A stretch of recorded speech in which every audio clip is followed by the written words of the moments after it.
And here is the mega bus stop, directly opposite the Javits Center here in New York.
Nissan Ariya.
Here we have Ford Bronco.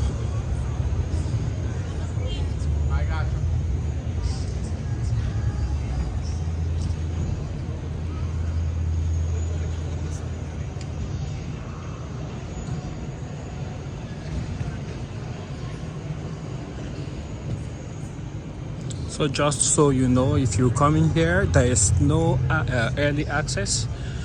The doors actually opened at 9 o'clock. Unfortunately, I paid for early access just like 5 minutes before that. So, just so you know. There you have the button with the GOAT mode.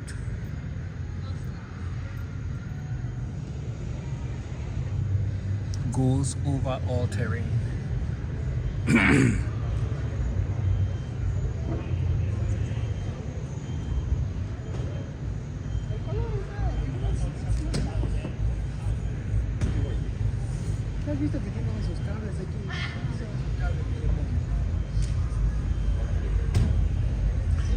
This is the Bronco.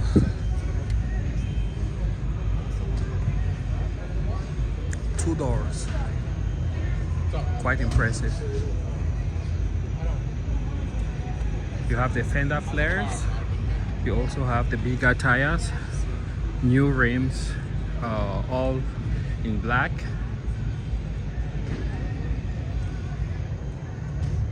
Very nicely kitted out.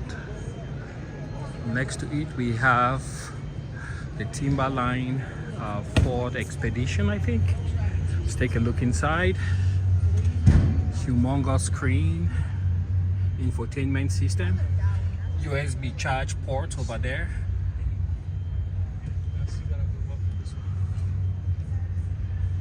Amazing tech, and you can see some of the details. That stitching, accented stitching, soft touch.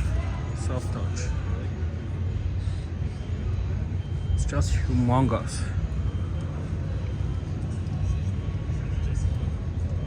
You can see what the rear looks like. 3-row seating. air conditioning. Some controls over there. All right, let's continue around.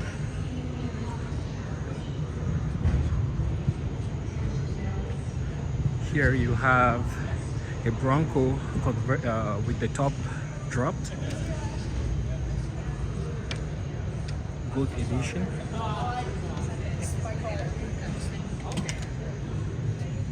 Amazing detail.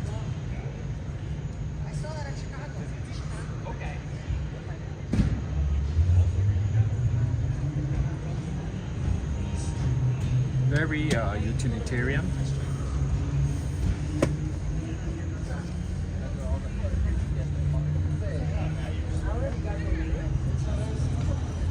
Beautiful car, if you ask me.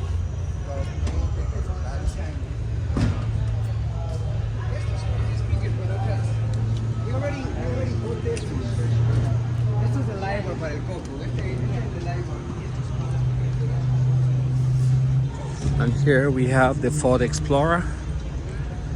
Good old venerable Ford, a staple of the Ford Motor Company. And you can see it comes now with a new vertical screen. Let's take a look here. Ford Performance, leather seats, nice speakers, accent stitching. Beautiful vehicle.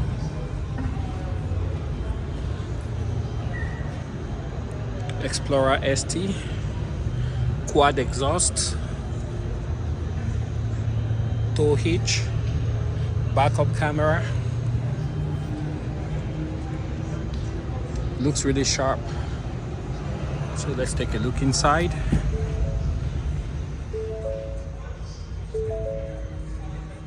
Leather wrap steering wheel, large digital display for the driver and the infotainment display, gear shift with the ST logo on the seat, powered seats, accent stitching. Also have the touchpad, so you don't have to carry your key with you all the time. Blind spot monitoring. Let's continue. Here we have the Ford Mach-E, Ford's take on the electric vehicle.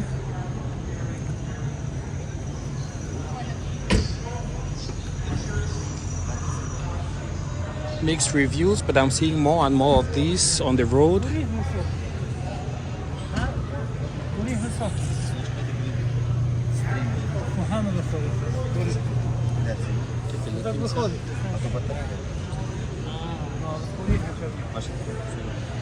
Very comfortable seating, speakers.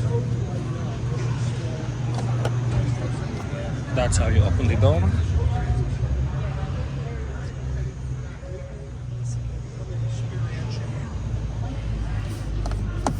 Open the door.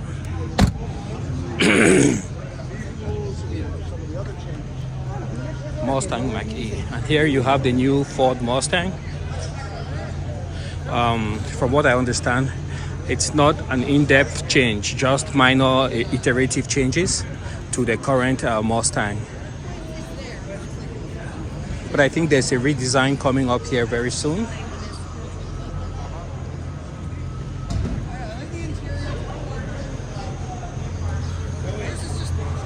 Piano black roof.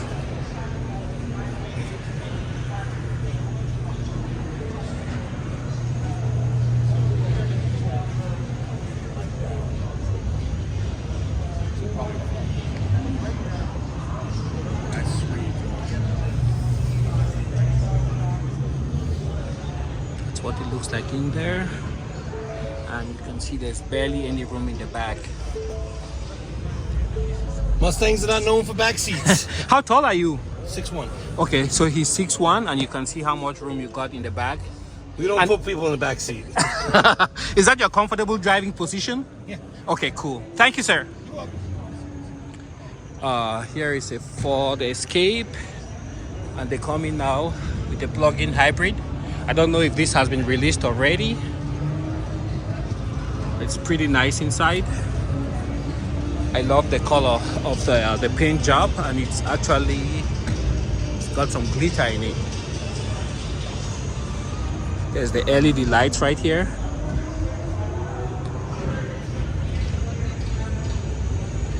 Ford LED. Let's take a look inside. Very wide opening door, as you can see.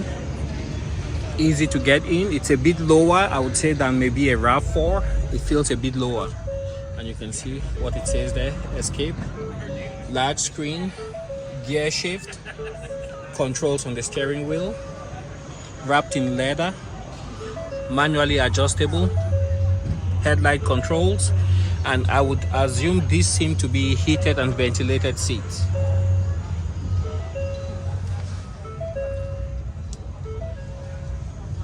Large panoramic sunroof, and sitting in the back. Right, step out. So this is the Ford Escape plug-in hybrid. Let's take a look here at this next one. Another Ford. You can see that lighting up front. Like I said, it's the front camera.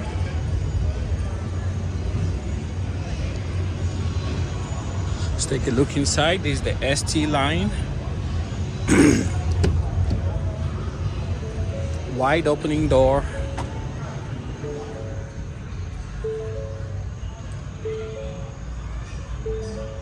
Infotainment system. Panoramic sunroof. Seats that look like they're heated and ventilated. And the seat controls are right there. Soft touch plastics. Soft touch plastics. Feels really premium. Let's take a look at the back.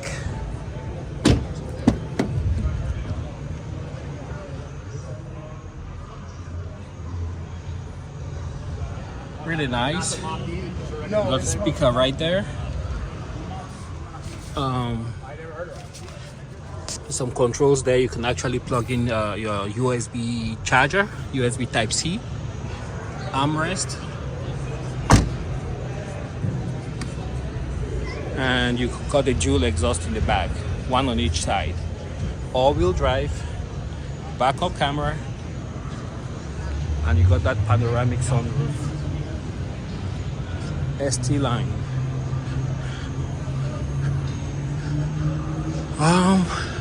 Yeah, this place is huge. That looks really interesting. Everything is going electric these days, guys. Oh, this is Ford Mustang. I don't know what year this is. Stick shift. Look at that screen.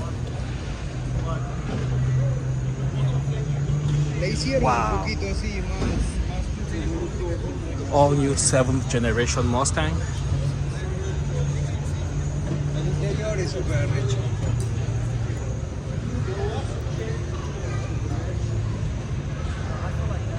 Ford Mustang GT. Let's see if I can switch to the normal camera so you don't see the car twisted and out of proportion. Man, I only really like the steering wheel.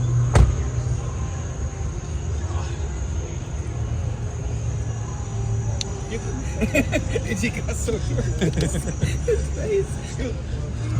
Quad exhaust. Performance. You have the antenna right here. And I think some satellite receiver over there. Coat hanger. Stick shift. It's a massive, massive screen. Damn, yo.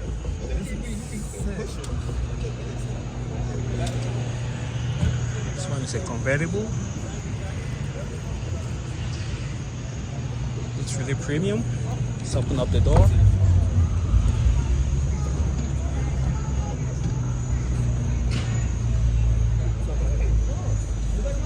Let's take a look at the trunk.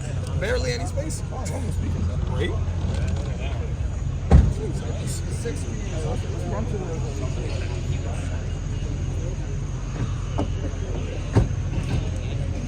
I don't want to really put pressure on that.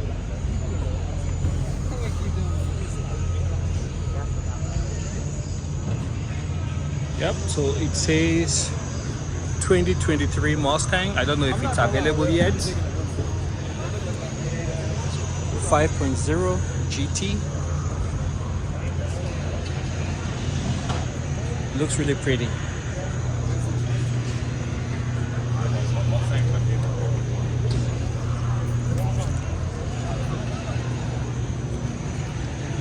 All right. Next up is this Ford and Red Bull collaboration. This was on the TFL channel. They talked a little bit about it, where they're trying to develop some vehicles for Red Bull. Red Bull will do the racing, and then hopefully over the years, the tech will trickle down to Ford production vehicles. Let's take a look inside. This door is massive, but it feels really light. I don't know if it's aluminum. Super light.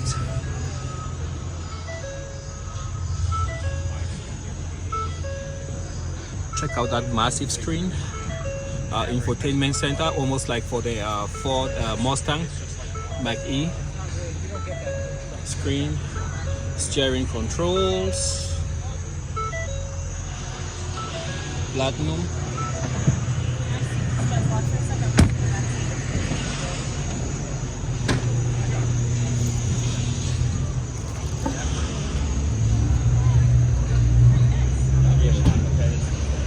Powertrains. Just take a look inside the bed.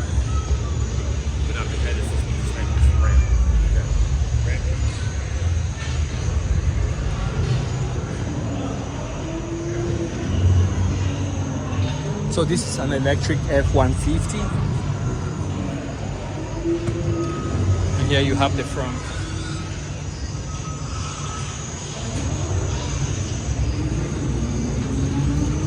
Okay, let's continue here. There's another Mustang hiding somewhere back here. Here it is. Keep off the display. So I think this is the Dark Horse, they call it, yeah. Here's the Mustang Dark Horse. I don't know what all that comes with, but the paint is gorgeous. And I would say that in person it looks really, really formidable.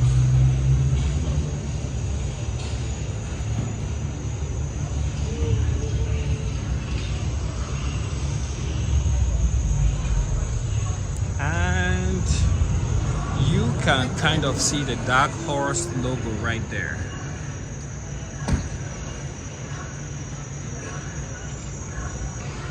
Beautiful car.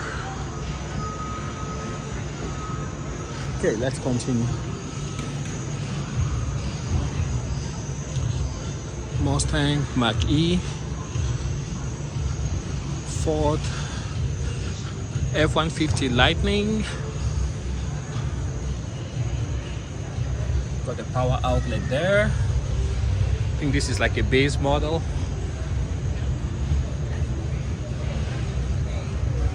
(2022) F-150. This one has a different screen configuration compared to the Platinum we just saw.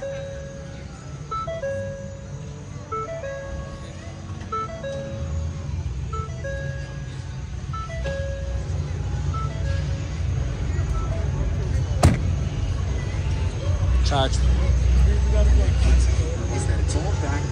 There's the front.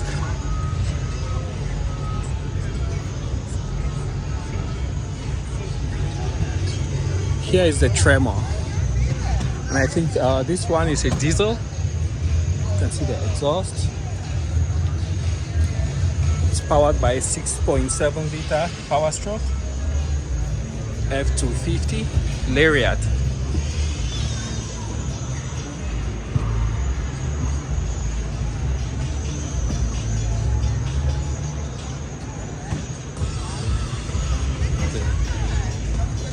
Take a look in here.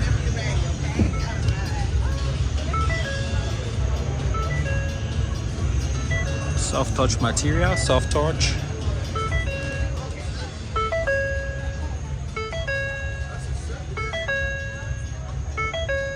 It's really nice in here, guys. Look at that seat. It looks like a lazy boy. Beautiful silver trim. Ford.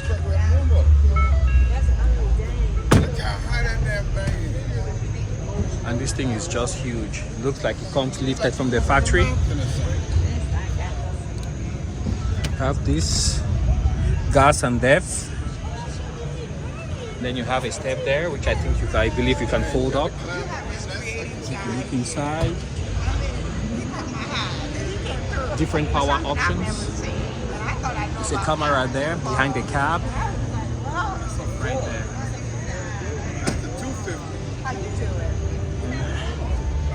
Different options, sensors for backup, tow hitch, camera, and some sort of lighting. I think that's an LED light. I'm not sure.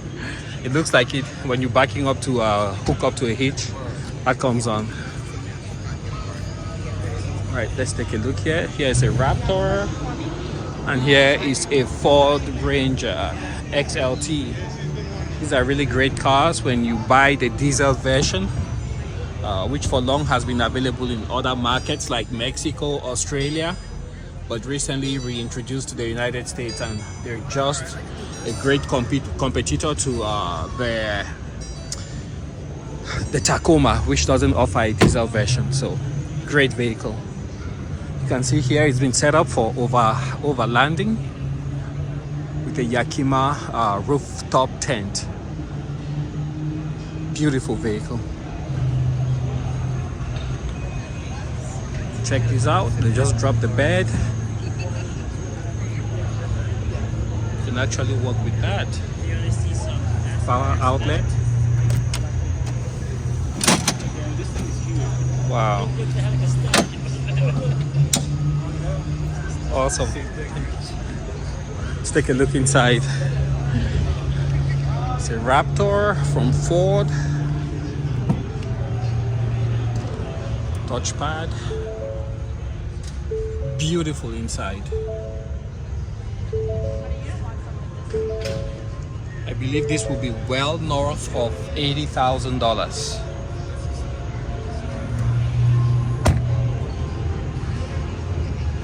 For the price. The camera. Okay, over here we have the Corvettes. What is going on over here? I think the Corvette E-Ray is missing.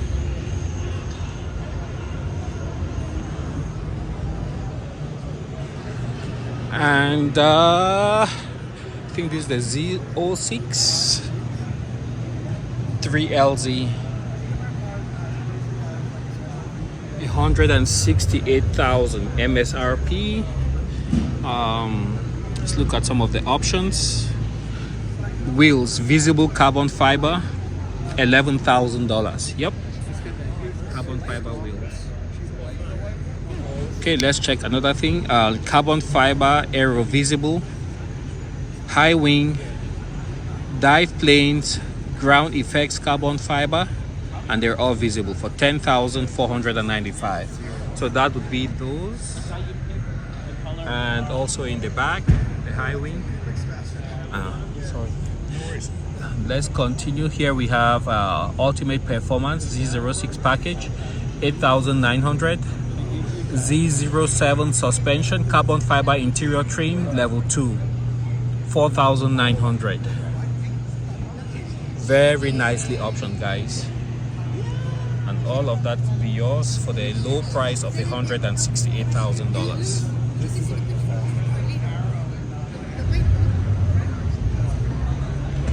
All right, let's take a look here.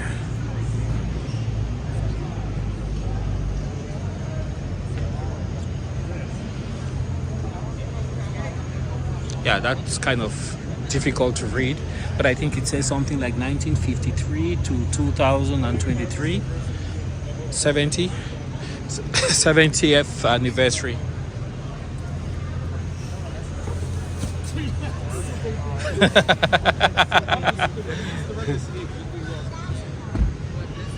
C8, and I think these are the engines for the Corvette.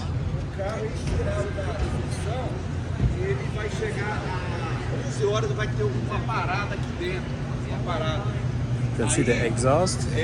Depois da parada ele vai voltar ali porque eles querem promover.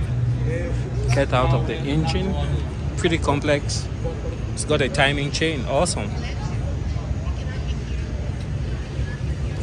That's the Z06 5.5 liter V8.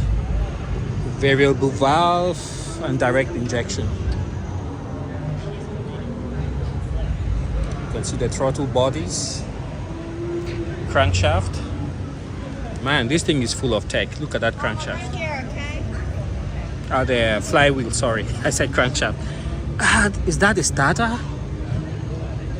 Man, that thing is buried. Huh. Wonder how difficult it is to replace some of these parts. But this gives you guys an idea, you know. Take a look right here. That's where the starter is located. Here you have the heads, and here you have the intake. So that's pretty straightforward. What else? What else? What else? What else? Yeah, I think those are some of the main things. Oil level, oil fill. Take a closer look at the Z06.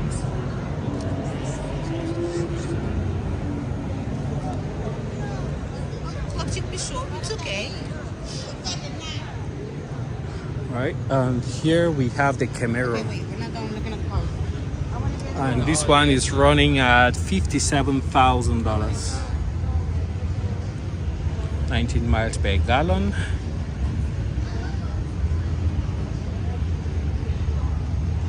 Yep, $57,000, guys. And this could be yours. SS.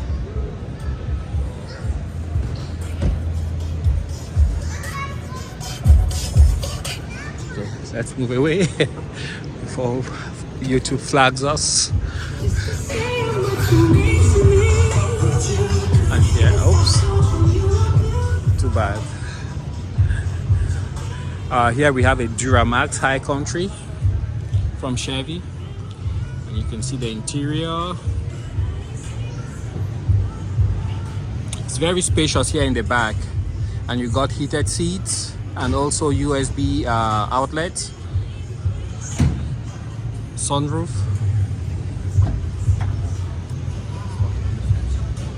Beautiful bed.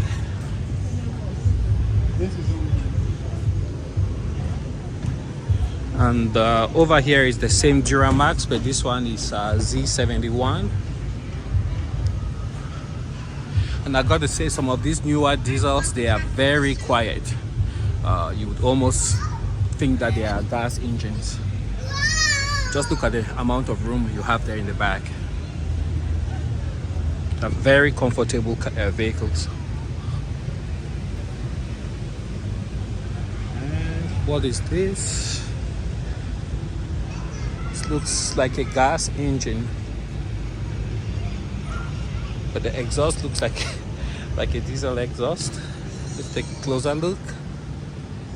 Alternator.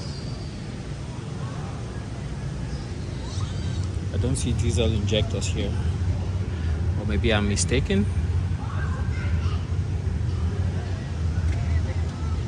This certainly looks like a high pressure rail. Yep, it's the Duramax diesel engine. And this looks like the turbo. Catalytic converter.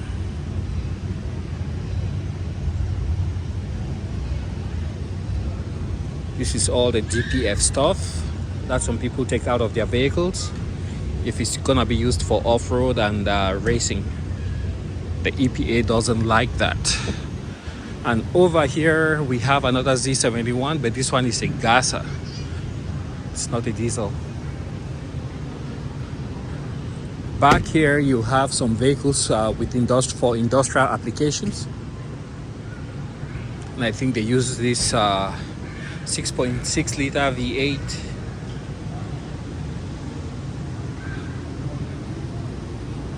Massive engine. Looking good.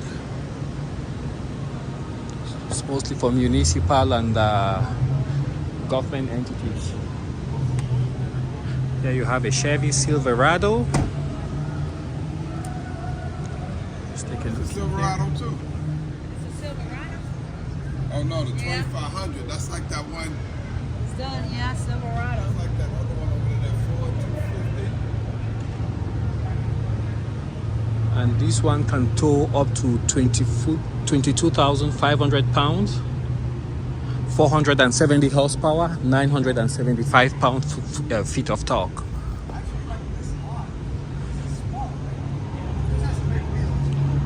Over there we have a Trail Boss, Desert Boss. You can see the difference.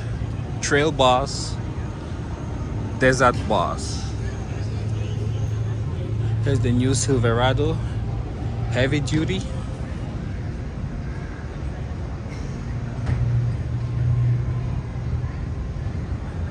if we can get the two photos.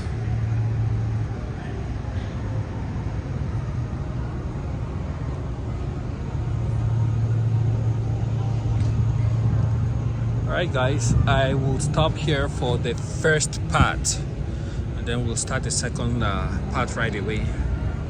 You can see the numbers.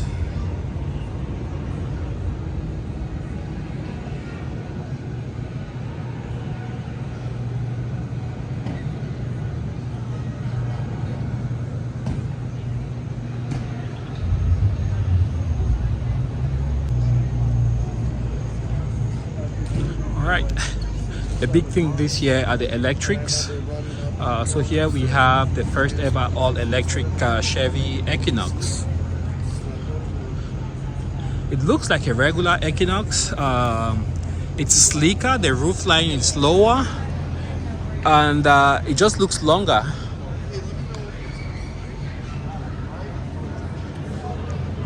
But I guess if you jack it up a little bit, it will be slightly larger than the current Equinox. Very pretty. That's what the interior looks like. Very basic, nothing luxury, nothing fancy in the back. And up front, you got those massive screens.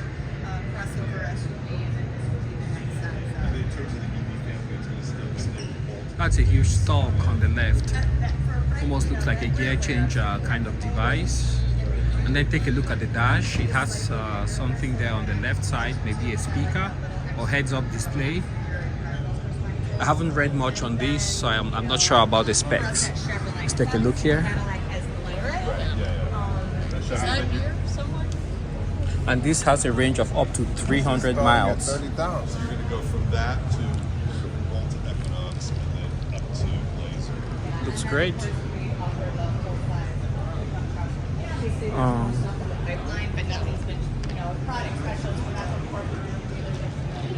Here we have a charging station.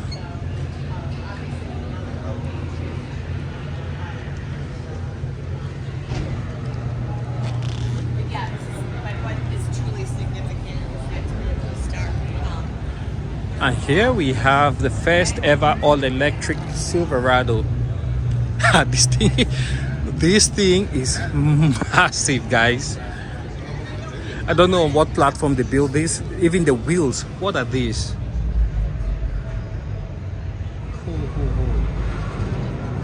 Yeah, Chevy is not playing. 275.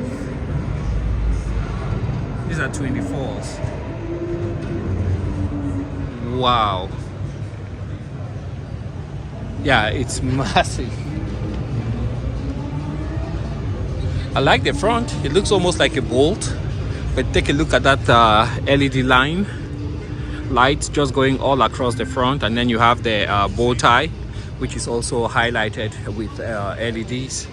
But it looks really, really slick, guys. Really slick. 400 miles estimated range on a full charge. Wow.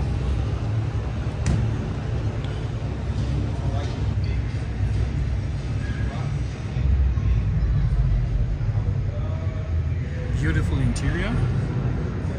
Oh, look at the rest. You can collapse, extending the bed all the way inside.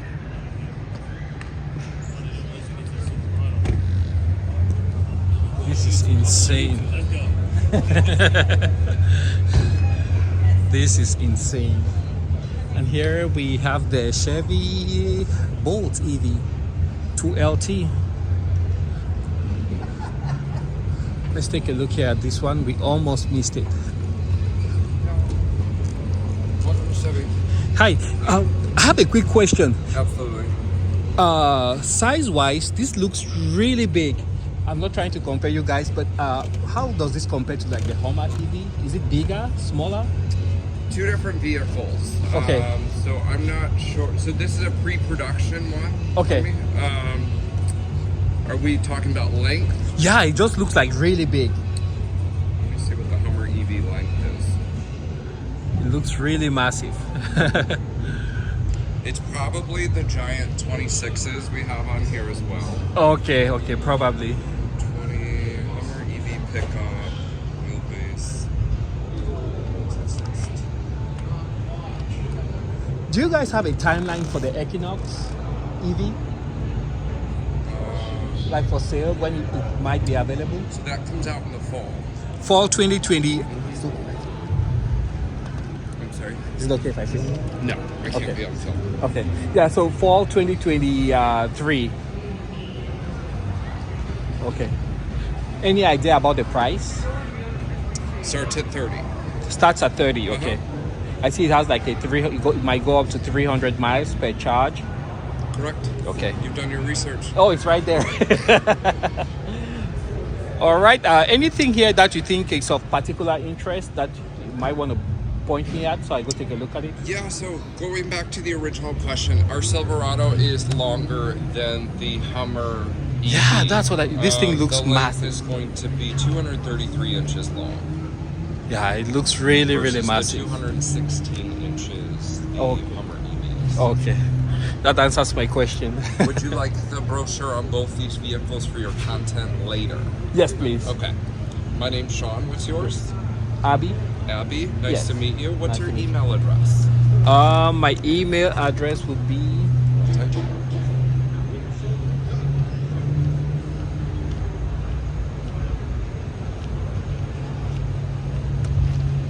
there. You got it. Couple more questions. Just your last name, zip code. Okay. I let you type.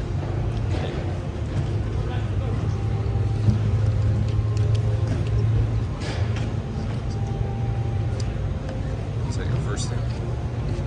Yes. And,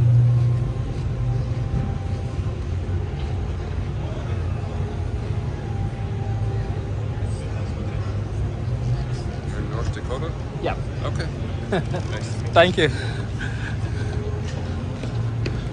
Okay, let's take a look here. Please. Welcome to Chevy. This is the Blazer. So as you guys can see, it's like Chevy is going all out. They're electrifying everything. So here we have a Blazer which is electrified. This is an SS. Again, I don't have any timeline on all of these, but you can go on the Chevy website and I'm sure you'll be able to get some more information from there. Really pretty. Looks a bit lower than the Blazers I've seen. And I think this is kind of a little bit souped up, so it should be maybe a bit faster. Let's continue over here.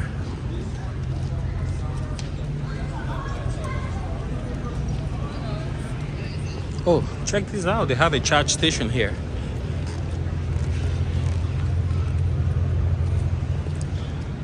Okay, here's a Chevy Bolt, which has been staple from Chevy. This ones they sell, I think, about 30,000, right about 30,000. A little bit close to the Model 3, but they are limited by their range and some of the amenities that they have. So I've seen quite a few of them on the road. Nice little car.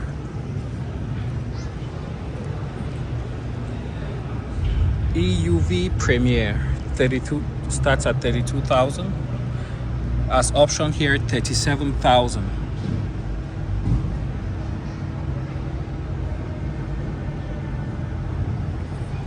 Take a look.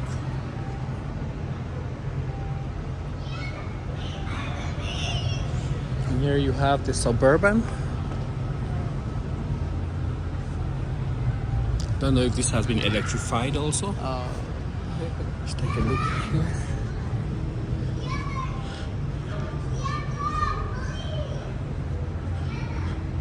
And this is the 2023 Chevy Suburban. And this one, as presented here, is $71,290.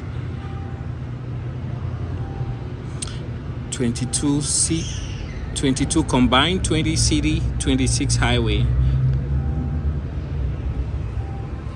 It's massive, guys. It's humongous. LED lighting underneath. Beautiful screen.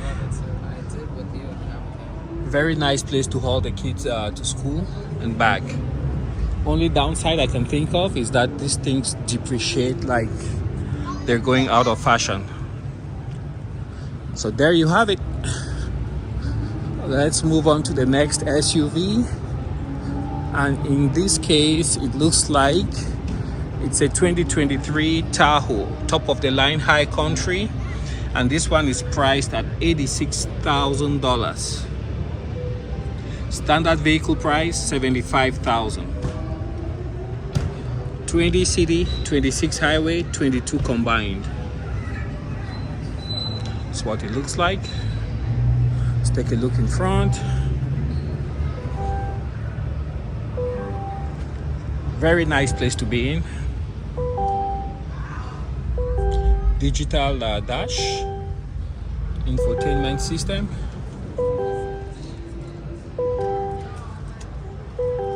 It's got a Bose sound system, electronic parking. Got the high country accent.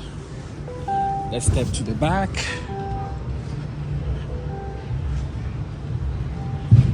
You guys can see what it looks like.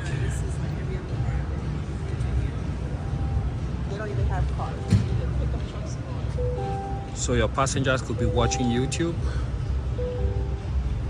Captain's chairs, seats. Amazing. And here it looks like an Expedition. Let's take a look. Oh, it's another Tahoe Z71, and this one is priced at $76,000. See what we got here. Almost the same specs, but I think this is more performance oriented. Captain seats and no screens in the back. Take a look at the trunk. Third row seating.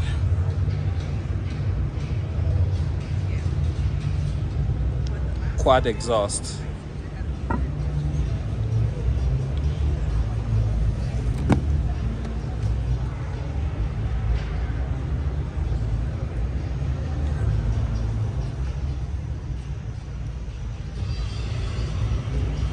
Alright, and over here we have what looks to be a Traverse. Lots of piano black, some stitching, gear selector. That looks like a charging pad.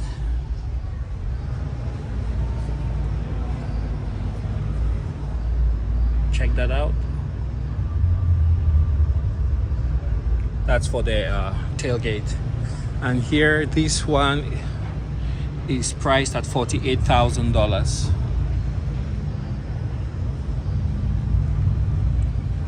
Captain seats in the back with a third row. And this is new, guys. Most of the vehicles now, they come with adjustable second row seats. So this one, for example, you guys can see. I don't know how to do it, but you see, you can tilt. and then you can also move forward, backwards. I don't know where exactly the control is, but somewhere down there you can see the rail. You can move.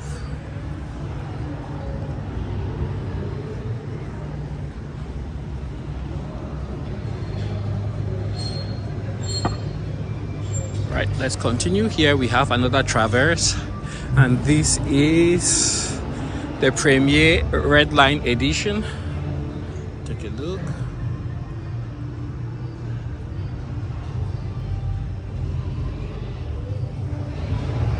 Another look.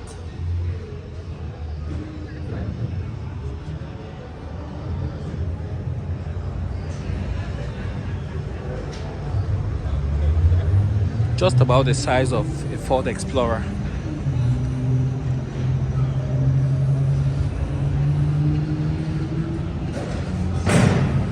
Here you have the Trailblazer RS.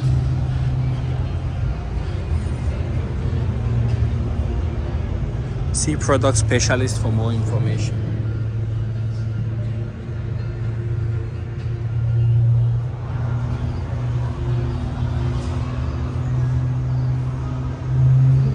Two rows, very pretty color, and the seat seems to be very comfortable, easy access, and also easy egress. Sunroof.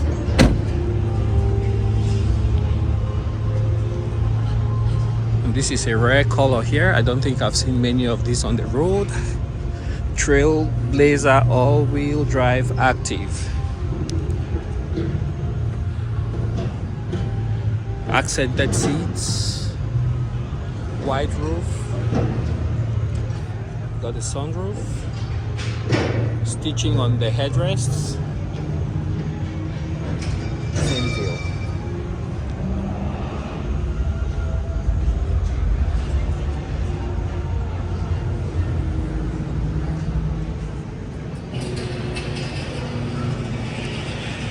They actually have some trails, I believe, downstairs where you can ride the vehicles here. Oh, Audi is here.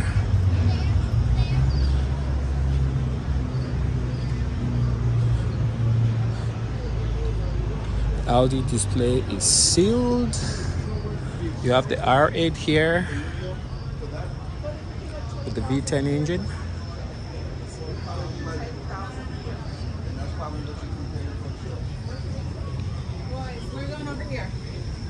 And here we have Polestar.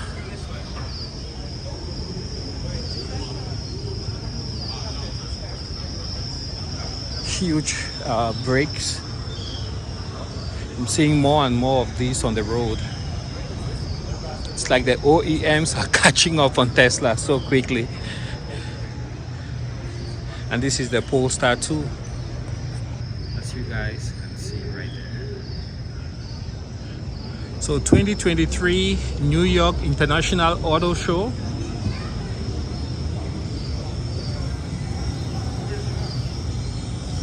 Over here, not sure what this is. Subaru. They came out with a new version of the Outback, I think. But here is the prototype.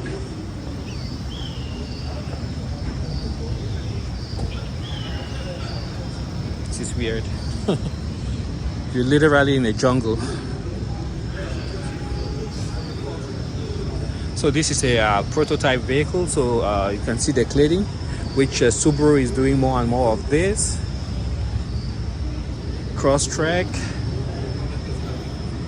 very popular in New England and also out in Washington State because of the all-wheel drive and reliability of Subaru engines.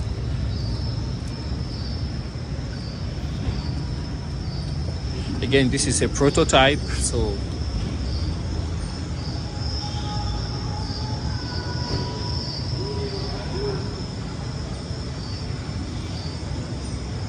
many details might change before the vehicle actually goes into production.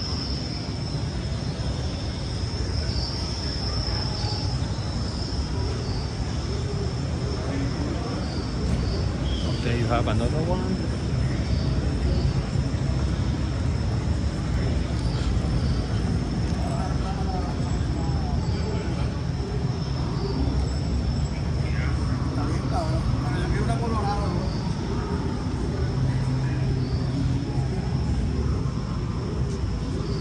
Again, this is a prototype.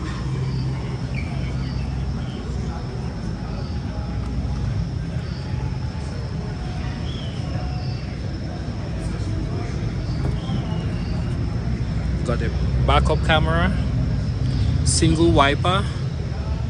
You got the new design, like the outgoing Hondas with the claw. I don't see any exhaust. Anyways, it's a prototype, so I will not go underneath, and maybe might just be a gaping hole for all I know. If you look over there, you can see USB and USB Type-C. You got manual gauges, massive screen, leather wrapped steering wheel, electronic parking. You got heated seats, both front seats. Kind of like this design. It's compact, and knowing that it's all-wheel drive, reliable, that's good. Okay, let's leave the tropical forest.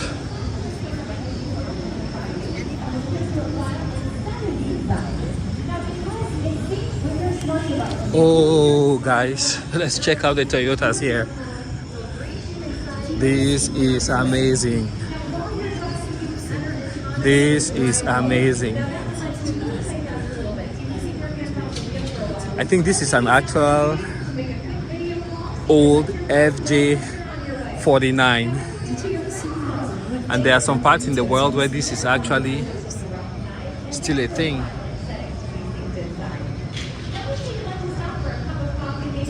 This came all the way from Australia, guys.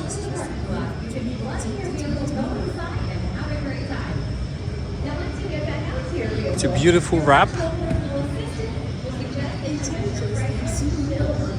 LED lights.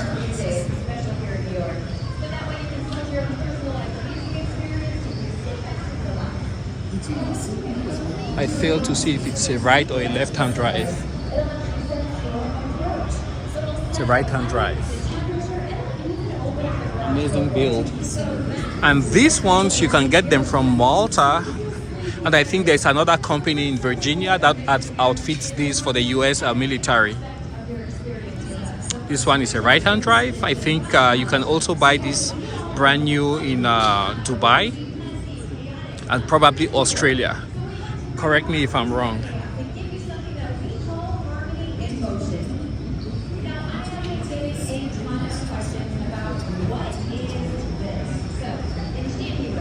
Yeah, this is an amazing build, guys.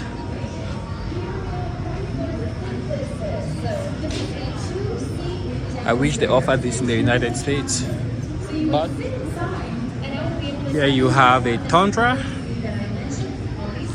It seems to be sitting quite low.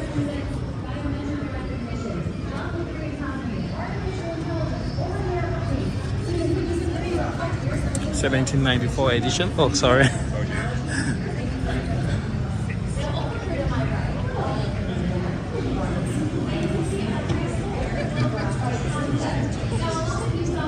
Built here, lives here. New Tundra. I believe these are assembled Tennessee, Texas.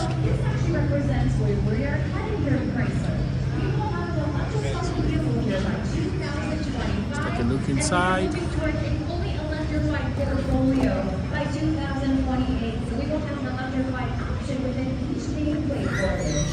Amazing.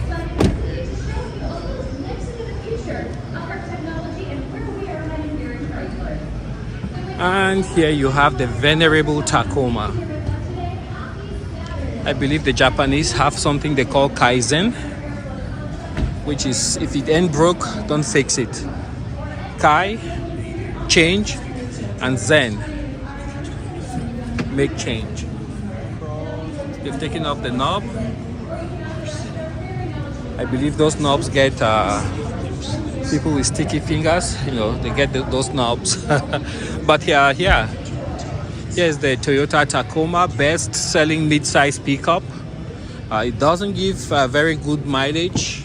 And the one thing I've always had with the Tacomas, you see what happens here? You see the floor? It's almost like you're sitting on the ground.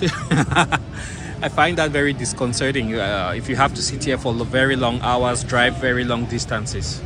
But very reliable engine, very reliable drivetrain. It's proven itself, holds its value. Most of the time you wouldn't wake up in the morning, try to start the car, and then you have some kind of random gremlin stop you from moving. So yeah, this is the TRD Pro. Same deal here. You can see for an adult sitting back here for any extensive length of time, it's gonna be uncomfortable. So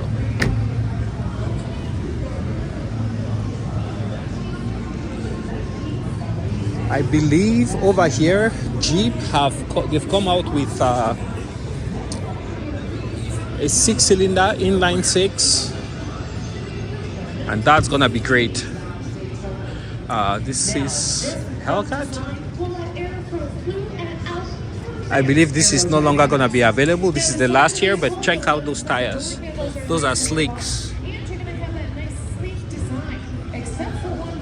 And this is a Dark Horse. Oh, no, not the Dark Horse. Hellcat Red Eye. Red Eye. World's quickest production car, 1.6 alcohol injected. More than 1,000 horsepower.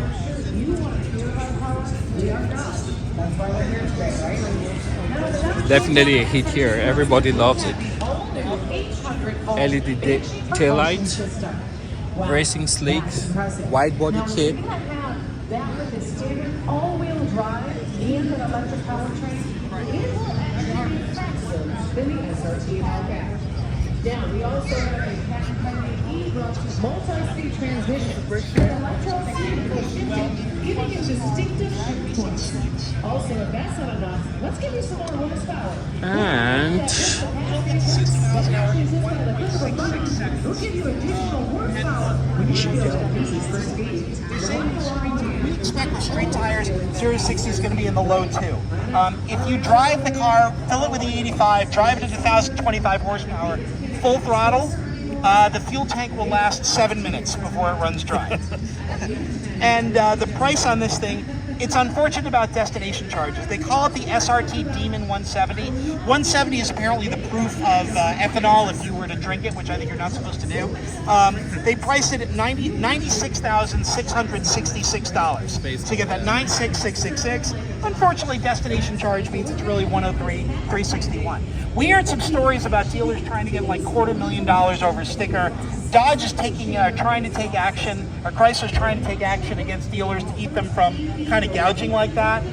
But I think what the dealers are doing is they're having employees buy the car, so then they sell them used for $250,000 over a sticker. So we expected limited production. They haven't really given us a number, but yeah, it's a hell of a way for the Challenger to go out. We've got, if you pick up the next issue of Motor Trend, I think, we've got a lot more about this car. I wrote a history of the Challenger. It was really interesting how the original Challenger in 1970 came out just as the muscle car era was ending. Never sold the way Chrysler thought it would. I think they lost money on the program. It wasn't until modern times that the Challenger finally fulfilled its potential that they wanted way back in the 60s.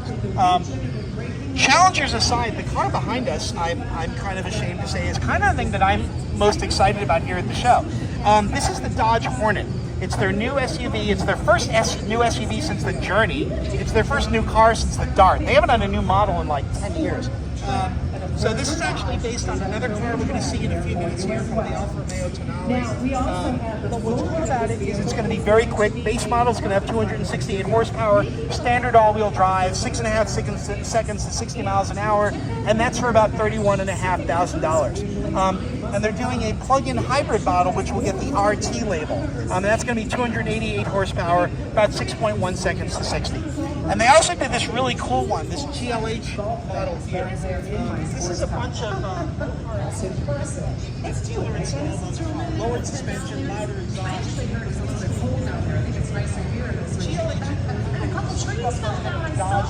New Dodge Hornet. Can you imagine the tree falling on that? I know it's crazy along the Masters right now. Yeah, but a lot of fun happening over there too. Tiger's gonna make it, I think, right? I think he's gonna hope to make that cut. I hope so.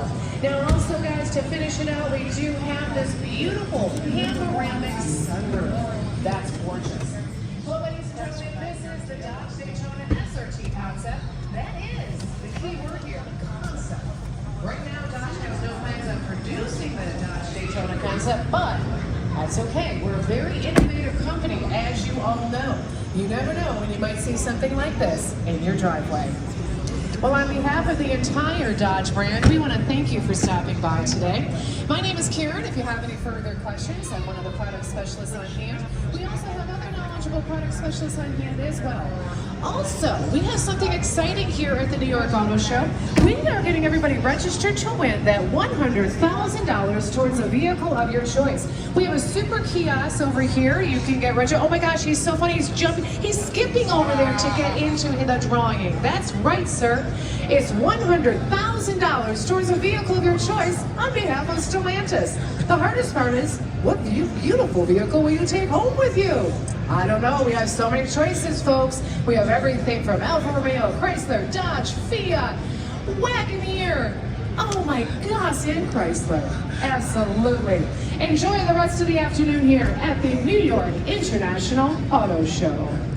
What car is this? Is this the new Dodge? This is a concept. Okay. Yes. It looks gorgeous though. It's huge. Okay, thank you. Oh, so it's like we don't. Okay. So we don't know. That was another question. So we don't. Is it longer than the Challenger or the Charger? We don't.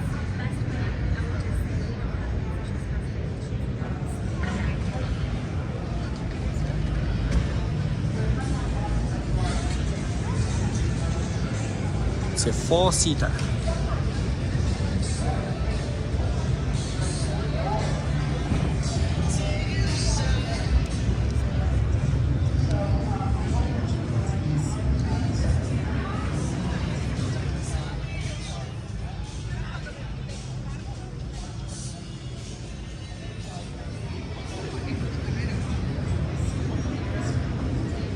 Good morning, friends and families. I want to welcome you all here at the Wagoneer Vehicle Display.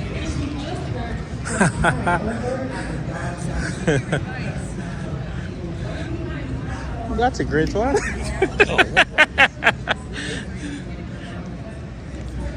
Doesn't this resemble one of those Bentley vehicles with the doors removed?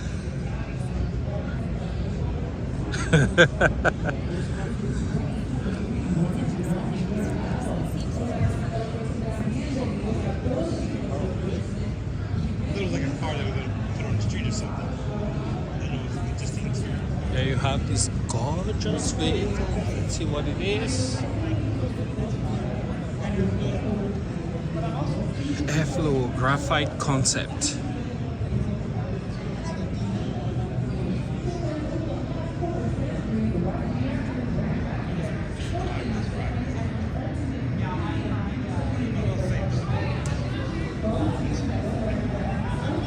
Here we have the Chrysler hybrid.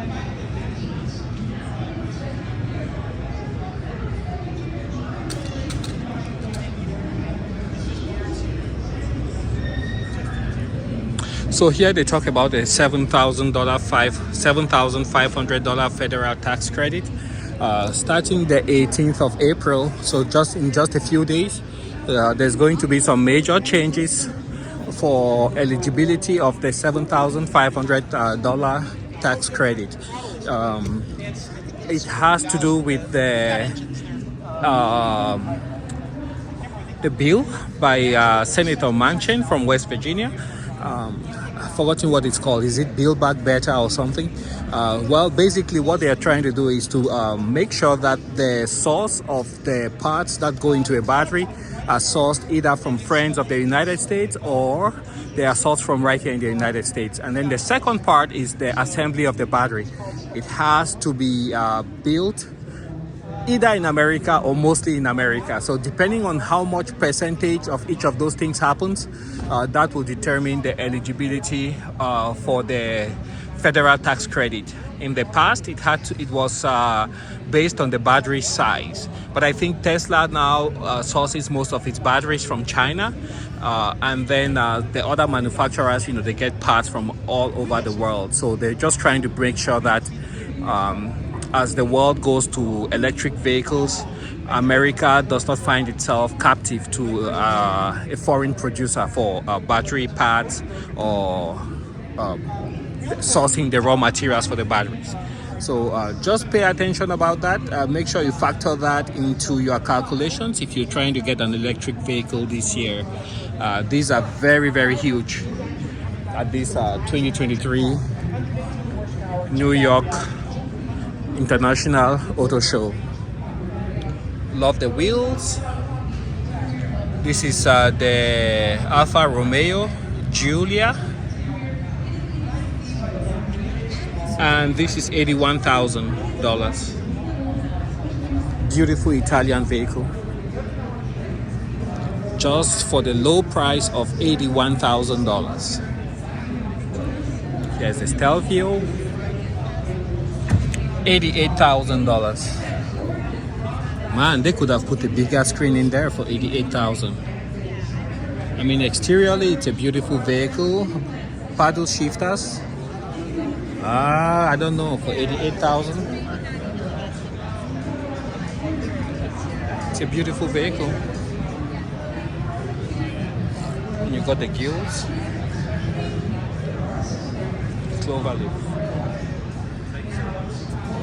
And here we have the Fiat 500e, and this was built in partnership with a company called Cartel.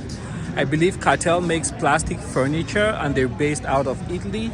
And the 500, I think, by Fiat is no longer sold in the States, but hopefully it might be making a comeback, because if we see a concept vehicle like this, it might say a lot.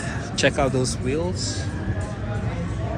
Yeah, so that's the little story there. Looks like they're missing an L. Let's see what it says. Yeah, it's just to highlight the creativity of the Cartel brand. Cartel, yeah, they're based out of Italy, and they make furniture, plastic furniture. It's a Fiat 500X, $31,000. It's a good price. Actually, a very good price.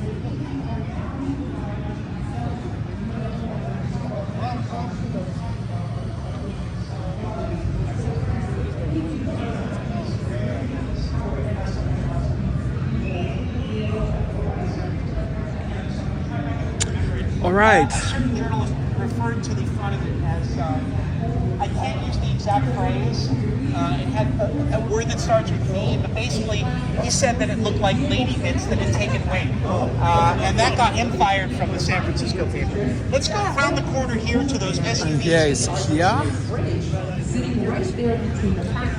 So Kia and Hyundai, they are corporate cousins. So what you see in Kia, you will see almost the same thing in Hyundai, but with a different theme. So, just like differences, but the underpinnings, the bones, the structure, the infrastructure would be basically the same. So this is a 2023 Forte GT.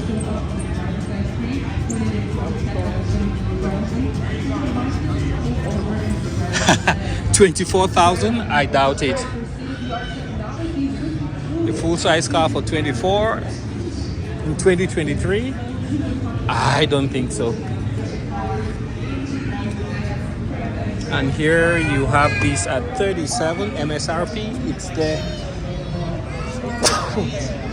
K5 GT.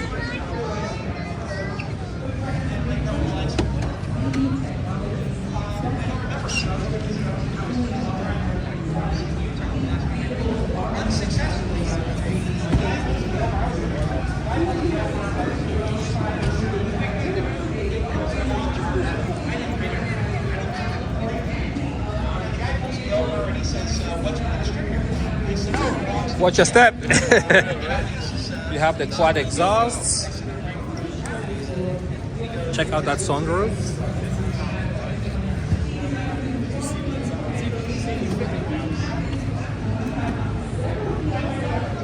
This is the Stinger. Doug DeMuro had one of these. Let's see what the price is. It's now 57,000, brand new. GT2 all-wheel drive V6. And here you have another Kia 2024 Seltos SX.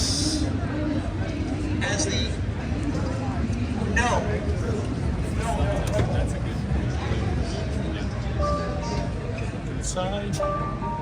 Massive screen.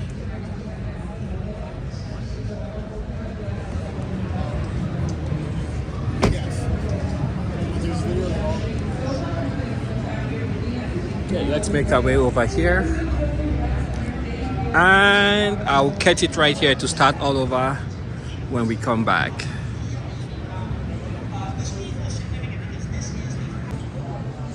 All right, we're back here at the Kia stand, and here we have the 2023 Kia Telluride SX Prestige X Pro V6 all-wheel drive.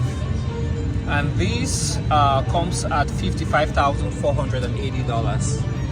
It's got a heads-up display, as you guys can see. Let's make our way around. Looks pretty nice. You got that massive screen.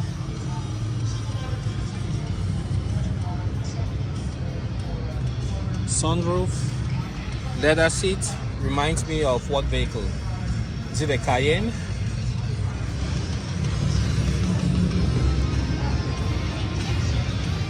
Captain sits in the back. You also have a privacy screen. Pocket, a coat pocket there. You got a charger seat, very convenient location. Sunroof in front, sunroof in the back. Third row with very easy access.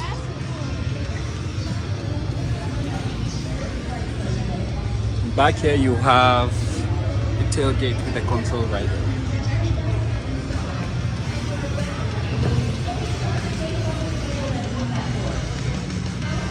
All right, let's continue, guys. There's just a lot to see. Back here. Hello.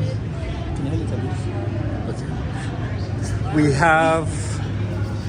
Oh, it has an award from JD Power, and this is the 2023 Soul GT line.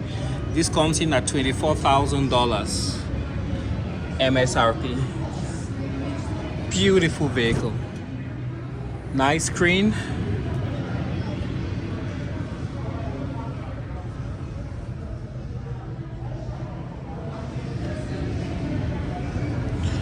I hear Kia is supplying owners of the Kia Soul with steering locks, manual steering locks like the ones who they used to make in the 80s to prevent the vehicles from being stolen.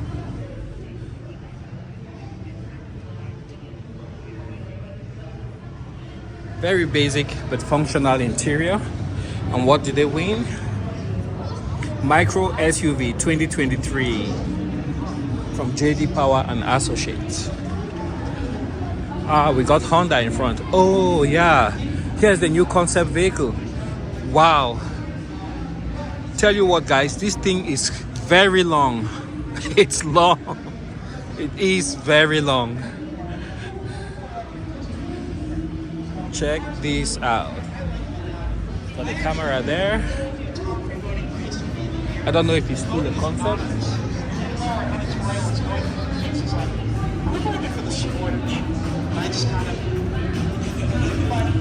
I was on there. I wasn't supposed to be on the platform. But this is the all-new 2024 EV9 Land all-wheel drive. And the MSRP not available. But it's got a dual motor, 5,000 pounds towing capacity, 7.8 inch ground clearance, and it's got a 99.8 kilowatt hour battery.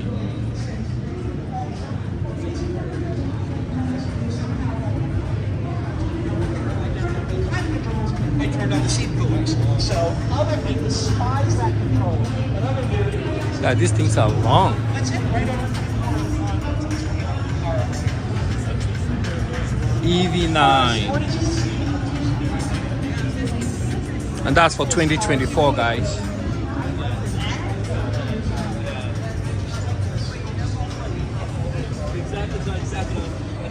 ...2023 Sorento plug-in hybrid electric vehicle. So I think the plug-in hybrid is the way to go. And I think that's what Toyota is doing. Plain hybrids, the battery size is just too little. So when you get stuck in traffic, you know, the vehicle struggles, you know, it doesn't stay off for too long if you have your AC or your heat running. So with a larger capacity battery and maybe with a smaller engine, you reap the benefits of both worlds. So this is the Kia Sorento plug-in hybrid. And it looks like that is based off of this, but it's just so much, it looks so much longer to the eye. I don't know, maybe it's me. And here we are at Honda. This seems to be the new Civic, which came out, was it a year, 2 years ago? You can tell from the new grille that they have. A very good staple from Honda. New screen design. You got the honeycomb air vents that you control using this little stick. Very nice, reliable and easy to drive vehicle. And here we have the new Honda Accord, just came out recently. But the dealerships I've been to, they had a hard time laying hands on these. But as soon as they got a few, they had 1,000. Because I think new car sales have gone down quite a bit. There you can see this is a hybrid.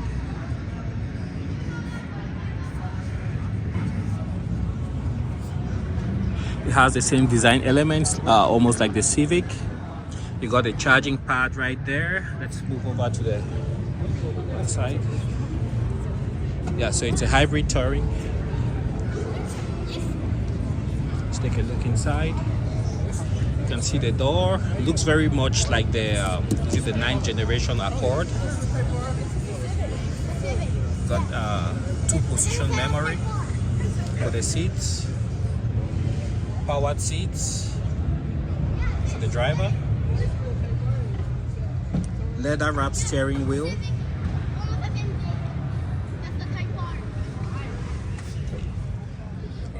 Rear view mirror.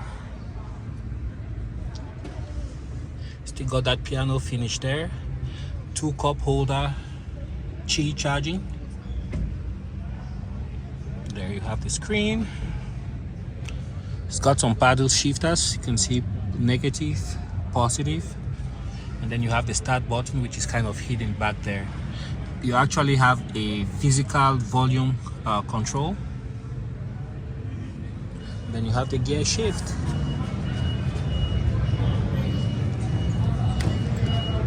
Nothing too crazy, nothing too complicated. You have rear heated seats, heated rear seats.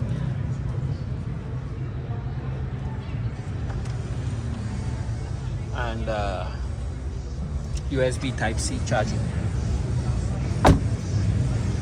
You can see the slope of that roof line. And if it's parked next to the Civic, you can actually see the size. They probably look kind of really, really close, almost very similar. But somebody who is not paying close attention might easily confuse the Civic for the Accord, but the Accord is way much larger. MSRP hybrid Touring, $37,890. So basically 38,985, 39,000 before taxes with destination charge for the hybrid. And let's see what it gives for gas mileage. It does 46 city, 41 highway, and 44 mixed. So the way this works is it has a different hybrid system from the Toyota Prius, and this one is geared more for like 60-65. That's the optimal.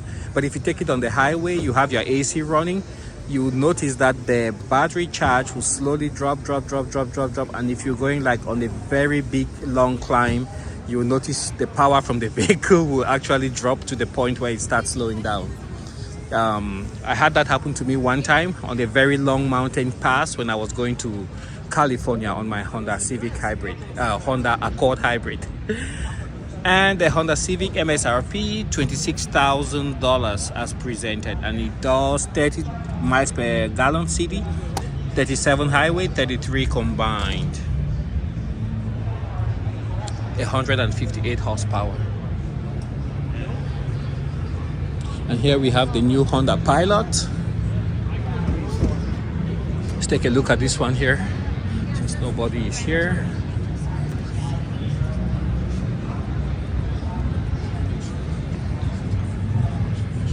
That's pretty. Look at that screen. Very high fidelity.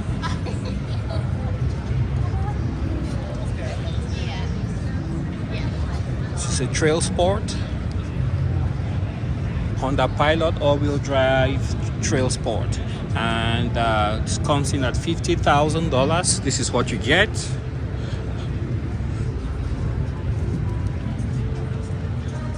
Completely digital display. If you haven't tried shopping for a car within the past, I would say 5-6 years, you will be amazed by the amount of tech that has moved into vehicles. Basically, these cars are slowly being transformed into computers that happen to have wheels. It's got a tow hitch. And let's take a look here, see how much this one is going for. Hello. So what's the MSRP on this one? Because that one there is 50,000. Correct. This one's around 54. It's the Elite. What's the difference? Is it just like a few trim pieces? Trim level. Some features will be different. Yes. Okay. Inside and out. Okay. Yes. Thank you.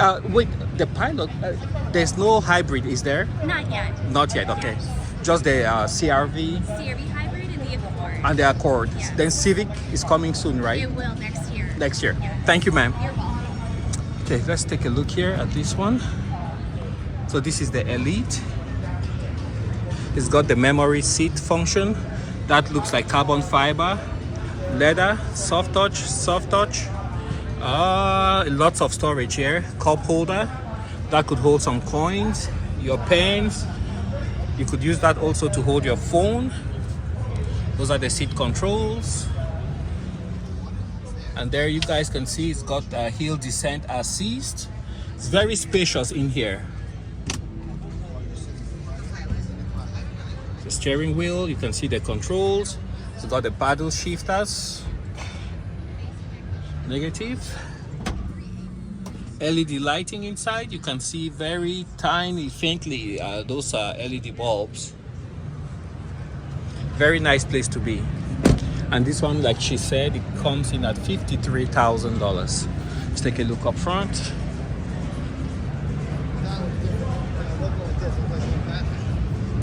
You can see it's got a camera there. All right, let's take a look at this one. This is the HR-V from Honda. Nice little SUV, bigger than the Juke from Nissan. See, it's got a pretty interior.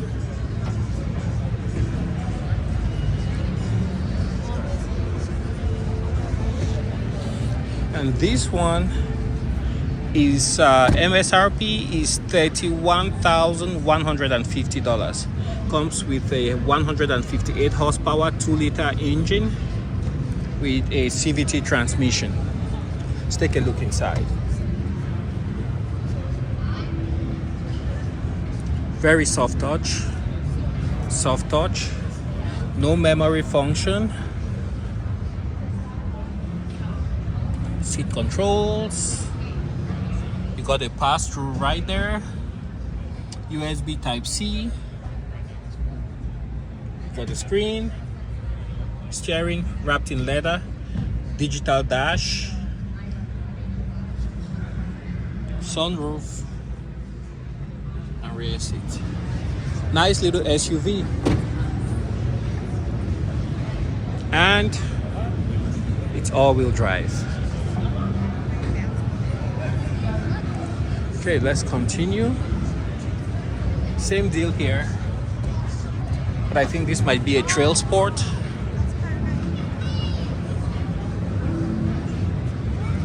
This is the sport, and this one is $29,000. Okay, let's continue.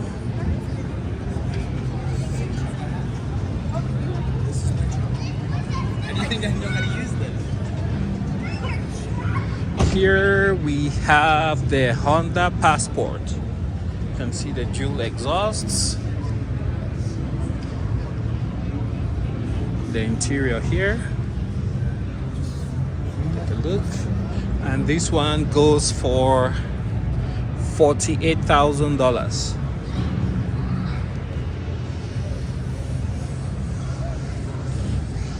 I think those are the main vehicles here. Back here you have the Honda Odyssey, which is a family hauler. Unfortunately, they don't have this in hybrid. The Toyota version, the Toyota equivalent is only hybrid. So there you go. The Toyota Sienna, and this one goes for $43,000.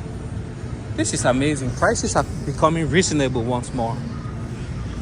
And over here you have the Honda CR-V hybrid, and it goes for $40,000. 40 miles per gallon city and 34 miles per gallon highway. 37 miles per gallon mixed. Let's take a look inside.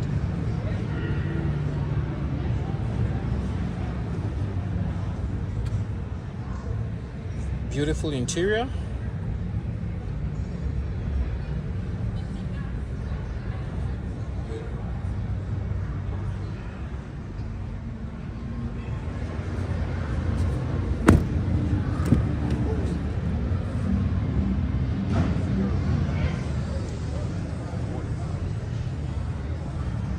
You can see how you can recline the seats.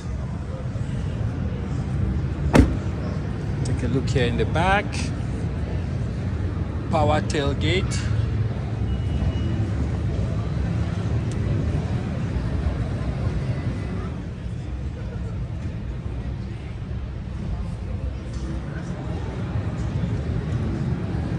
All right.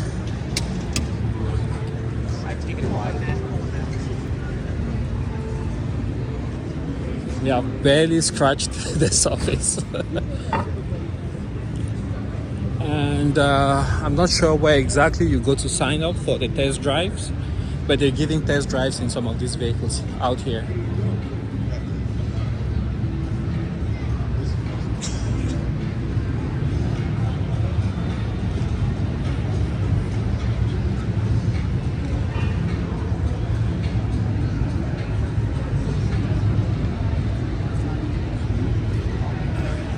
Did I miss this completely? Looks like I did.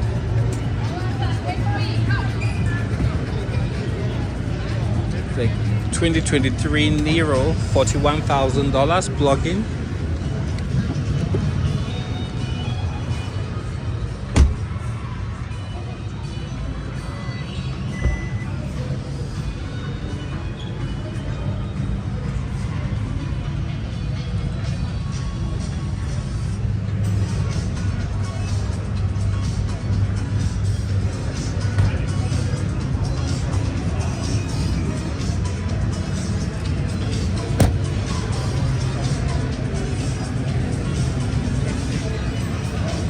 LED lights.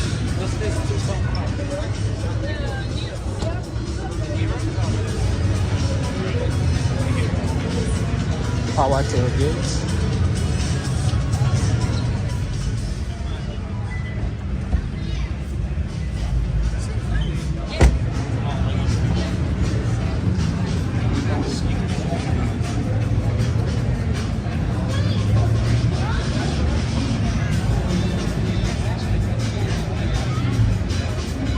This one is 44,000.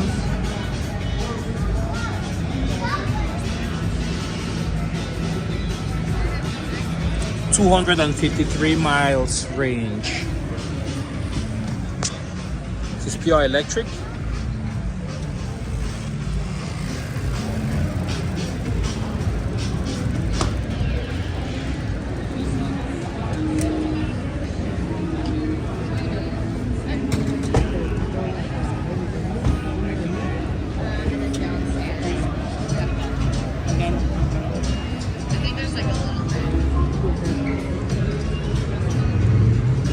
Oh, sorry.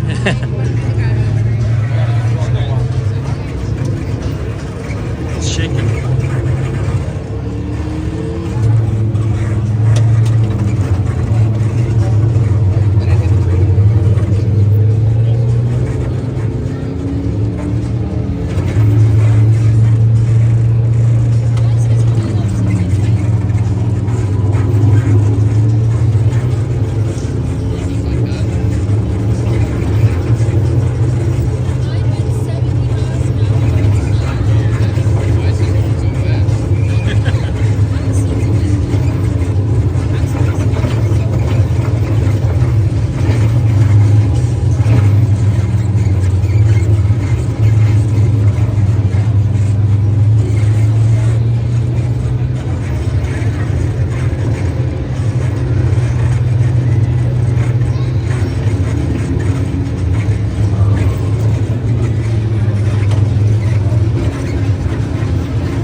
New Sportage.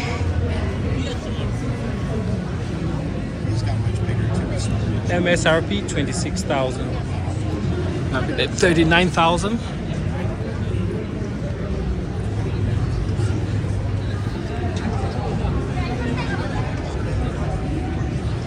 The new Sportage is bigger and bolder and looks awesome.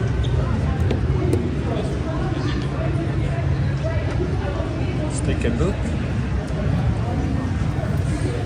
Side.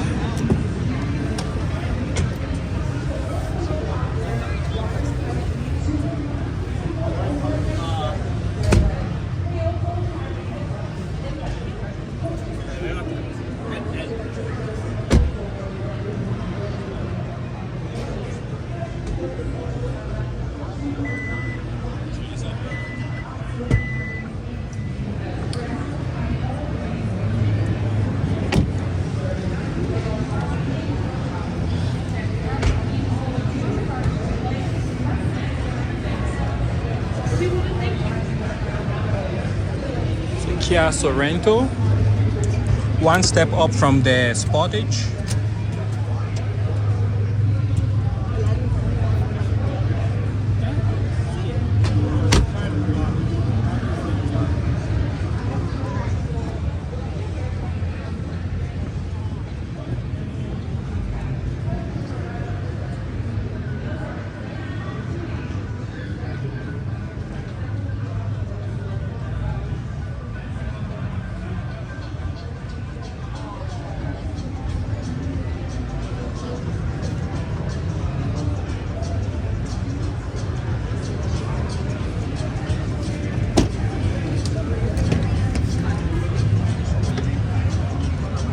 Cup holder, privacy curtain, adjustable seat, Sorento.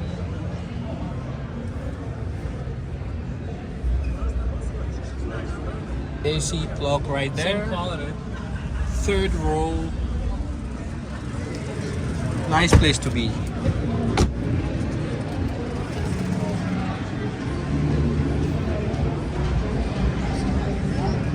It's a little piece of plastic, but yeah, you just have to make sure it's a bottle that's not. And let's check out their van right here.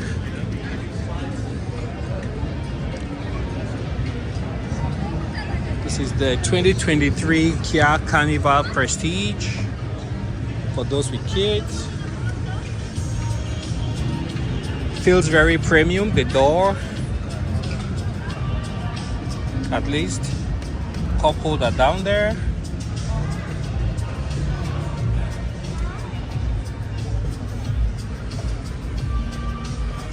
Large screen.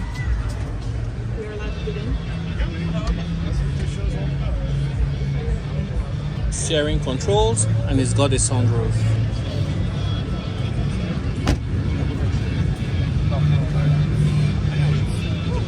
In the back you can see that's very deep. Powered rear seats. And the tailgate is also powered.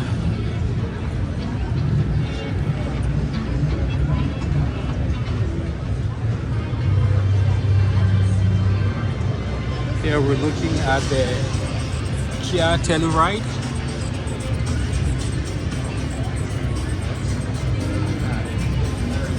It's the Prestige, MSRP 54,000.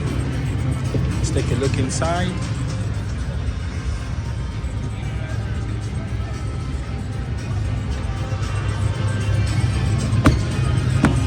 Second row.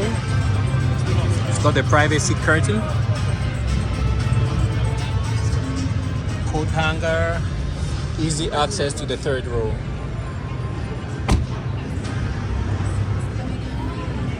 And here we have Stellantis with the Jeep product, and I believe they're coming up with a 6-cylinder for this inline 6. Check this out, guys. It's lighted here. There's a light there, LED. It looks amazing. Wow. Yeah, this is really luxurious in here. I like it. I love it. Check that out. Let's jump out before YouTube gets us. Is that failing already? Look at that. It's like something touched it and it's just rolling. Okay. The first third row Grand Cherokee ever. No price.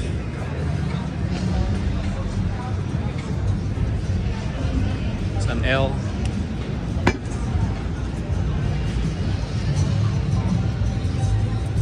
Let's see if I can turn down that volume.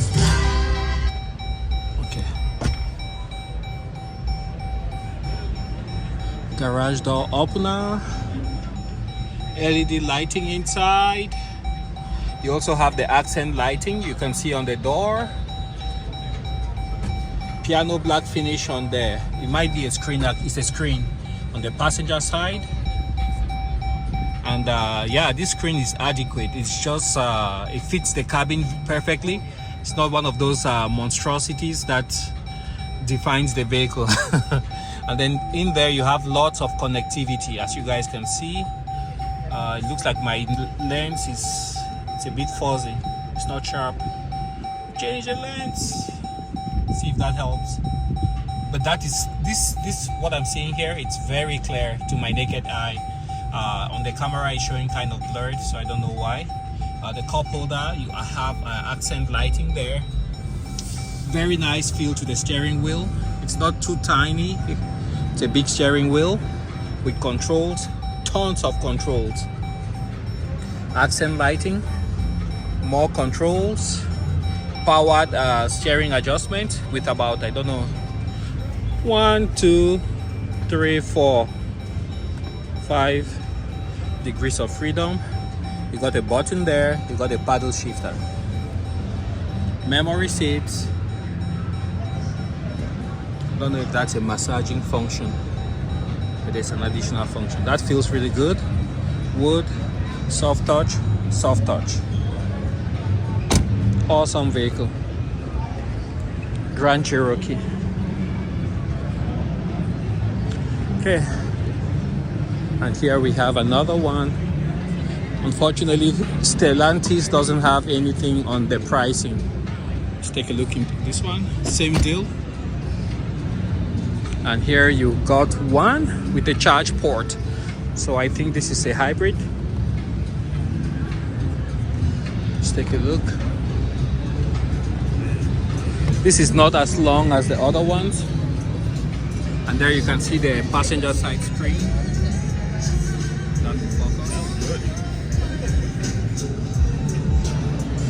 So do be aware though that with all these, this starts at $59,000. With all this connectivity, having YouTube in your vehicle, the manufacturers are slowly moving towards a subscription model.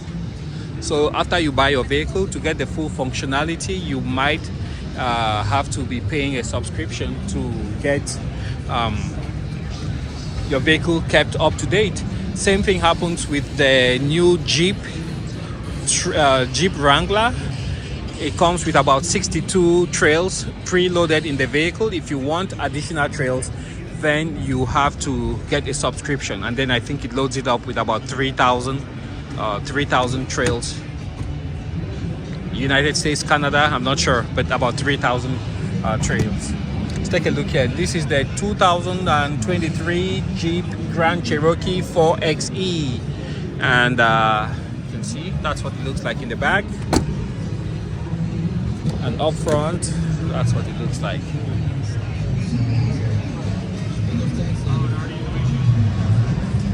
All right, we've done about 32 minutes here, so I am going to stop and start another segment.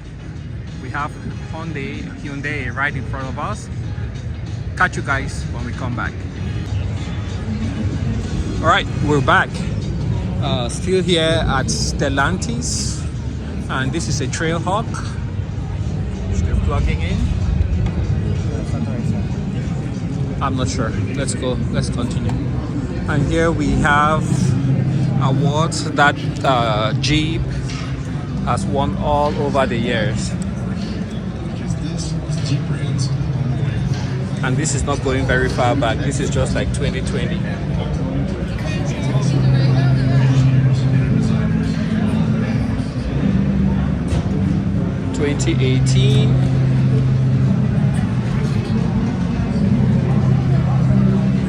Quite an impressive trove of trophies. And this is from compact SUV.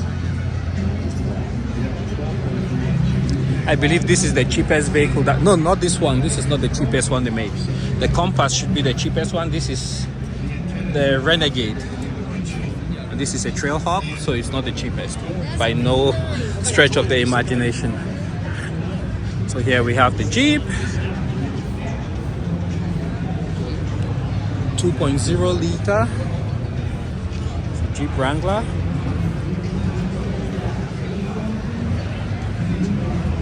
How cool is that?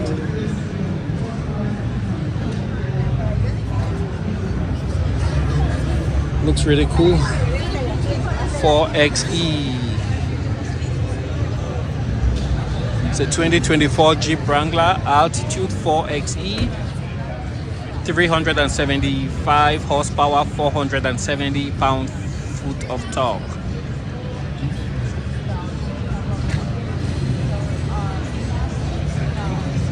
Beautiful. Mojave. This is a Jeep Gladiator.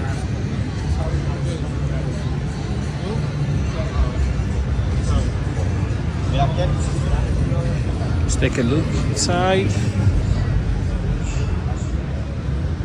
Not much storage in the door, just this net. Got the handle here, soft touch, powered mirrors. I think it's plastic. It looks like aluminum, but it's not, it's plastic. There you have the headlights control.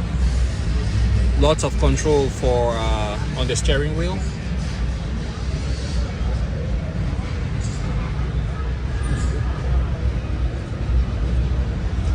Got the seat, cup holder, e-brake, shifter,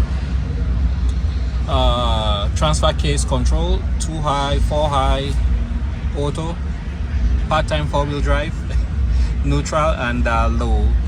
There you have the locker for your axles, and there you have the screen. Nicely done, Stellantis.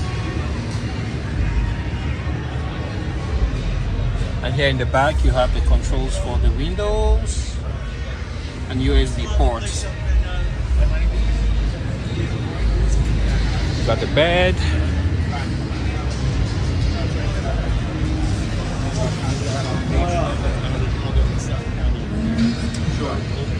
Speakers.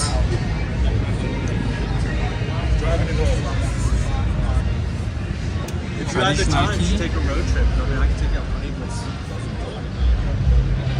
but it's a push start. Another Gladiator.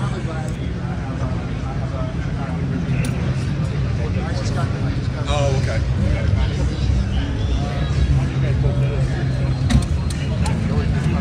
It's a Rubicon.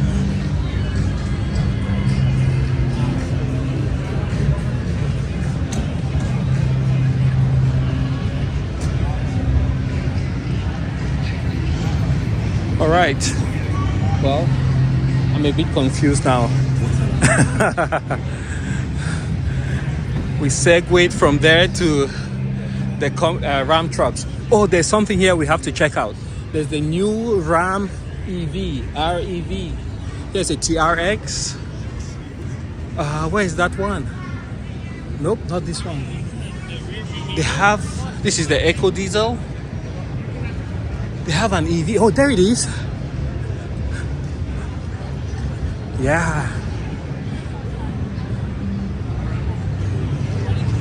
So this is coming soon, and I believe it has one of the largest batteries in the industry. It's gonna be a 229 kilowatt hour battery.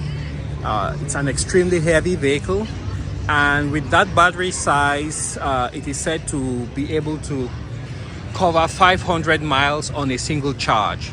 It has not yet been tested by the EPA, but as you guys can see, all the OEMs are now moving to electric vehicles. I still think that there's a room for hybrids, but with a larger battery capacity. That is the route that Toyota has taken with the Tundra and also with the Sequoia. Tundra? I'm not sure, but the Sequoia, it's a hybrid. So yeah, this thing is massive. It's heavy. You can see how low it's sitting. When you close the doors, the steps, you know, they fold up. It's also got very big tires. Check that out, how many lug nuts it has. It has 2, 4, 6, 8 lug nuts. Take a look at the interior. That's as much as we can see. Got speakers right there. pocket.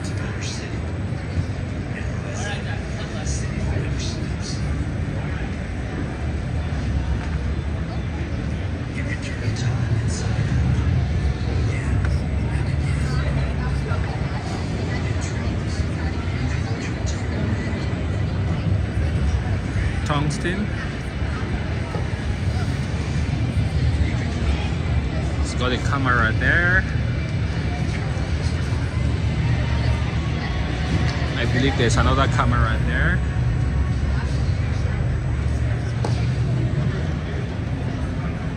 Four by four.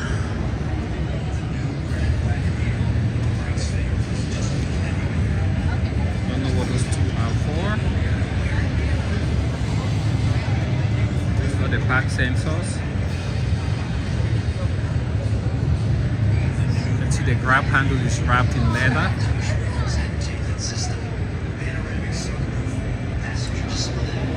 So yeah, 229 kilowatt hours. That's a huge, and it's just a massive battery. So that tops out any Tesla that has ever been made, and we just have to see this being go into production, and then that way we can get some real world test numbers. But on paper it looks it's fabulous.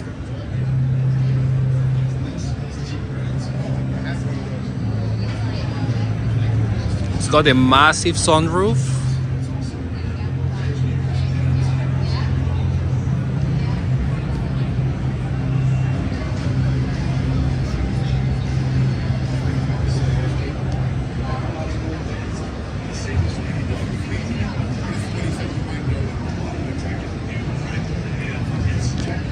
You can see right there on the hood, this is REV, Ram electric vehicle. They called it the Dodge Rev. So I think that's how Stellantis wants you to call it. Dodge, sorry, yeah, the Ram Rev. Not what? 14,000 pounds in total. 14,000 pounds. So let's wait for it to go around. There you have some sensors. That's the radar. And then you also have a camera. These lights look gorgeous. Greatest rides would have a field day describing these headlights, maybe 30 minutes a piece, and maybe an hour on that Ram logo up front. And there you have the port for charging up front. Massive brakes to stop all that weight going down the road.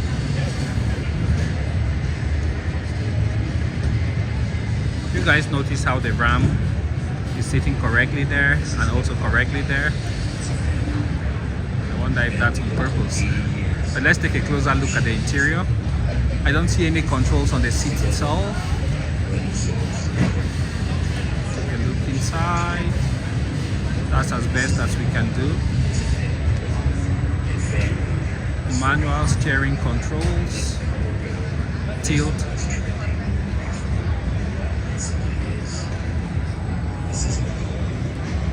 All right, okay, enough of that. There's still a lot that we have to do here, guys. Let's see, looks like Lexus here on the left. Let's rush there real quick. Yes, it is. This is Lexus.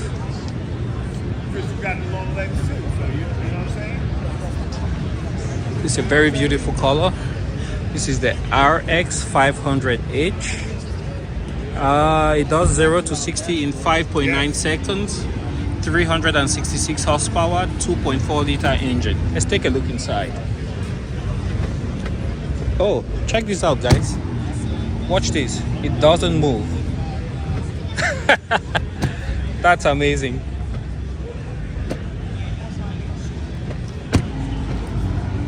All right, okay. Mark Levinson sound system. Soft touch, feels like Alcantara. It's a bit harder than most other vehicles I've met here at the show. This is very soft and feels like some very expensive leather. It's got some piano black over there, heads-up display,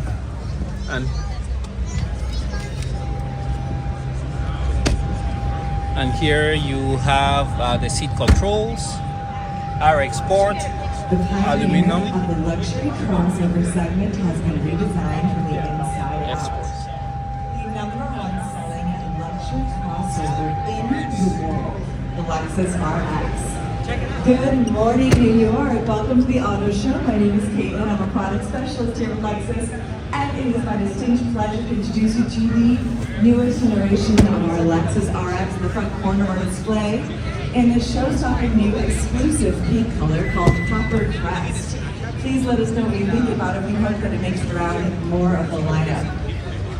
The RX will come with 3 powertrains available for the 2023 model year. 1 gas model, the RX 350, and 2 hybrid models. The RX 350H has more fuel efficiency on the RX line than ever before. I'll let her do the talking. And then we have a very exciting new member of the F Sport Performance line, the RX 500H. We now have 4 levels of F. We launched the F Sport Performance line with the IS 500, several of the F Sport handling. So it has more horsepower and torque in that drive you want with the Lexus F Sport. It's not quite at that RCF level. So the RX 500H is powered by 3 motors. It has 1 gas engine, a 2.4-liter 4-cylinder turbo, and 2 electric motors, 1 in the front and 1 in the rear, that come together to produce a total system horsepower of 366 and 406 pound-feet of torque, making it the fastest and most powerful RX to date. Beautiful smooth out belt line here. As you approach the vehicle, you're going to notice there's buttons on the inside of all 4 handles. So all 4 doors are equipped with sensors that threaten to open the door if there's a cyclist or vehicle coming or anything to want to obstruct your doors. So to exit the vehicle, you would simply press the digital latch in and the door releases. If for any reason you have to exit manually, you open it back by pulling on it 2 times. So we call the Lexus digital latch. You're greeted by brand new technology inside the Lexus interface, as well as the updated safety system that houses a suite of safety features most of our competitors only provide as options standard on the RX line. The new high technology also includes our new all-wheel drive system, the Direct 4, that joins the RX, and it also joins the first ever fully electric Lexus in the US, the RZ 450e, that is hitting dealerships right now. We have one on the showroom floor right in the center of our display, and another exclusive new paint color called Ether. It looks so dynamic and nuanced with all different lights, really ethereal, perfectly suited for the name Ether. In this dual tone high gloss black hood. Sit inside, experience amazing as like sit here at Lexus. We'll also have yoke steering with drive-by-wire available for the 2024 model year. So a lot of exciting things in store for the future of Lexus Electrified. If you have any more questions or you want a brochure, we can 471 horsepower, 5-liter engine, V8, 4.6 seconds, 0 to 60. To your local dealership and get you behind the wheel of your favorite Lexus for a test drive. I am certain that I've had Lexus enthusiasts and owners on the floor or prospective buyers. So please also check out our Lexus care station you have right here by the information desk. There's also QR codes and windows of all the vehicles you can scan and check out on your phone all of the exciting benefits that come with being a Lexus owner. And how it truly is a lifestyle brand, especially for you tri-staters here in the New York area. Check out the front desk. We'll give you a list of exclusive perks that come with being a tri-state Lexus owner. You have options for Madison Square Garden, Radio City, and so much more. If you have any more questions, again, we can send you that e-brochure, give you that dealer contact, get you behind the wheel and test driving your favorite Lexus. And remember, ladies and gentlemen, here at Lexus, we always craft to amaze. So you can sit inside each and every one of our vehicles and experience amazing.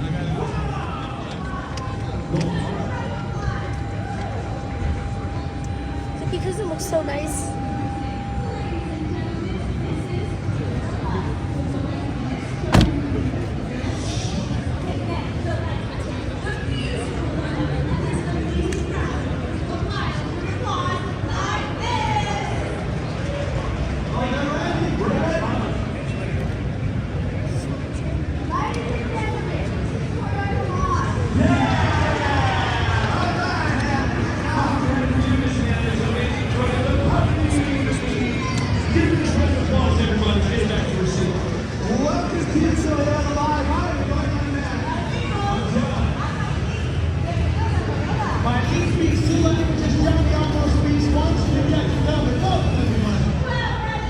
And this is a replica of a race vehicle.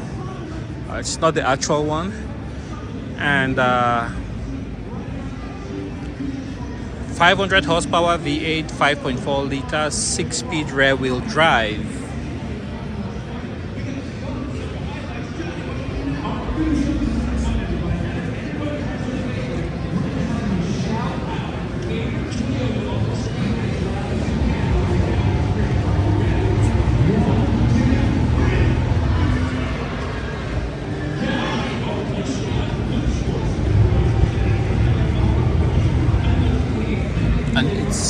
It set a record at Petit Le Mans, Michelin Raceway, Road Atlanta, 2.54 miles, 12 turns. It's got racing slicks.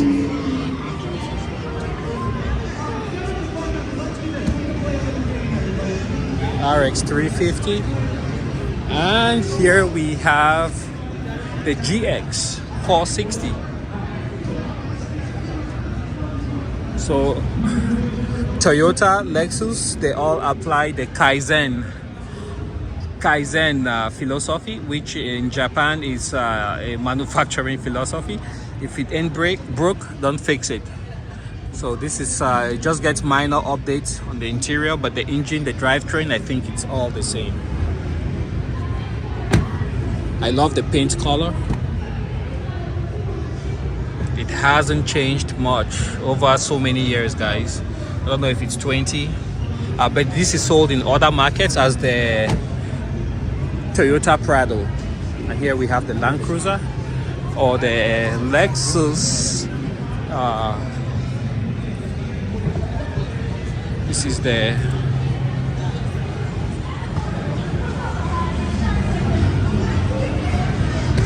flagship.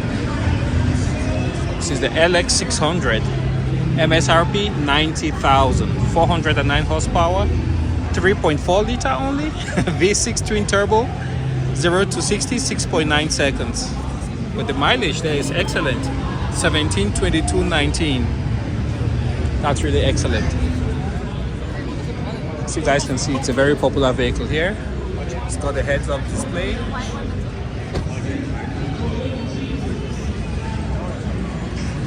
Take a look here. It's got a screen.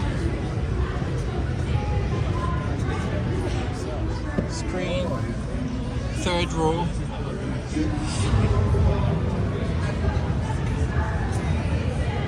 It's got a privacy screen. Running boards. Fixed in place. One less thing to break. Toyota, they know how to make stuff. Speaker right there, speaker right there. They don't do the moving running boards because that's just asking for trouble. Powered second and third row, as you guys can see. Those rear screens are huge.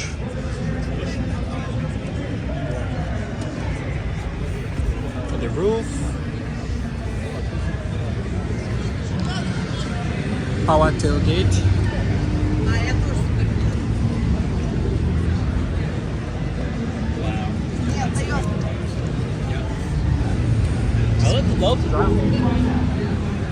LED lights. I think the spindle grille here, it doesn't feel that horrible. It's kind of subdued. It doesn't have the piano black like you find here on the side. So it almost blends with the color. You don't see that huge in-your-face spindle anymore like it was just a few years back. So this is a much better implementation of that design. I think there's supposed to be a new Highlander, so we will head out and try to look for that. Let me take a look here at the interior. See if he jumps out, then I can go in. There.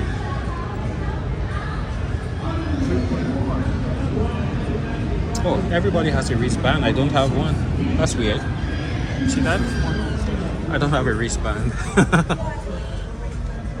So there you have Qi charging. Some textured, I think it's full wood. Textured full wood. Cup holders. Another storage down there. One screen, two screens. It's just amazing. Start, stop. Very large button. You can easily access that with your gloves on. There's a physical volume button. I think they pulled it out. Rear view mirror. Large, well, not so large sunroof. And then all digital display with the temperature and the oil pressure being physical gauges. On the right also the amp meter and also the fuel gauge are physical. The rest is all digital. You got paddle shifters, light windshield washer controls, light controls, steering controls, and the seat, storage, Lexus, lighted Lexus.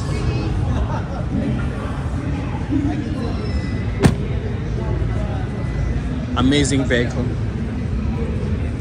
Okay, let's see here. Oh, that's Toyota over there. Let's head over there and look at the Grand Highlander. There's another one here. This is the RX 350. We saw that.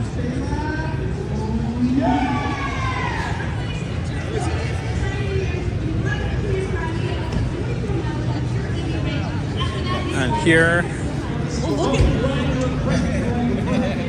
is the 2023 RC 350. MSRP 58,920. As shown, 311 horsepower, 3.5 liter engine, V6, 0 to 60, 5.8 seconds. It's a two-door Sport. Let's take a look inside.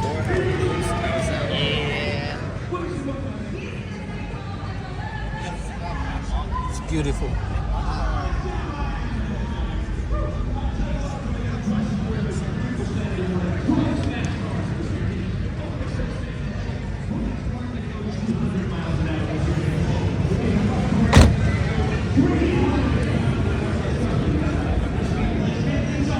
And it's all-wheel drive.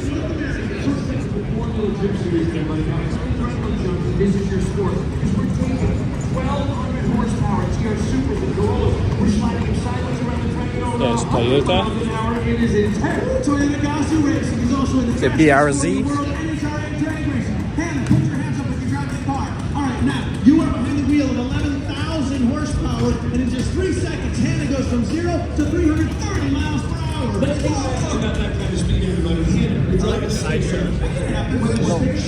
Very popular. This is the GR86. Very popular. And here we have the Supra. Stick shift.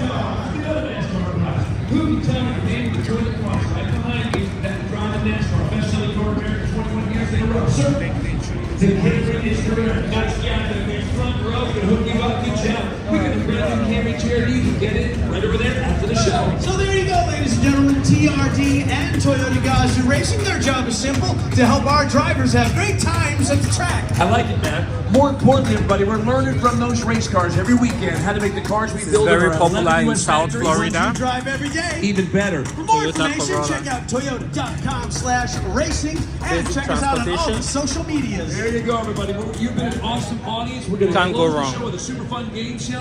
And I think this is the Yaris.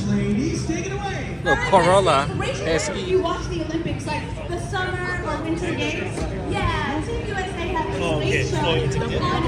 Toyota's just really excited to be a part of it. Toyota proudly supports 29 U.S. Olympic and Paralympic athletes on their journeys to the game. From Tokyo and Beijing to Paris and Milan. Amazing athletes like our Toyota Life Spotlight athlete, Oksana Masters. Here we have the Oksana's remarkable story throwback begins Toyota when she's born with a number of physical impairments due to radiation exposure from the Chernobyl incident. She spends the first few years of her life in an orphanage, and at the age of 7 meets her adoptive mother and moves to the United States. Ultimately, her impairments caused both of her legs to be amputated above the knee, but that does not hold her back. She's introduced to adaptive rowing, and her passion for competition is ignited. Highlander. Then, Oksana adds paracycling to her regimen.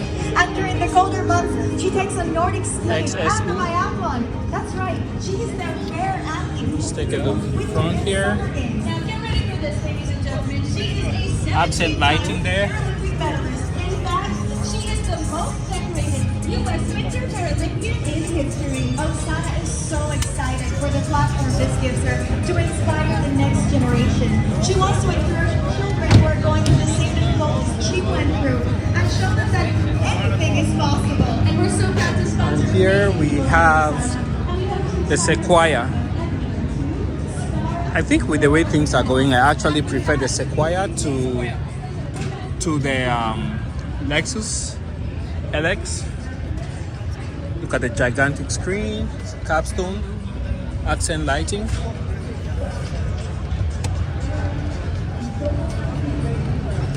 Soft touch, seat controls. It really looks impressive. Take a look here in the back. Oh, sorry. Let's take a look here. It says Sequoia, and you can see the blue accent to tell you that it's hybrid.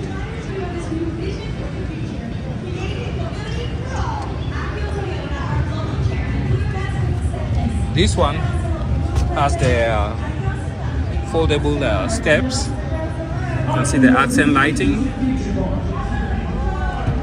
memory, some controls, steering controls, moonroof open. You guys can see it's just a huge vehicle. Seat controls, capstone. And here we have the same thing, but here in truck form. Exhaust comes out the left. You can see LED lighting everywhere. LED.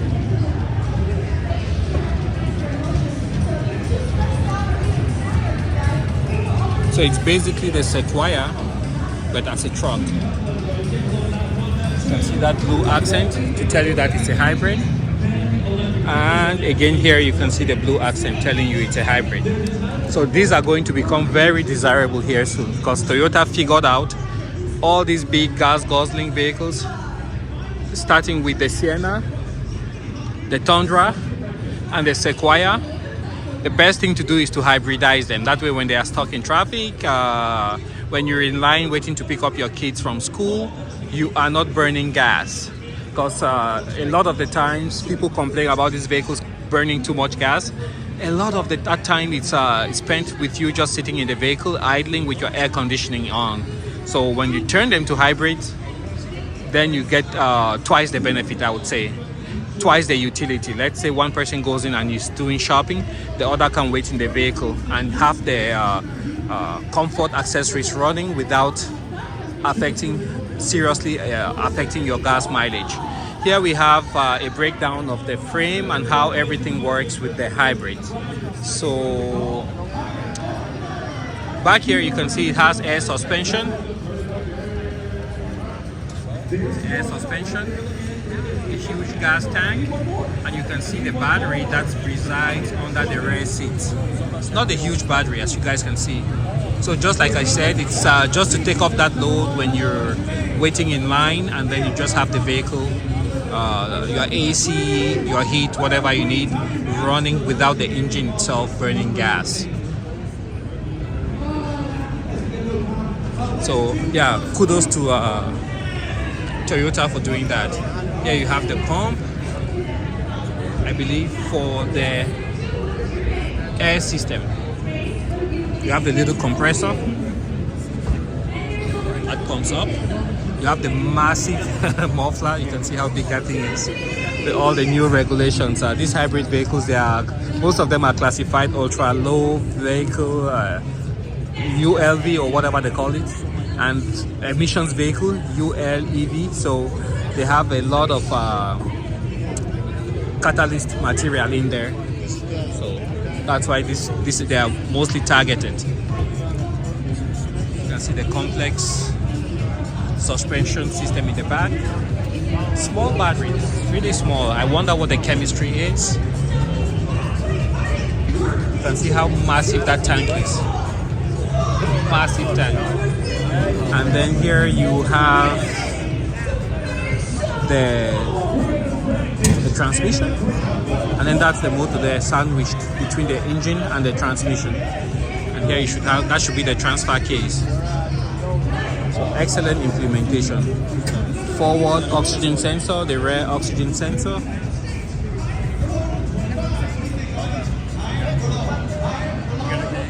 I like how they protect the hybrid system. It's all the way apart from not close to the exhaust.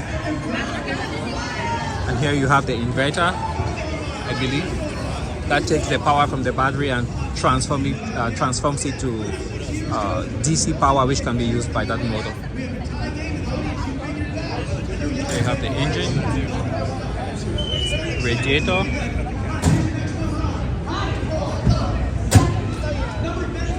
How many different coolers do you guys count? Here's 1, 2, 3, 4. That's how complex it gets. 5. Whoa. Look at some of the components. There you have the compressor for the AC. What else can we see? Seems to be a pretty straightforward system. Wonder what Sandy Morrow thinks about this, but I think I like it.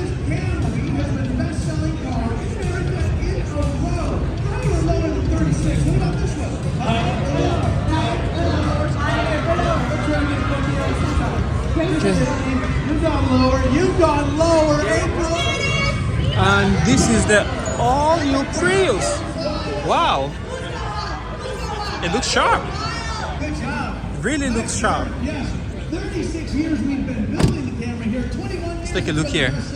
Nicely done. We've got a tie game still. Wow. Yeah, this is really nice inside. Look at that. Accent lighting. Nice small steering wheel. Leather wrapped. Controls on the steering wheel. Manual adjustment. Gas tank. 2 pedals. Powered seats. And then there you have the display. There you have the infotainment system. Some controls, battery, USB outlet port. Power is right there. 2 cup holders. Very efficiently appointed. I like the accent lighting. Nice cab forward design like they do in Europe.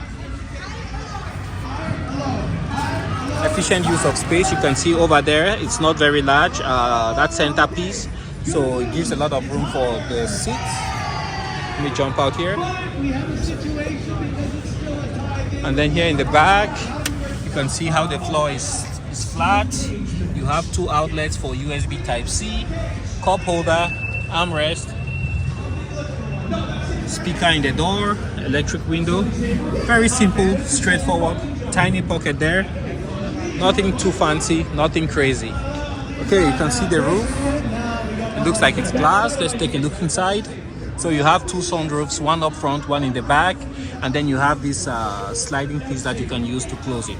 LED lights, and then you can see the headroom seems to be really, they're pushing it. You can see they actually had to mold to give room for for the head. So this will be good for 2 adults in the back.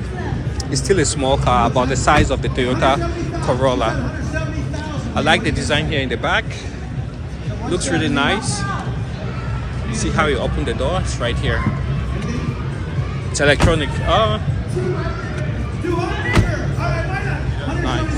209. Whoever's closest to the actual number of jobs created in America due to Toyota Sports here in the U.S. will be the higher or lower champion for the next Backup mirror, the camera.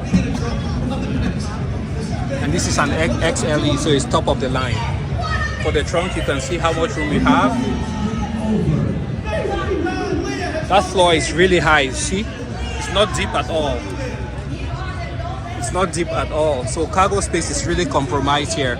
But I wonder what they have underneath. Okay. Sorry, I don't know if I was supposed to do that. This is not powered.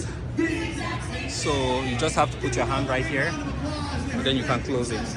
And ladies and gentlemen, before you run away, is anybody interested in winning a brand new Toyota?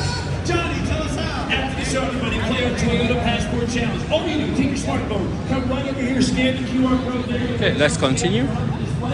And I think this is a Corolla. We'll do this show again at the top of the hour. Thank you for stopping by. I'm Matt. Let's take a look in the back. Corolla hybrid. Almost the same dimensions as the Prius. Let's take a look here at the trunk, if we can. And it has more trunk room. But the Prius just has a better overall design though, compared to the Corolla, I would say. Let's take a look here. It seems to have a longer door. Be tighter in here. And you can see the Prius. It looks different. It looks really sleek. I like the Prius. Okay. And here we have what seems to be, is it the Avalon?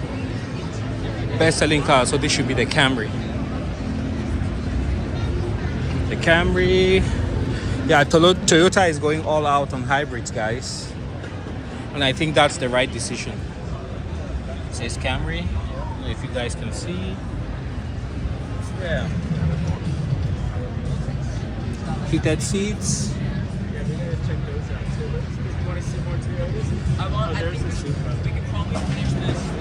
Powered seats.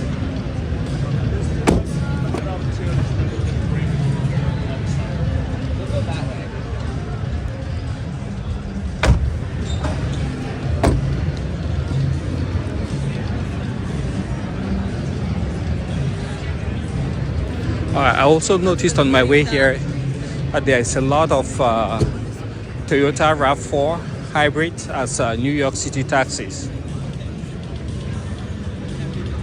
43,000 for the RAV4 HV XSE hybrid. It's supposed to be that new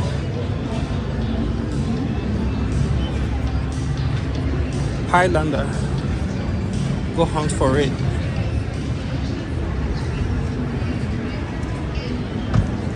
And this is the Highlander hybrid,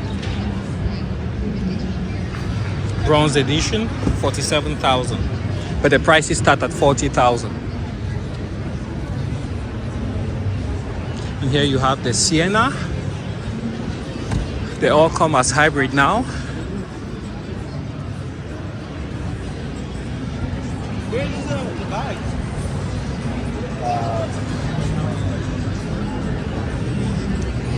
I think we've seen these ones. Oh!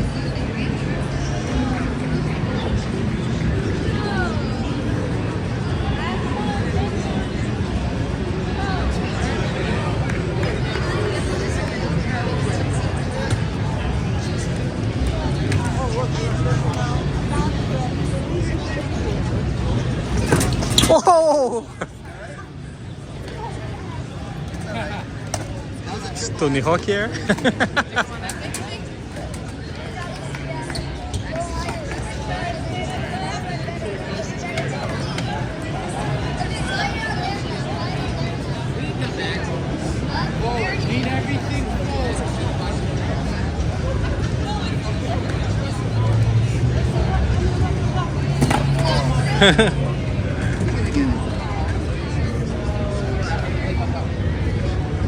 All right, guys, we finished with Toyota Path 1. I think we're just about 25% done here. So let me turn this off and then head downstairs. And I'll catch you guys here shortly. Alright guys, we're back here at the 2023 New York International Auto Show, and we're heading downstairs. We've seen most of the vehicles here. Not all, most. So let's see if we can find the way to go downstairs. We've definitely missed some vehicles, I'm sure about that, but we'll see if we can make it up later.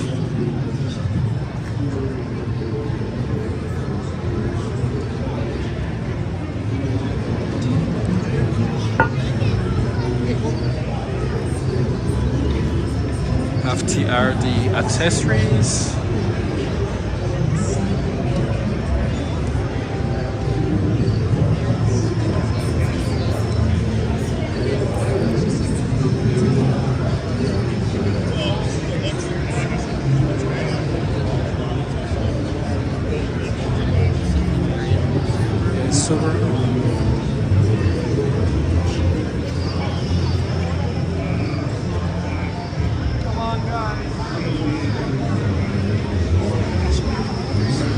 Basic non-frill, no frills interior.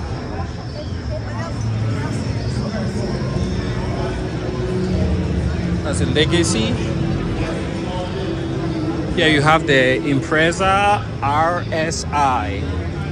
They come with a stick shift, no?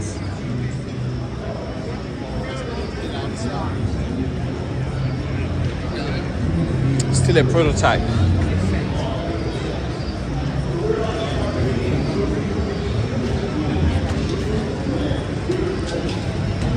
Here you have the Subaru Ascent. Captain seats in the back. It looks very comfortable. Third row.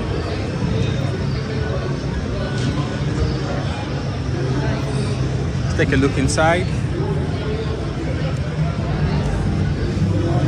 Seat controls.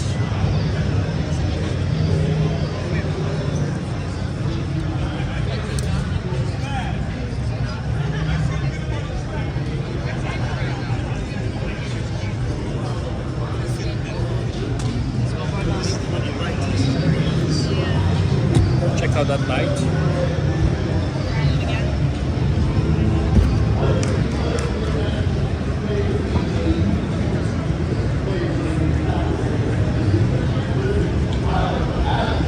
And here is a Forester.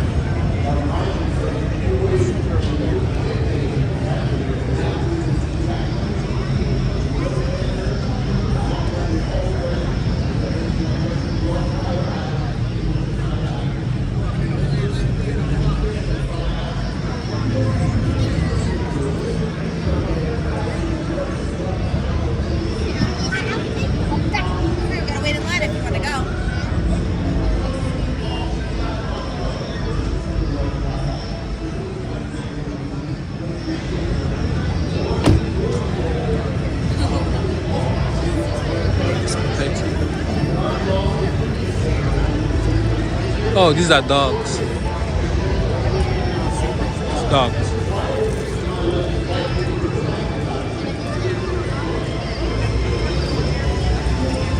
This is the new Outback.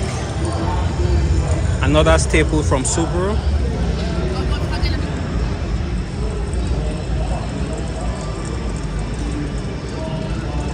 Subaru has opted for the Tesla style display.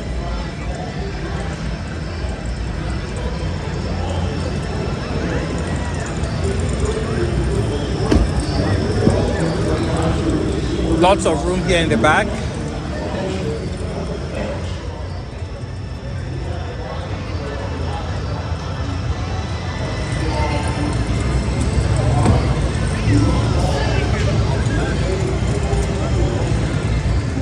It's Outback Touring. See the lights.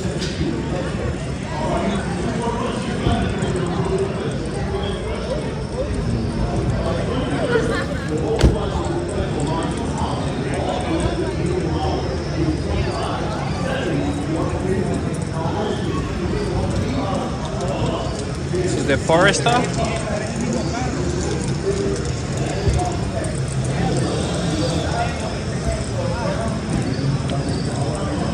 Let's take a look. Smaller screen.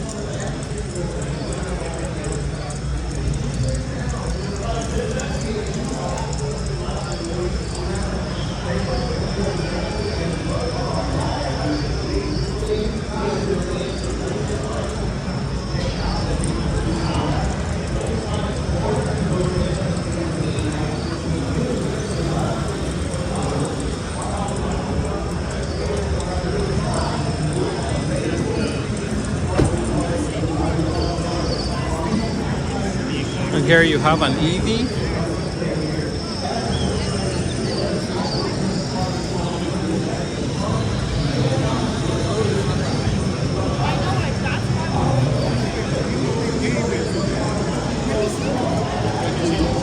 It is the Solterra.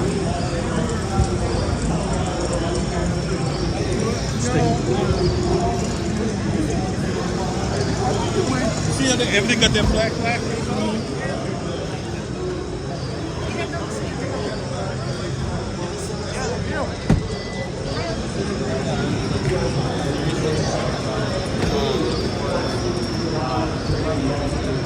I also hate dusting.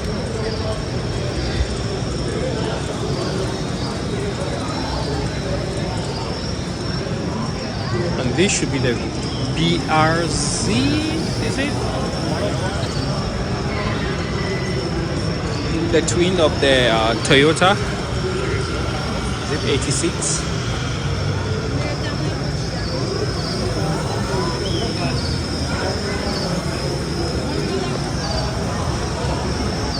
The WRX. Getting a lot of attention. Let's take a look inside. It's not a massive screen. Seems to be a stick shift. Let's take a look here.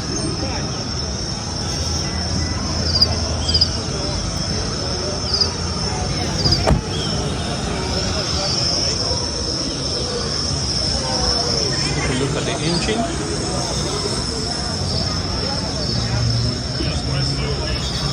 We have the horizontal engine. Seems to be 4 cylinders opposed. That seems to be an intercooler right there with the scoop on the hood. Easy access to the oil filter.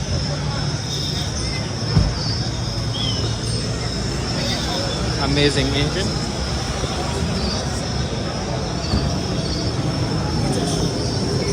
Popular vehicle. Okay, let's move over here.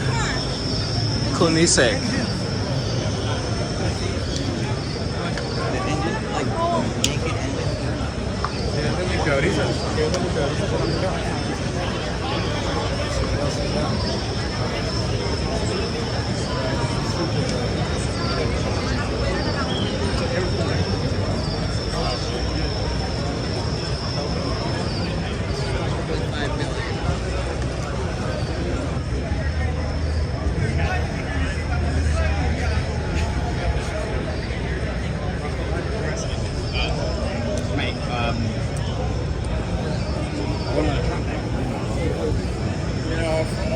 But then we have a Rolls Royce.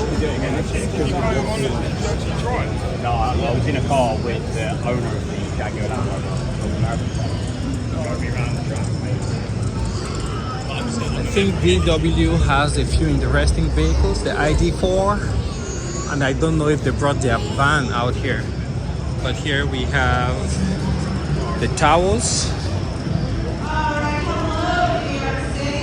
and 34,000 MSRP. Just in case you didn't hear him Small before, crossover. we do the IQ trivia every hour at the bottom of the hour on the 30. So the next one will be at noon 30. That's 12:30 for those Here at VW. And here we have the Jetta. And on the stage with me today, I do have two of our most anticipated picked vehicles for 2024. To my right, I have the ID Buzz, which is the beautiful, most anticipated recreation of the hippie van of yesteryear. This is our all-electric micro bus. The one on stage with me is our European model. We will be expecting a slightly longer wheelbase, a little bit different version for the US, and we will have more information on that later this year. If you are into EVs, straight ahead of me on the right, you will see the ID4 floating in the sky. Please feel free to check those out. We have a couple on the floor here. That is our first all-electric SUV in the US market, and we also have them downstairs for a little test drive. So check that out if you're into EVs, and if you're not, and you want your standard internal combustion, well, guess what, my friends? We still have some big vehicles that are gas. So to my left here is the Atlas. This is the 2024, this is the full-size Atlas. The model year 24 Atlas family is getting a major refresh. You will notice the biggest changes on the interior of the vehicle. We will have a standard luxury seating. Also coming standard for 2024 will be the heated seats, ventilated seats, and heated steering. So please feel free to check those out. The one on stage with me is actually called the Peak Edition. The Peak Edition is a neutral model year 24. This is going to be a recreation of the base camp concept models you may have seen. It's a bit flimsy. There's a pocket right there. Got a button here. That's cloth, leather, two-tone. LED light, LED light.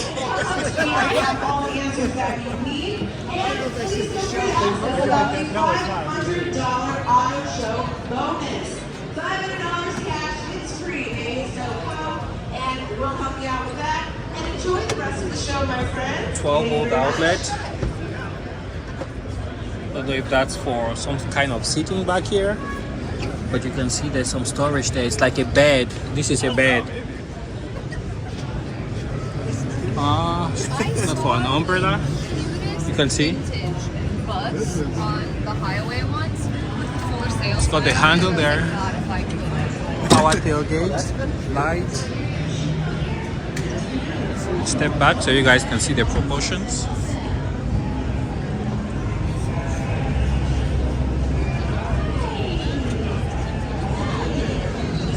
Okay, get closer.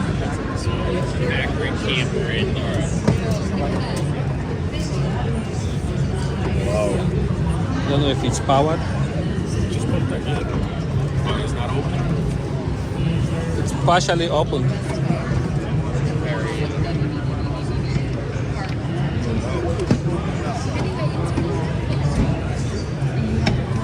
Okay, closed. So here you have a USB port, pocket there, cup holder, powered seat, This one feels kind of weird. ID.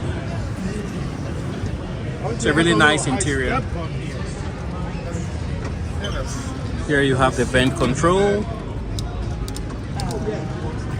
some space here, rubber, Is this another keyless one? LED lighting in there. You can put your coins in here and the notes in there. Cup holder. No, this is not keyless. Yes, Very high definition screen. Oh, keyless. This is really interesting. There's another screen right there in front of the driver. Yeah, but it's a charger. You have the start button right there, you see? The seat is moving backwards. You can feel the cold air coming out. Got armrests. Open the door, window control. Kind of hard plastic, really hard plastic. Soft touch, hard.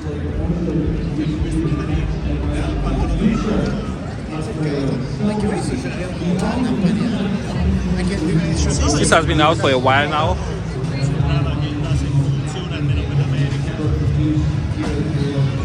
There you have the hood.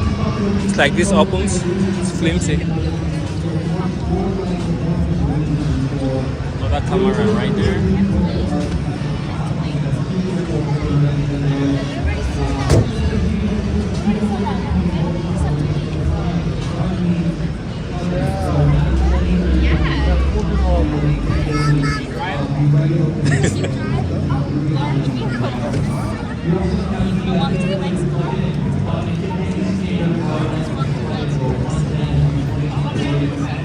Okay, yeah, there's a lot of people who want to take a look, so we'll just move on to the next. And this is the Atlas to the left, and this is the ID4. Everyone can use a little help now and then. The Volkswagen Tiguan with standard front assist. It seems to have the same architecture like the Boss, starting at $38,000. All-wheel drive. It's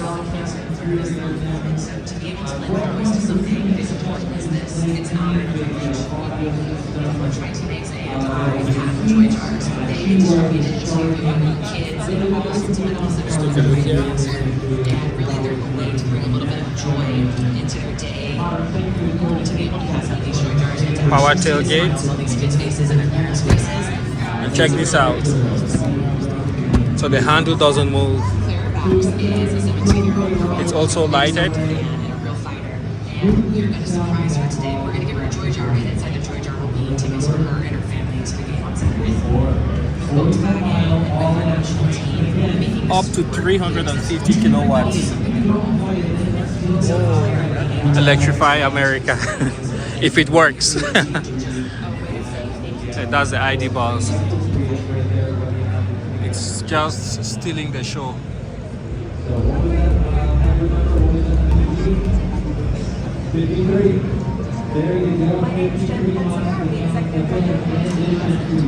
There's supposed to be another floor downstairs. This is the new Highlander. Yeah, I was looking for this. I think it should be out next year. The Grand Highlander 2024. It looks a bit bigger, and you see all these manufacturers, Honda, Toyota, they're picking up this design, which is seems to be like from Mazda with the blonde front.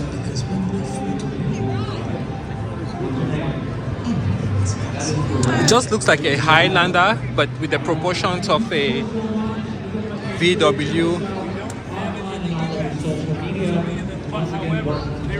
Atlas.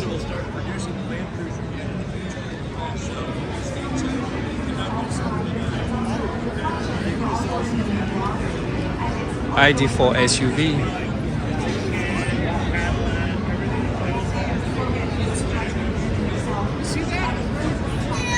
This is the Magic, guys, up front. Looks mighty complicated to me, but I guess it works.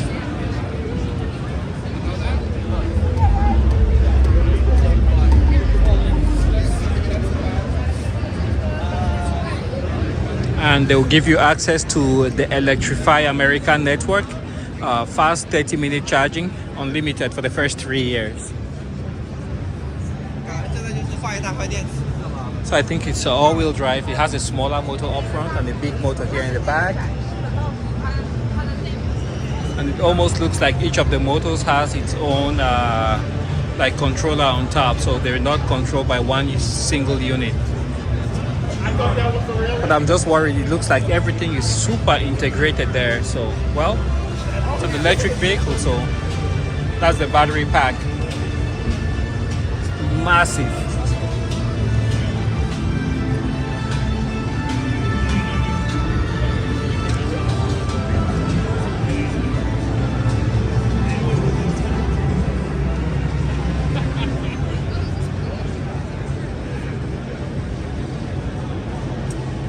So you could talk to it. You actually could go in and everything that's on there, you can actually go in and ask a question and we'll talk back. Oh! Yeah, it's a different experience. Artificial intelligence. Let me try. Yes, please do. How was it? So it says, let's talk. It's actually, but we have to keep the door closed just to the noise. You can see. Hello, and welcome to the RAV4 Prime Talking Car. Come on in. Okay, let me step out. I have the backpack. No, that's fine. I got the backpack. I heard it talk. Okay. Yeah. Say hello. Welcome to the Talking Car. Here we have what seems to be, is it a BRC? They're bringing back the retro vinyl. Oh my god. Yeah, this one has a very complicated name, but it looks almost like the Venza. don't know if it's actually in production. That's piano black. That feels almost like a cloth. And then here you have the leather seats.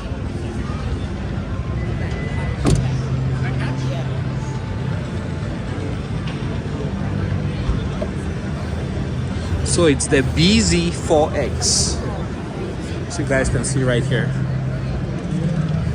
And I believe it should be a hybrid. Heated seats in the back.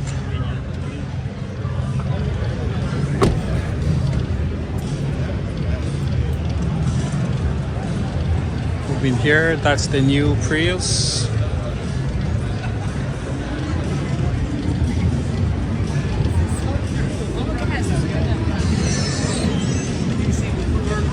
I kind of overheard him say that the Land Cruiser might be coming back. He didn't say it officially.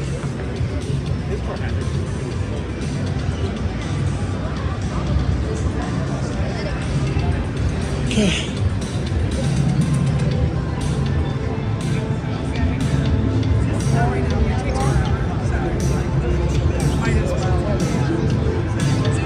Camry. And this should be the Crown. Hybrid. Most dealerships that have this, they are marked up like quite a bit. Take a look inside.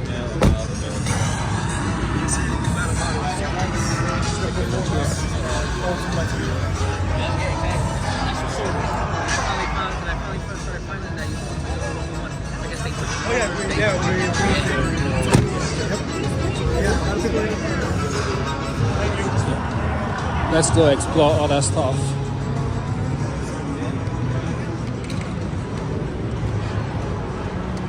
Oh, that's the Corolla with the 3 cylinders, I think.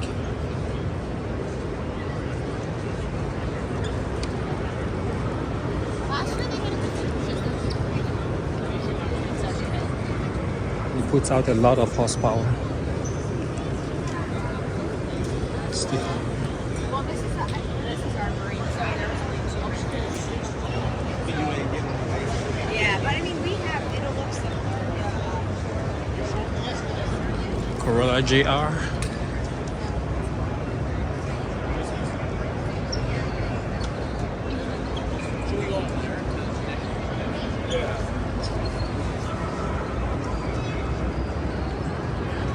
Downstairs there's supposed to be, oh, that's the exit, and I believe if you exit you can't come back in, which sucks.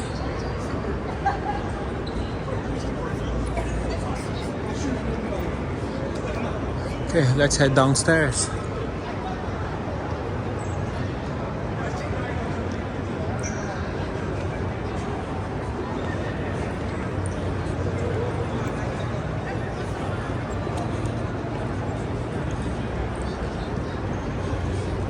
And down here, I think they're offering rides.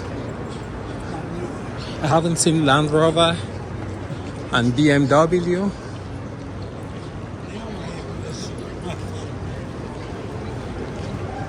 But let's keep going.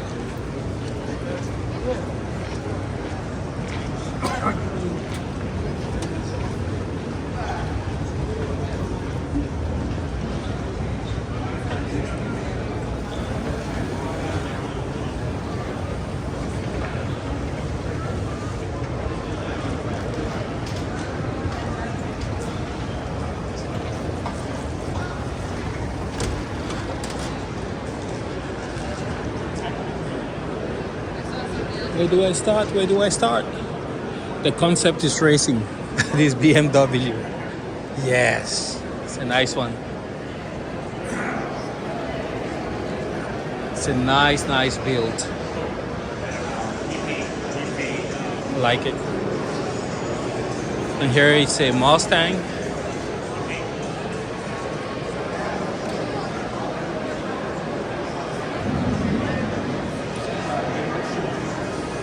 There you have a selection of wheels.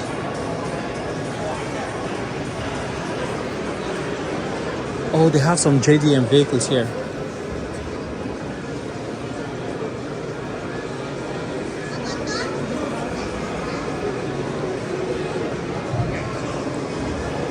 Toyota Supra.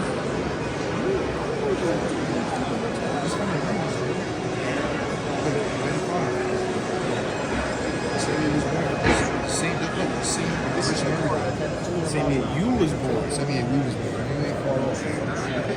What's that guy? Yeah, it's on his V12. Yeah. Built by Smoking the God.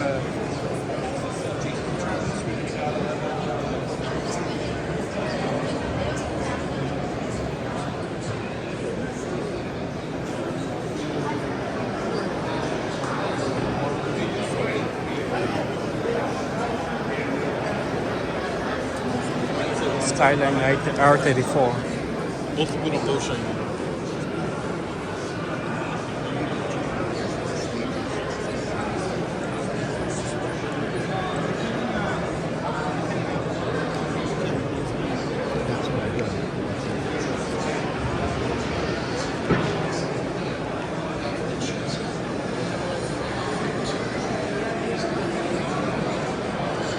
That used to be the leader in off-road lighting. I don't know, maybe they're still popular in Europe.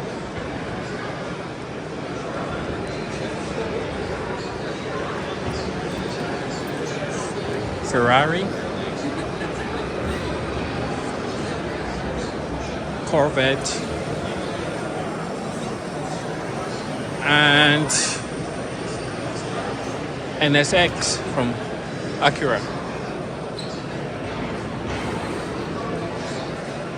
Here we have the 1957 Maserati 300S.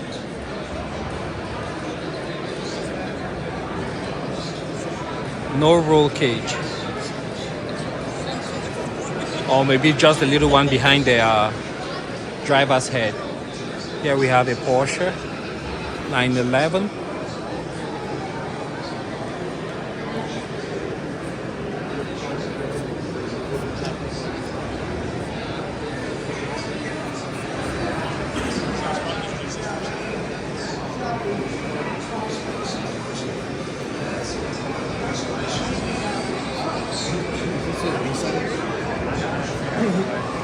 See all the wheels on the right? Right-hand drive. It is a Nissan. It is a Nissan? I think so. Yeah, it looks like it. Yeah, I didn't know. Yeah. Guy looks like Jean-Claude Van Damme. But I think he's younger.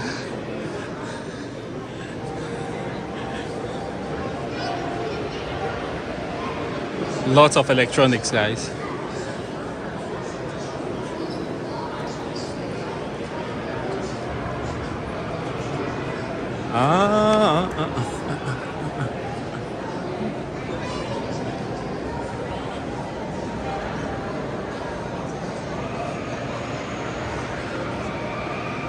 Nice Civic.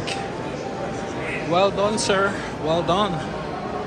Here we have an Impreza 1997. This is the generation that got this car, made it really famous.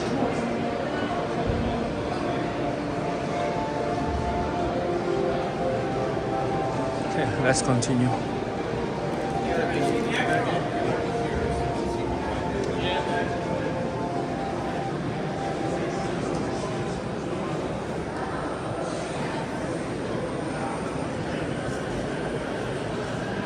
Here we have a Lexus built by Race. The only problem I have with these ones is just the gas consumption.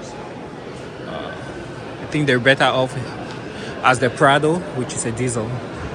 Here we have a lowrider Chevy.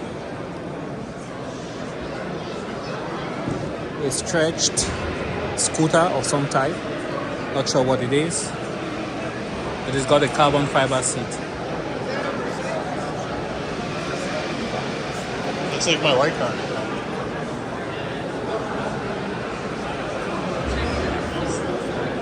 I'm not very sure. That's a Mazda. That could be a Mazda too. or it could be the new. I don't know what it is. It almost looks like the new Supra. Not sure. GTR. This is an R34, I think. Oh, look at this car. I want to go look at the Jeep. That's a Datsun. We used to have those in Africa. Even this one. This is like a Toyota, I think.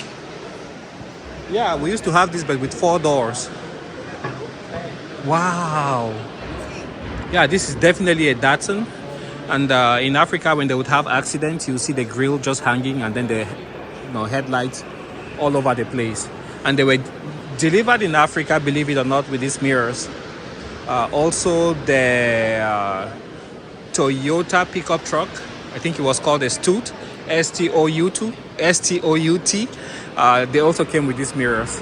Then later versions had the mirrors on the door. AE86, nice underrated vehicle. Very nice, rare to see these days. And there you have another nice Trueno.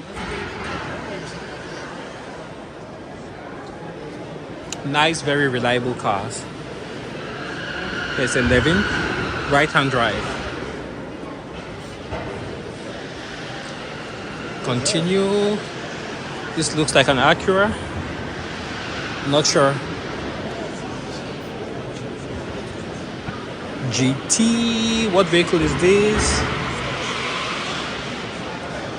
Is this a Peugeot? It's a right-hand drive. I'm not sure. Texas vintage imports.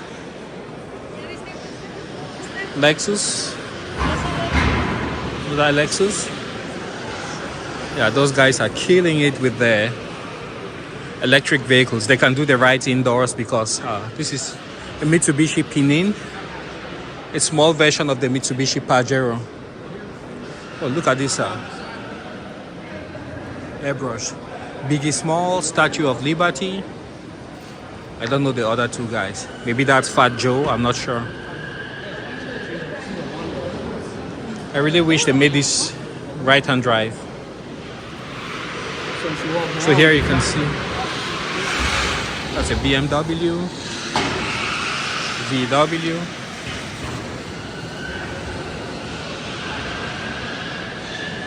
Chevy Bolt,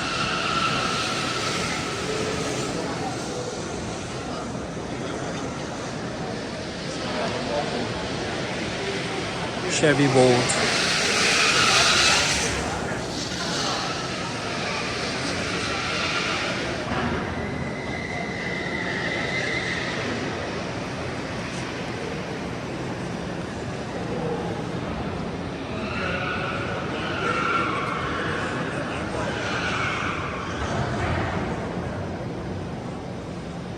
ID4.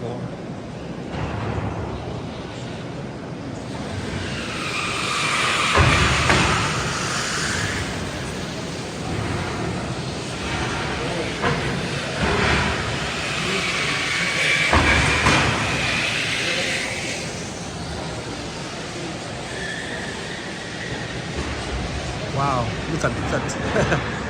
Fast acceleration. It's a Nissan. Beautiful color.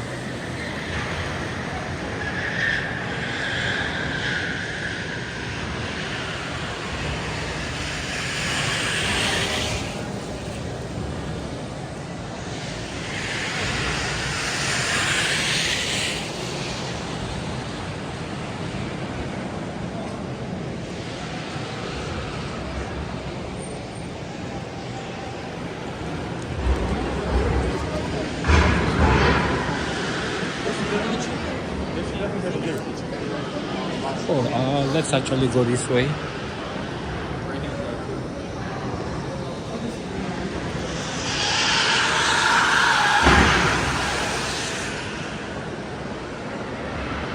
Extreme 4-wheel drive.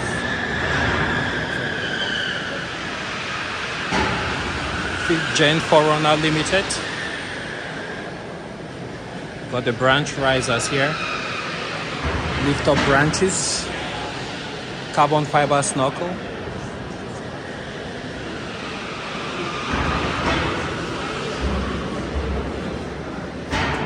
Oh, somebody built a Pajero Montero. That thing seems to be on 40s. Old school Land Cruiser, came out since 1990. High in demand. It's a 40th anniversary. I think this was like maybe 96, 95. 4Runner. Porsche. I wouldn't take this anywhere far from a garage. And here we have a Lexus. Okay, there's a lot to see here. Life is a trip. Go RVing. Let's take a look in here. This is a Van Gogh built on a Sprinter chassis. You can see the LED lighting on top. And they're looking for a salesperson.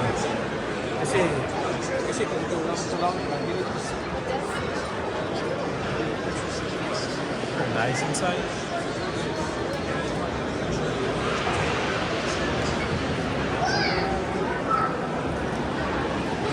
This one is a retro styled. You can rent it for $12.95 a week.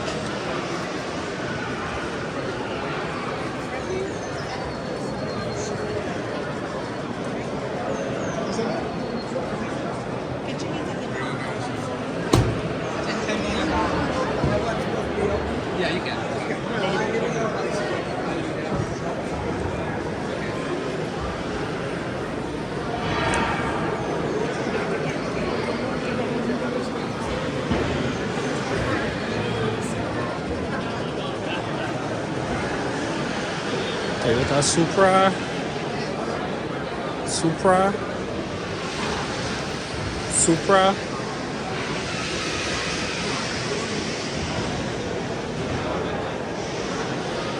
Supra, and these have really skyrocketed in price.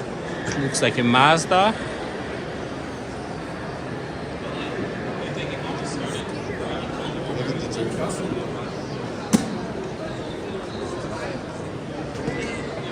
Nissan Z35,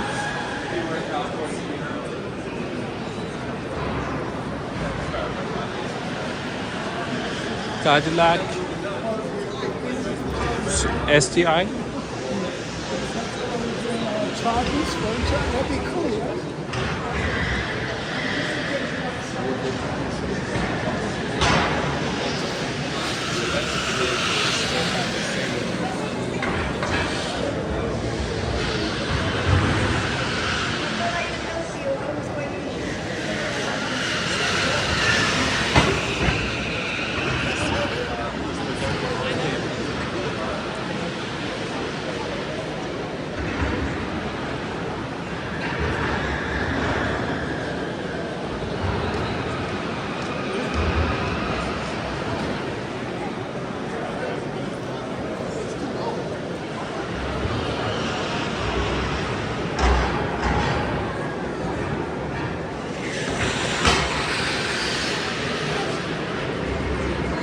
oh, that's a Lada, Russian made.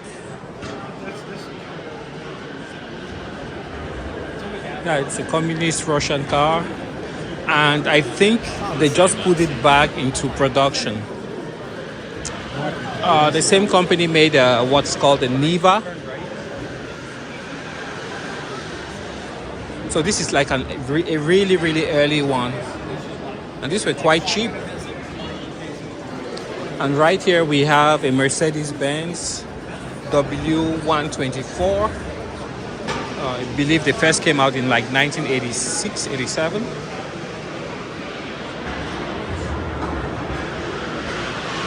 Really hard to find in this condition. They came in gas and diesel engines.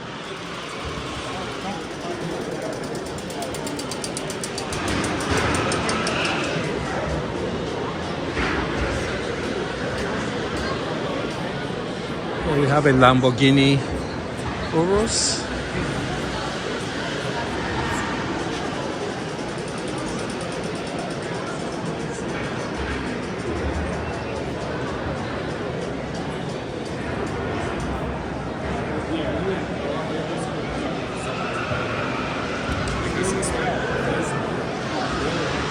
Wrap shop.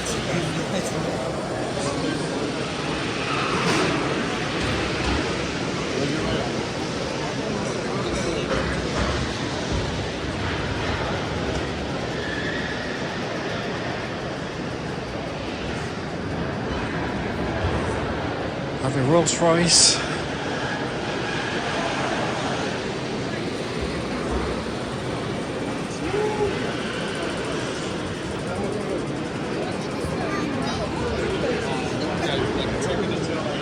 Gold VW.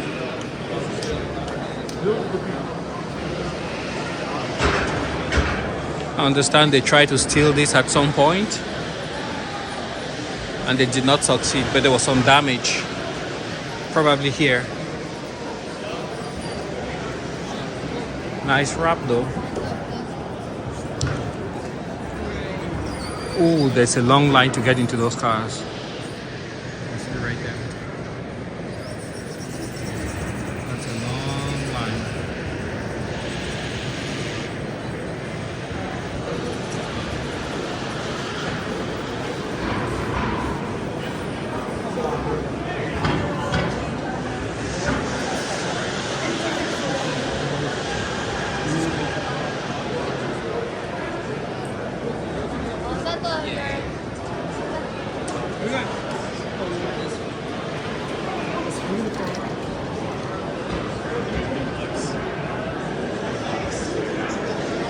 Maserati.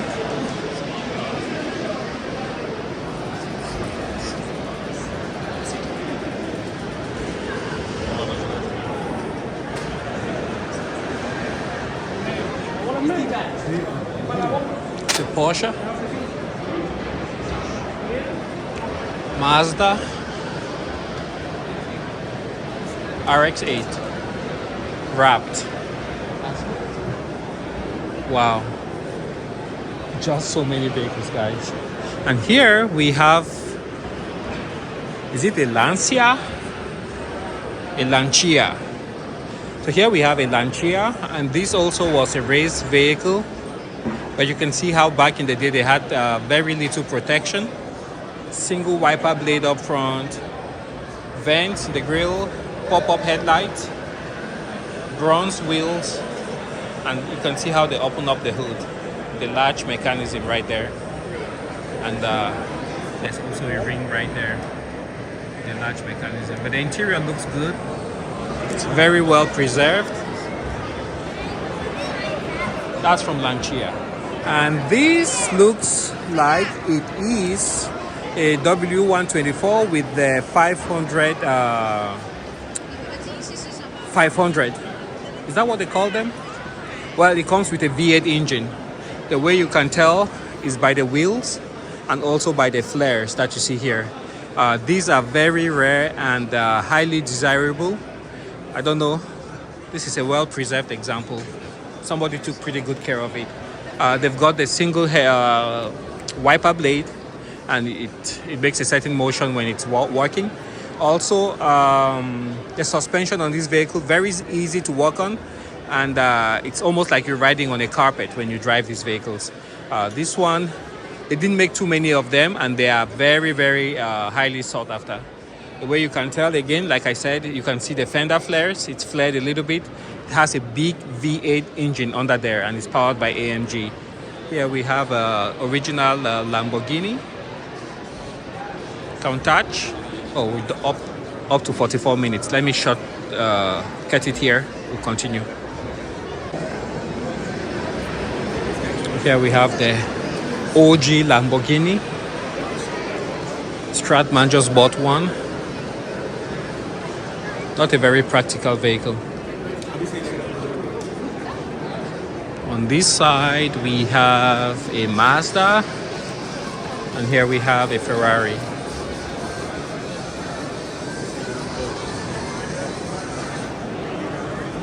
Here we have a Toyota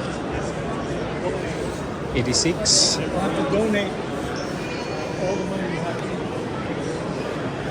Fire Department, New York. Awesome, guys. Let's check if there's any badging behind this Mercedes. Nope, it's been taken out. And you have a backup camera installed. Here we have a Toyota white body. Nicely done. Saratoga Automobile Museum.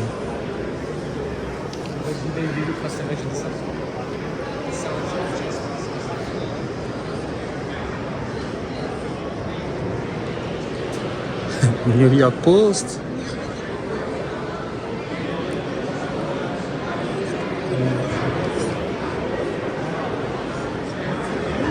Lamborghini.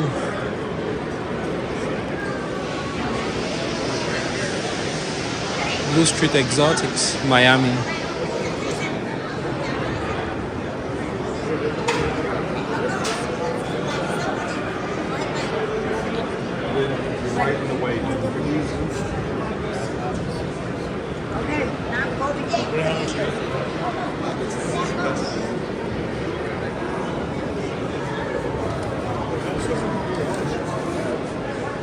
We've been down this way.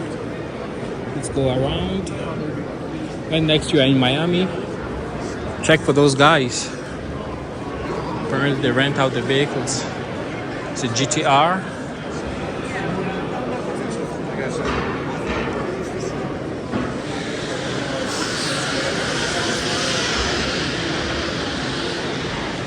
BMW.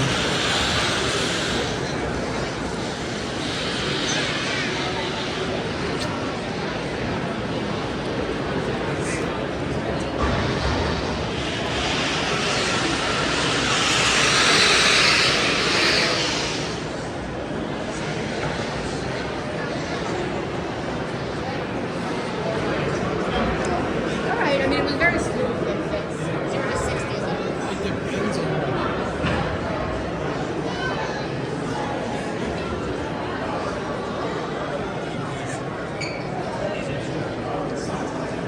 Test track.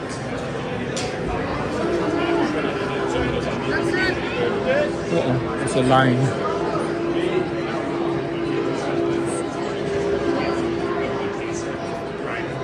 Let's check out what's here.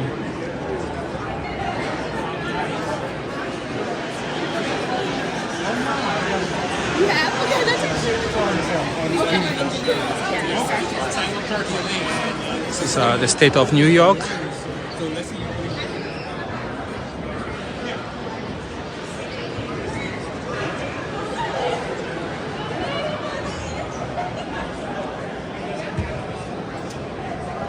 State of New York. I've always been a leader in adopting alternative powered vehicles. EV6.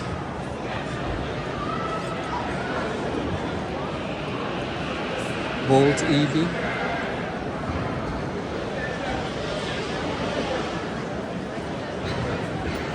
ID4.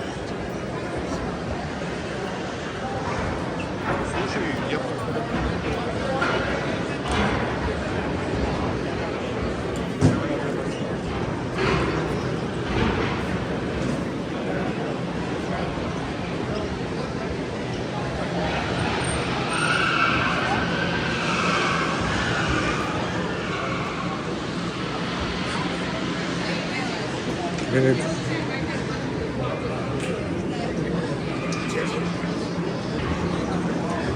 Here we have an H1 OG. It's got the light bar. These are the Marines, I think.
jacuzzi.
Yo, Stefan, can you just a little?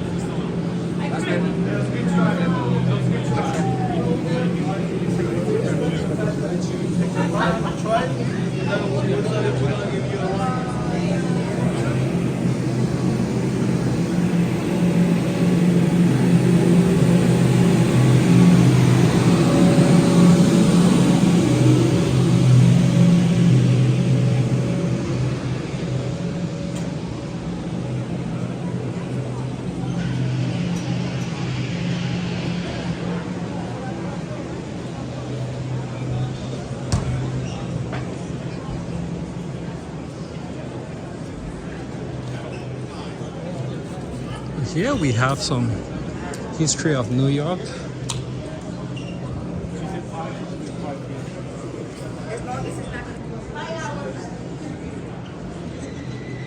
Wow. Back then they built the buses with rivets. If you look closely you can see where they put the rivets. It's amazing. 1949.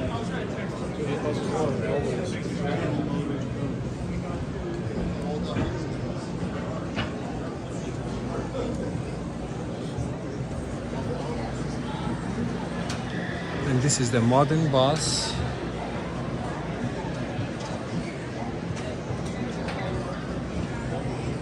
And the old one.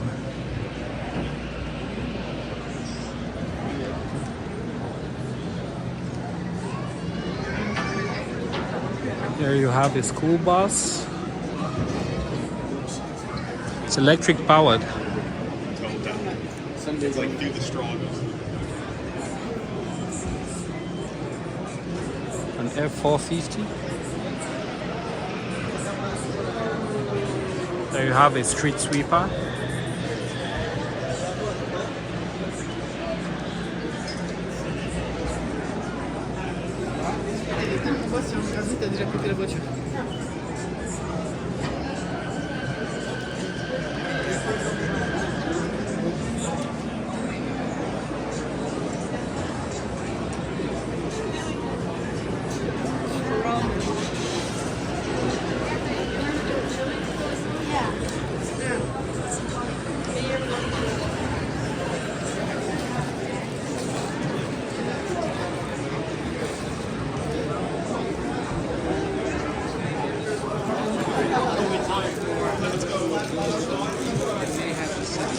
NYPD.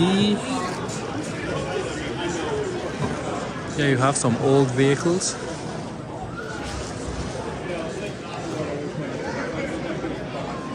Fort Lightning.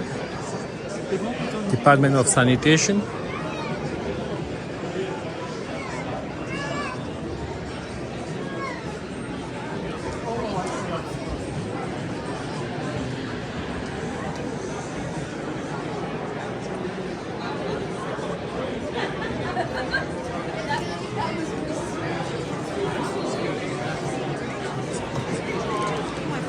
What do you say this? Texted. All right,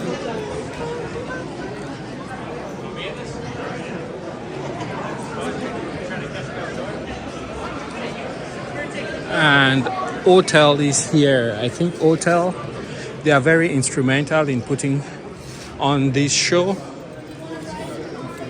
I think they should have an information center somewhere here. That's 100% electric. So let's check out Hotel.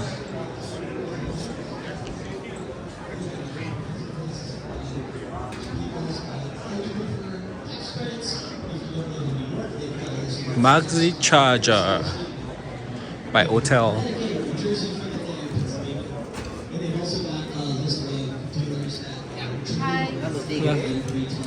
It's a nuts. Viridian.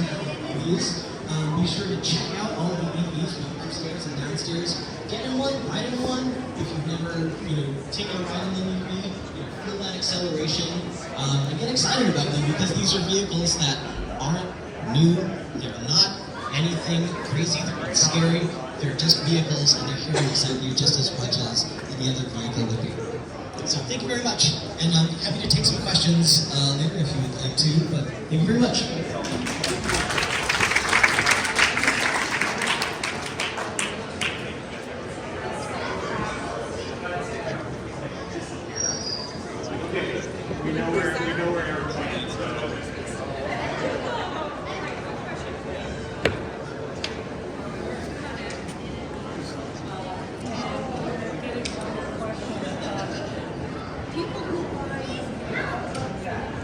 Tesla Model S.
Not drive.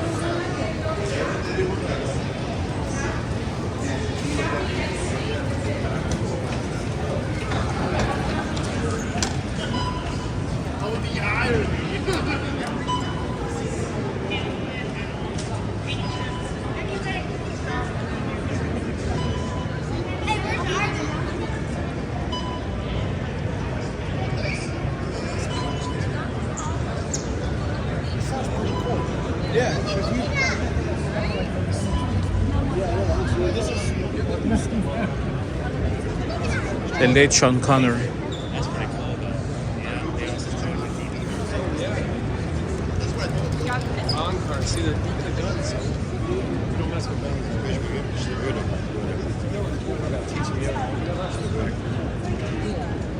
Oh wow, look at the gun. It's cool. That's like Jerry.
good, you're good. Thank you.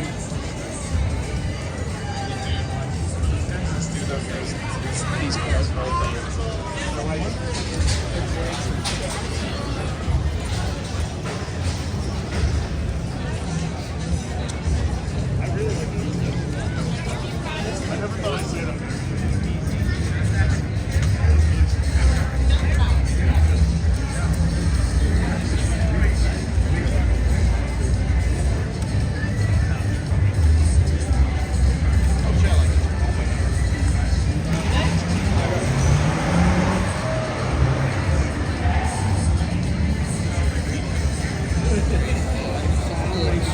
The whole thing's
Go to the NHL Center.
Someone has to win. Your chances of winning this are probably better than actually winning the Hamilton lottery.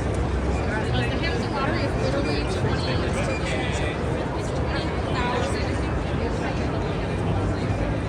You're the JVC, friend.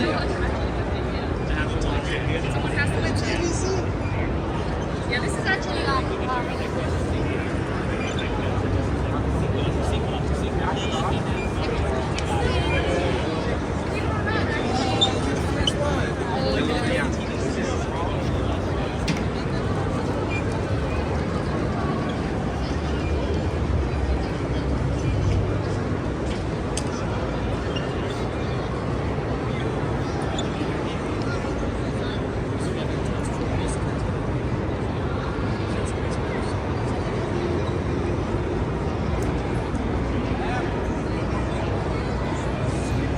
additional exhibits upstairs.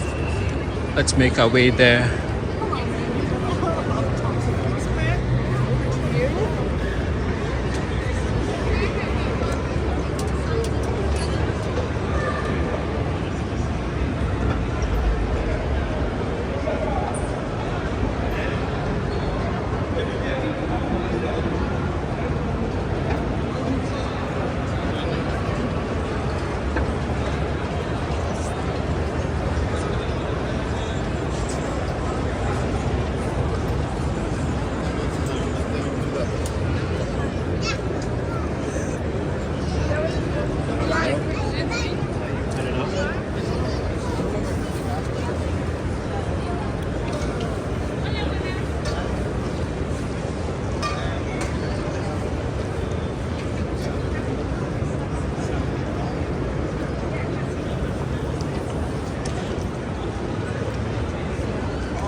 Okay, we'll stop here.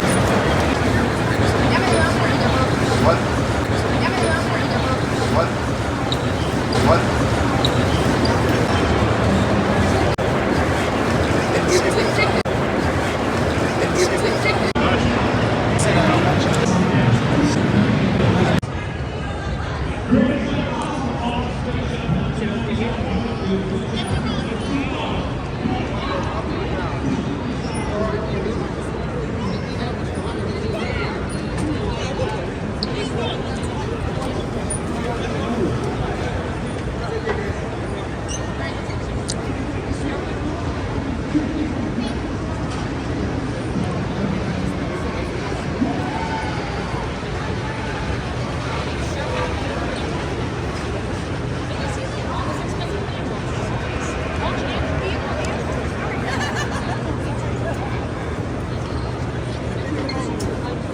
Hey, where you guys? Kind of told with like what did we first No, Brand's flag is here.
It might make it worse.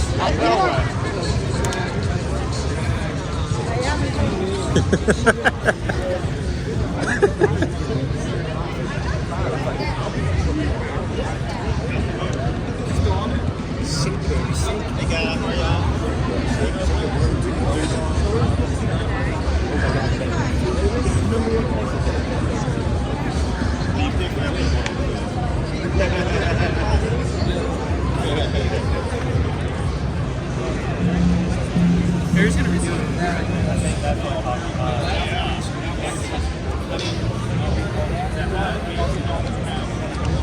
You're buying it or you selling it? We're making it. Oh, okay. What kind of engine do you plan to put on here? What's It's electric. is it fast? No battery yet. No battery yet. It looks fast though. It should be. Wow. So where are you guys based out of? Okay, so do you have like sponsorships and you're just showing your tech? So all the sponsors, I guess, are on the car. Okay. And then they sponsor us. They give us money or they'll give us parts. Okay. For example, a lot of our companies will order parts from them and they'll give us a very hefty discount. Okay. You know, like 50%. Yes. Like there are these Owens dampers. Yes. Certain things that we do have to buy. Okay. But most other things are made in-house by us. Oh, instead okay. of raw material. Wow. So how soon do you think you might have the battery and the power control system ready? Yeah, so all the power control systems and Yeah. everything are all coming in, I think, in 3 weeks or so. Okay. So we should have it running. Our competition is June 12th to the 17th. Okay. So we will have it ready for then. Do you have a website or like Instagram where we can follow your progress? Yeah, so we have this. Awesome. Thanks, man, and good luck. Okay.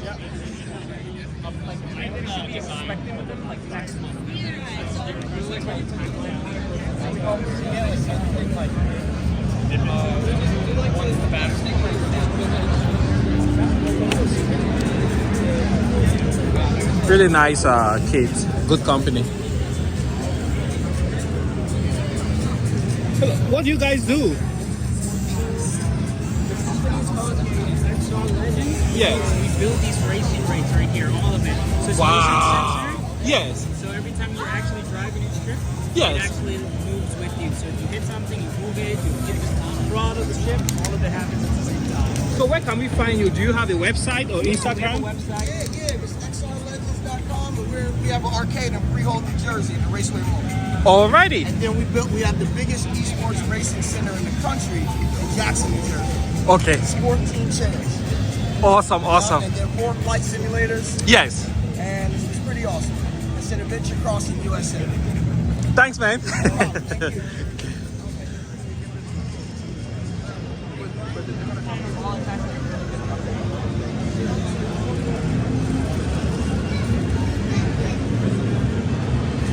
Oh, this is cool swag.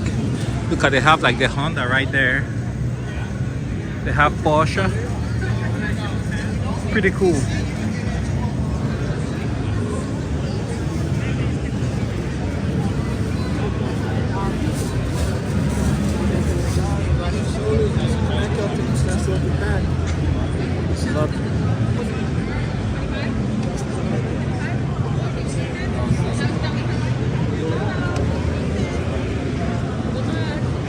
You're outside. Guys, you have $1,000 cash drawing. It's gonna go out tomorrow. The Rangers. I forgot what I was saying for a second.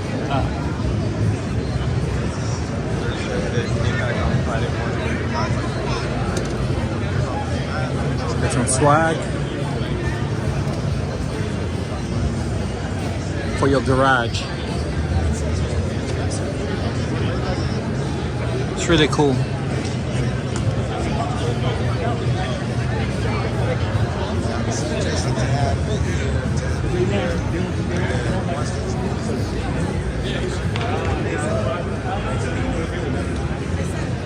Really cool swag for you.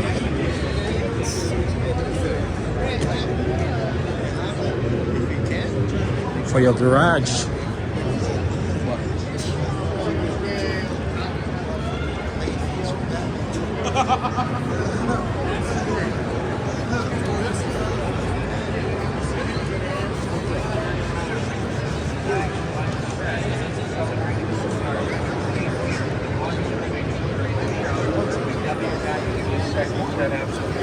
Directly from the manufacturer.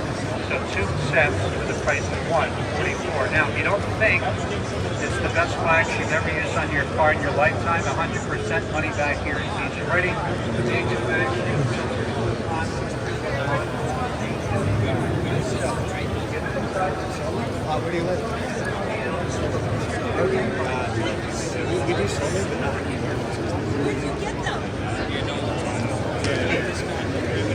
You don't remember.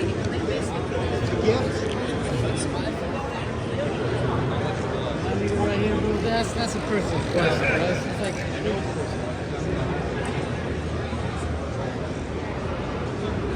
usually $50 each. It's promotional sale, give 20.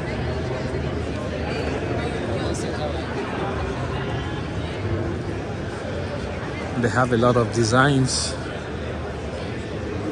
and they're polarized. Hello, sir. Tempur-Pedic. That looks not a shea butter. It's lotion color. Ah, I want to sleep. Tempur-Pedic.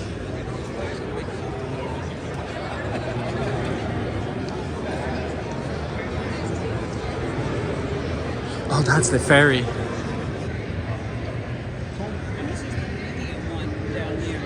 Which one? The medium and the adapt. The king size.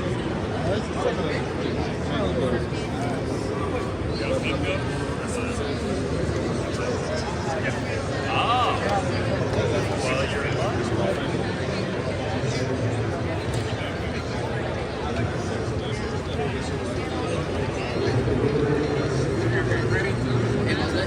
That's the best part about it. What's up, brother? You want to check it out? No, I'll watch. It works better when you try it. That's like watching somebody eat. It makes you hungry. You got me. You got me. This guy's like good. Back knees, hips or feet. Have a seat. Happy feet.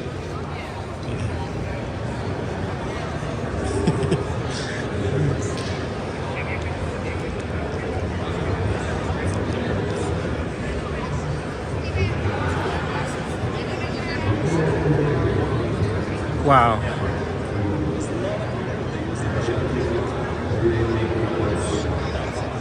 Yeah, this is crazy.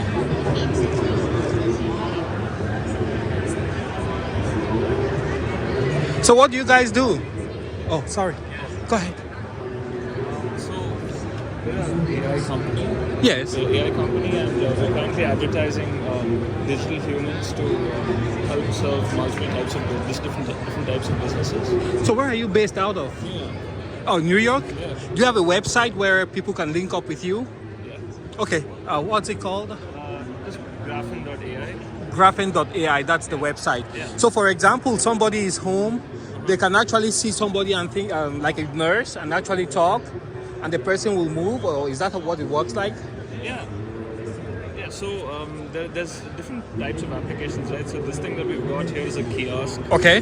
You can place orders to a digital human, and the idea is basically that you just emulate an actual cashier rather than like a touchscreen kiosk. Oh, okay. Yeah, You actually see somebody like, okay. Yeah, real human, and then there's a hotel concierge there, and then there's different applications. There's That's a nurse, amazing. There's a digital human nurse, who can always be beside you, and you can say like things like, oh, I have a fever, or this is hurting, or please go and call the doctor, and then it'll ping the doctor in back, and says, the sky's the limit. You can think of any number of applications. That's awesome. All right, thanks for showing me.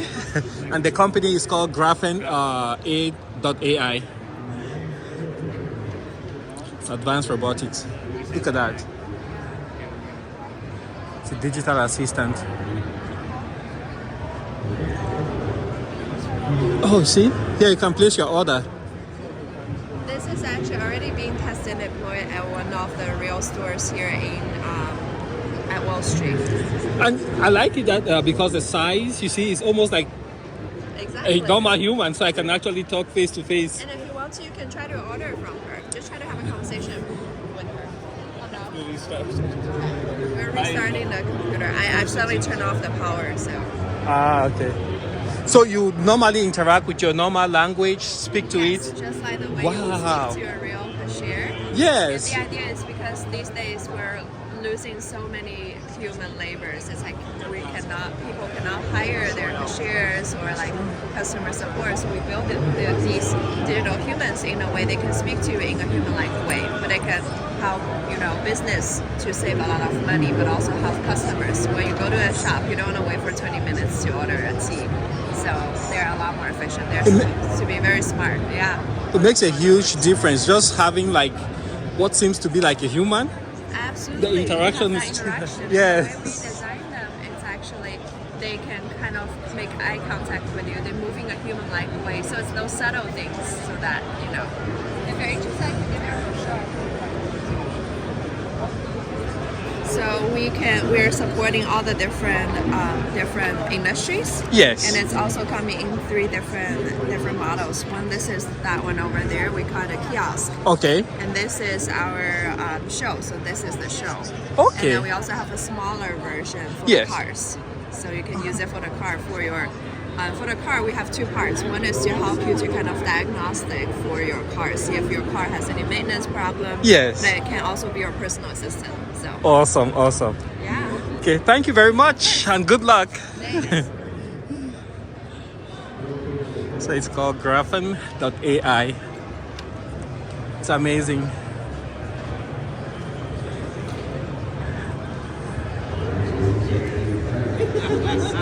Company seems to be owned by some young people. That's the future.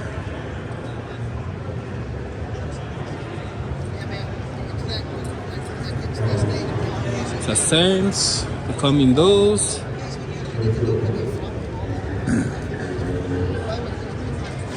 These are getting very popular.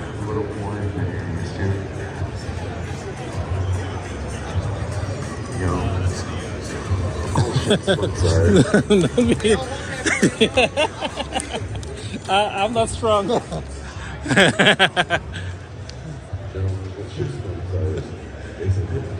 Premier game rooms.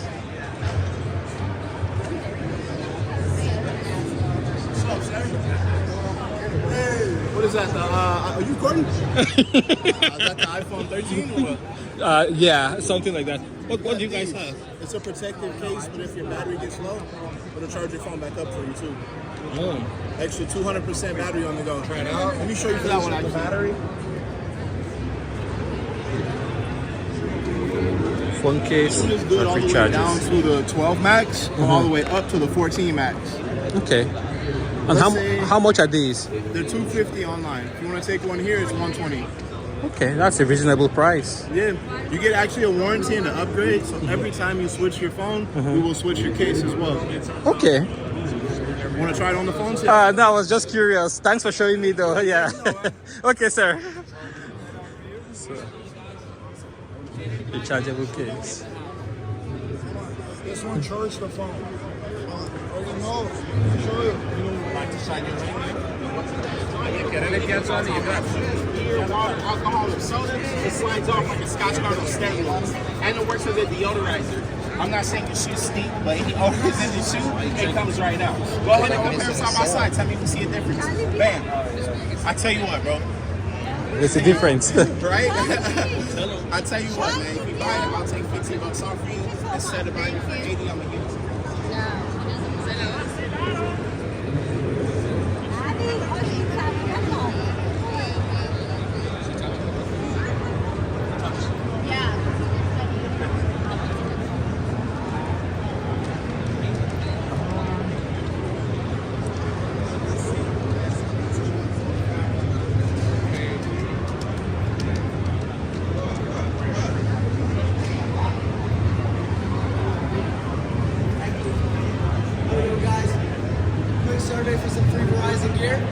some tire gauges and some bags. Free tire gauges, free bags for the price. So I got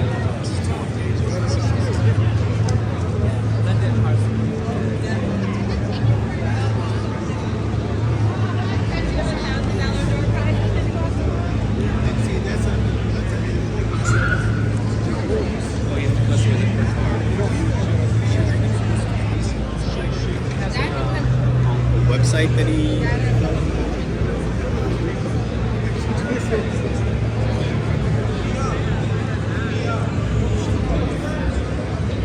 Wow, it's a big drone.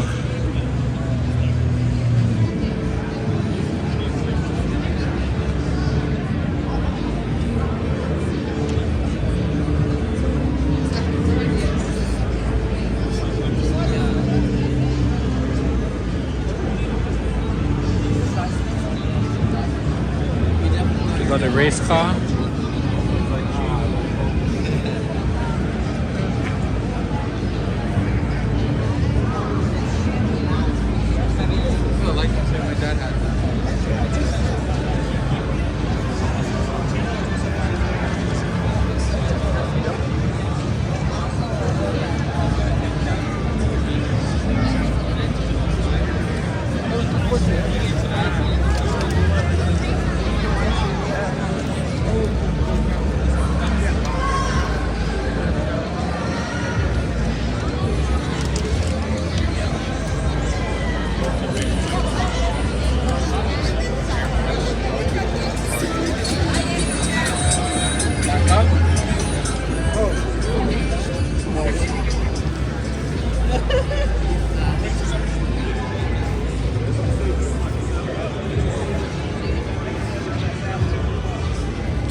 So I think I've made the rounds.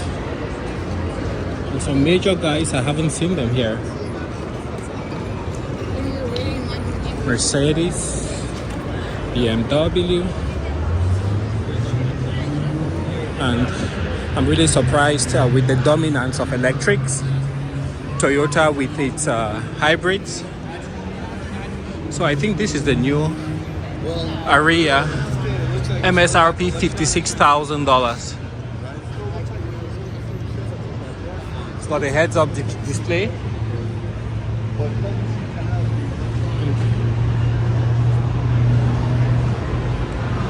There's one here.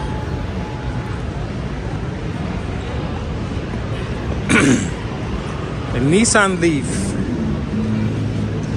You know, guys, many times I wonder what would have happened if Carlos Ghosn hadn't had the problems he had in Japan. He came out with the walkable electric car, the Nissan Leaf, long before Tesla even got to putting out their the first S-Class. Even the first Tesla Roadster was still in prototype when the Nissan Leaf was already in production. I think that if Carlos Ghosn had stayed out, if he had continued, you know, good things would have happened. But I think, you know, too big to fail. He had just too much on his plate. He had too much power, and they had to take him out. Sadly, the whole industry suffered, but he was a pioneer with the Nissan Leaf. This car was a trailblazer, and it really got the electric movement going. So now they brought it up to 212 miles. Let's see the range. And now it's going for $38,000. With that, you know, most people will go with the Tesla model, like Tesla 3, instead of buying the Nissan Leaf with just 200 miles. The Tesla has better tech. I believe it's also better made. V-Spec. It is the last generation to wear the Skyline badge, and for most of us, we wouldn't be able to import this car legally here in the US. Yeah, it's sort of a forbidden fruit. It absolutely is. Like today's GTRs, it's an outlaw. A powerful twin turbocharged engine, multifunction instrumentation that was ahead of its time, and available limited production special editions. Chad, I love that color. Who else likes the color? You guys digging this midnight purple too? I'm telling you. Ooh, buddy. We only built 282 R34 V-Specs in this color. It is an absolute museum piece, so I'm super jazzed that we have it here. Oh, I totally agree. And I also think that the 2024 version parked below it may also one day belong in a museum, or at least an ultimate garage. Let's continue with a review of a look at the Nissan Leaf. So it's improved. Now it has a camera up front. Back in the day, the problem with this was the range, and also charging it was really slow. But Carlos Ghosn was a pioneer in that he saw the future as electric, not just as a hybrid, but pure electric. And that's what he went head, shoulders, knees, and toes. He went all in with this vehicle. All what was left was doing incremental improvements in the range, but they took him out. I really wonder what his vision was. If anybody gets a chance to interview him, I wonder his take on the electric vehicle market, and if it's going in the direction in which he would have predicted. That's always one thing I have on my mind each time I see an interview of Carlos Ghosn.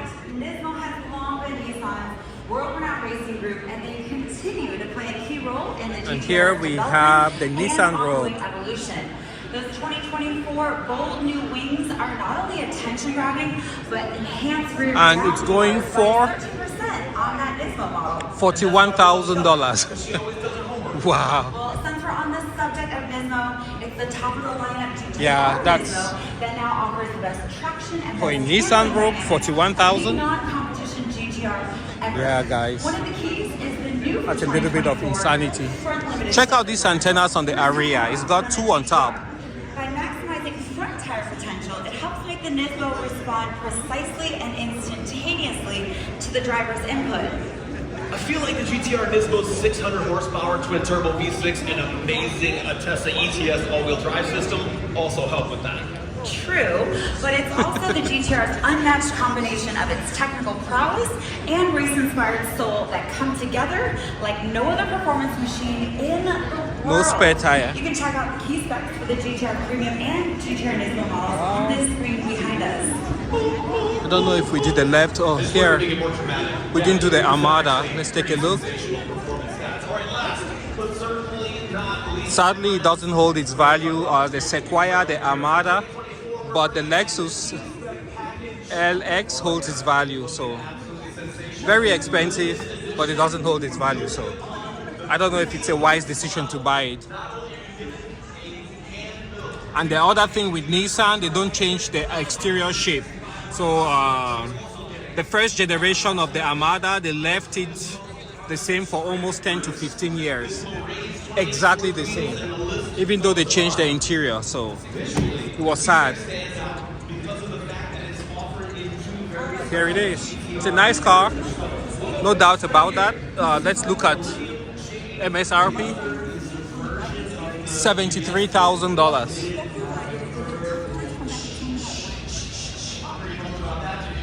And this is a Pathfinder. It comes now with a third row, massive interior, and here you have the power tailgate.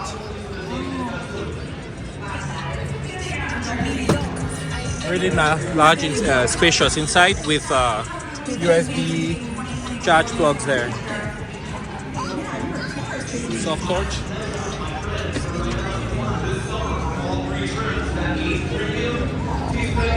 And the Pathfinder, they're asking $53,000. Oh, well, I'm so excited to have you here.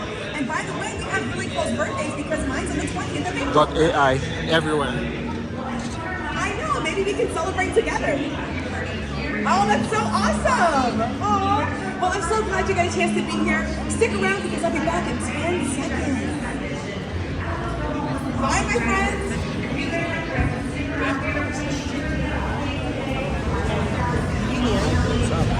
Yeah, this is almost like the Nissan Leaf. There's no front. I don't know what it is. I don't know. Seriously. Yeah, it's completely I thought gone. It's electric and there will be empty space, but everything is over here. Yeah. Somebody has to tell it what it is. Exactly. Maybe this is where you put the oil. Engine oil. Yeah, Nissan, what's up with that?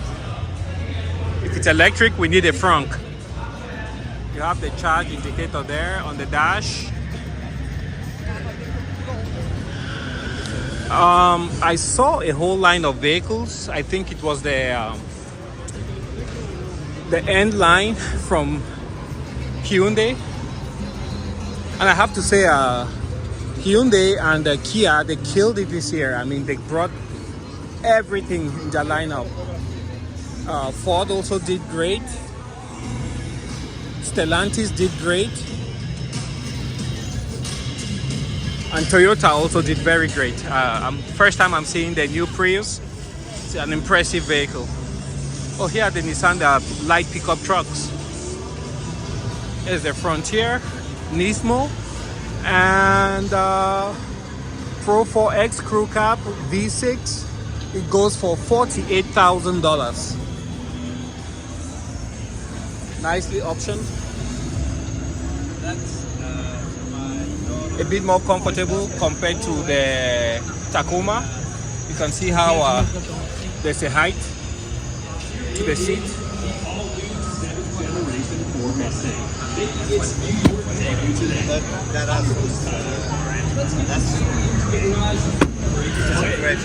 There you have the bed. Hi, friends. Two heads of every once. I'm also your host, Jennifer. Let's give these folks a go forward. Here we have the Pathfinder. I believe we saw this already. This is the Rock Creek edition. Very nice inside. Comfortable.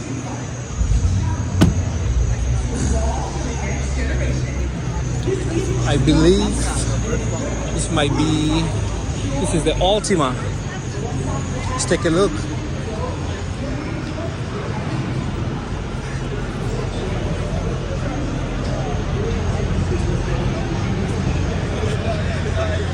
Yeah, it's changed a lot. Looks really nice now.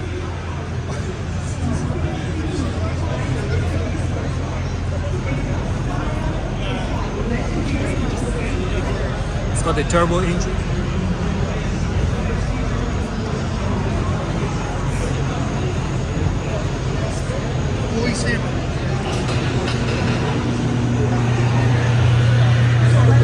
It's like you're in Tokyo.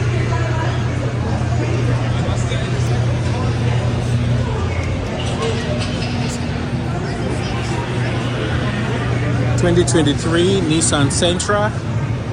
Still has the CVT transmission. I hope they've improved on that. 32 miles per gallon mixed, 28 city, 37 highway, $25,000. Very reasonable price.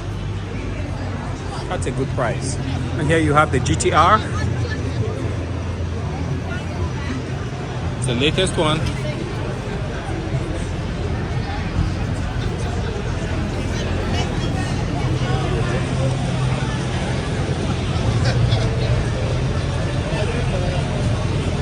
sprayed something in the air.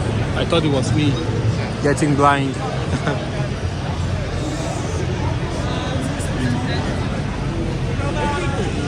All right, ladies and gentlemen, if you smelled it, I dealt it. I'm talking about Pearl Street Trivia. I'll know your mind. The smoke means there's a show about to start in about 60 seconds. There's going to be a QR code popping up right behind me. Get those smartphones out and ready if you're going to play along. You're going to scan, send Yeah, the Nissan Versa has come a long way. This is a Nissan Versa SR and it goes for $22,000 only. Give room for everybody else checking out the Z. This is a bargain. We're going to scan that. Make sure you're scanning this one, not the sign. The sign up there will probably lag out. This one, scan that. Name, email, Rolls Royce, Bentley.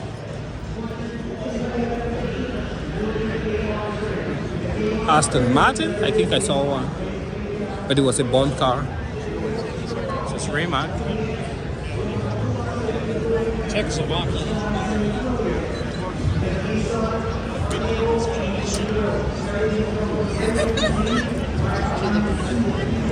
Dude, it's literally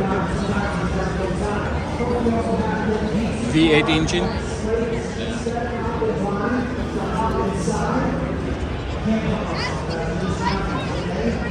Karma.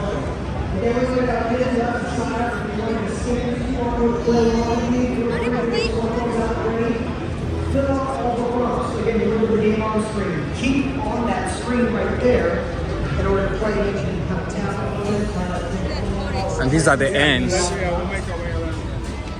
45 seconds. So here's what's going to happen. We'll get to 5. There you have the Elantra, and I don't think you can buy this.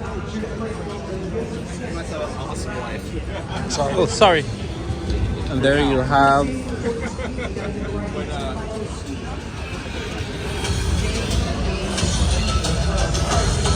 Elantra N.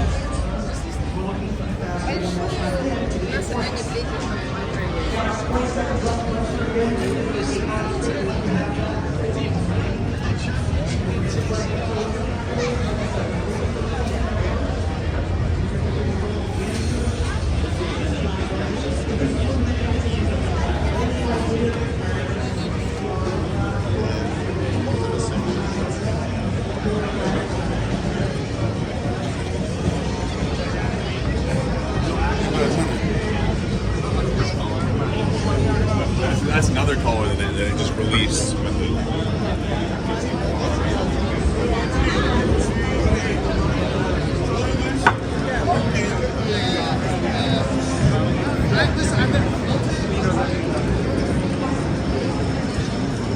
The towels starting at $24,000.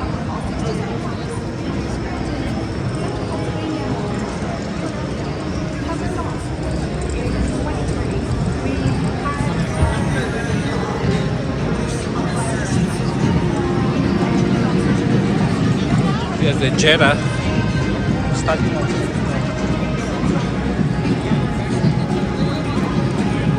there's a marching band here. Subaru.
Thank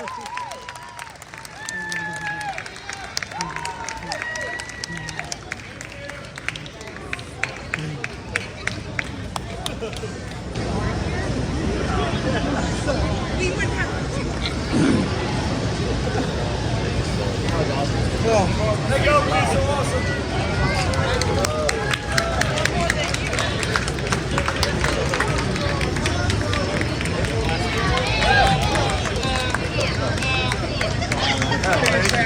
I love the hand waving.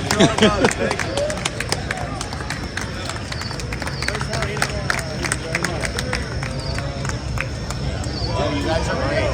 Thank you so much. Appreciate it.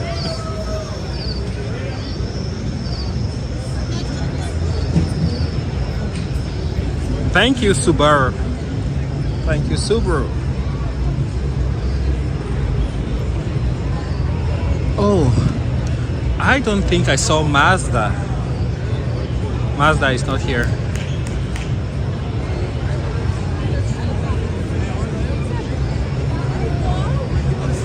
And my flight departs soon, so I'll have to leave here shortly. It's been awesome. Amazing vehicles. The new Prius. Get used to seeing this on the streets.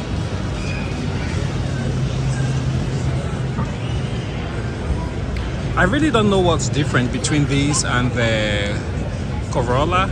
It looks like inside it has more space, but the trunk definitely is very small on this new Prius. I just love the fact that it doesn't look like a goofy electric car anymore. It's more, it looks very high-end, if I could say that. Nothing extravagant. And what really makes people buy these vehicles is that they are reliable. Coldest weather, hottest weather, it will start right up. If it's not been in a crash, most of the time you use it at least twice a month, you wouldn't have any problem. So it's just an amazing vehicle. I have a question. For the base Prius, about how much would it cost for the base model? I'm not sure. Let me. Would the price be here? Because I saw the one that you guys had over there, it's like fully loaded, you know. Yeah. Let me get the base for you. Okay, please. We have some information here. And he will get the price for us.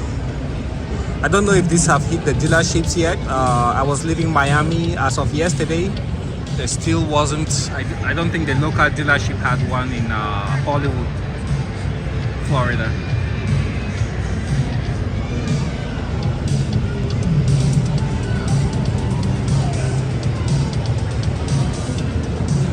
Yeah, Toyota came all out this year.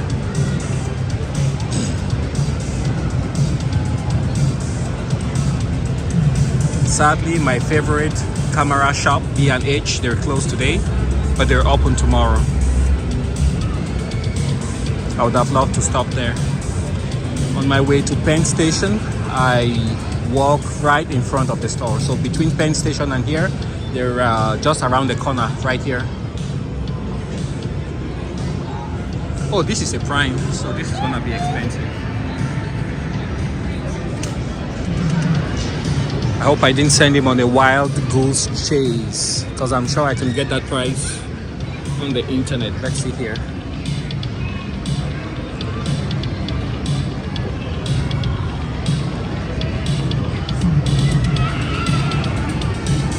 Yeah, no pricing. Just makes it so much harder for everyone. Nissan has all the prices on there, so life is easy, but this one you have to do some legwork.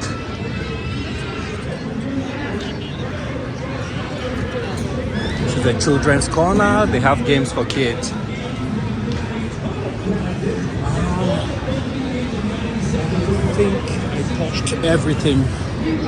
I think I touched everything.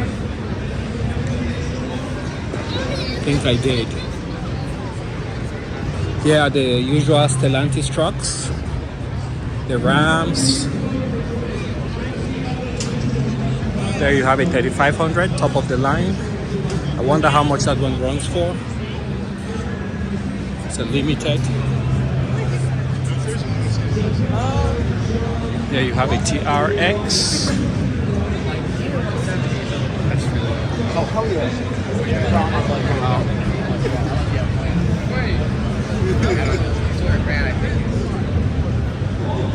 There's a limited.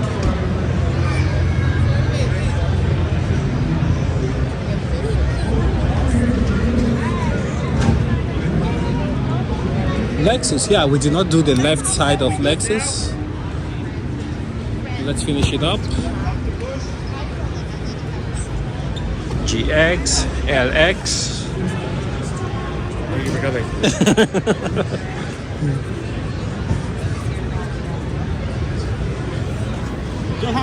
Wow, this looks like it's electric. RZ 450E. I guess it's all electric.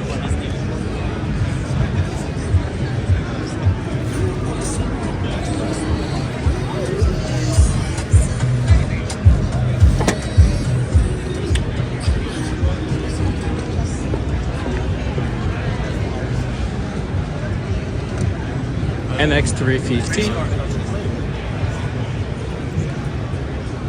Here we have the UX 250H, and I believe the UH. It's a nice little SUV, compact crossover, whatever you might call it. There's the IS350,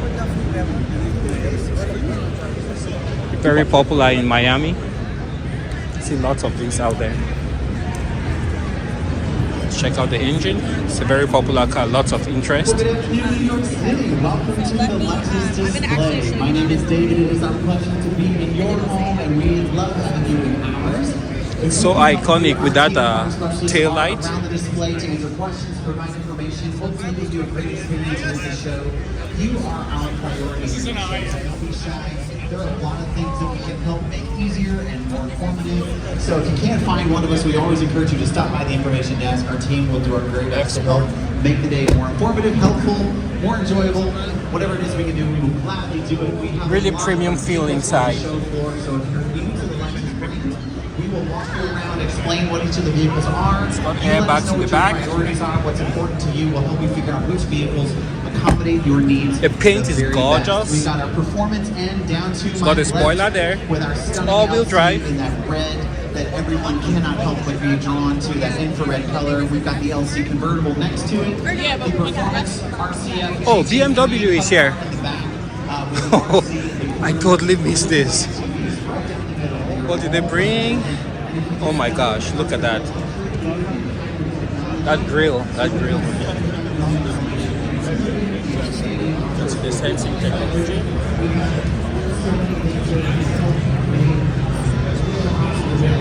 I don't know if this is open. Oh, it's closed.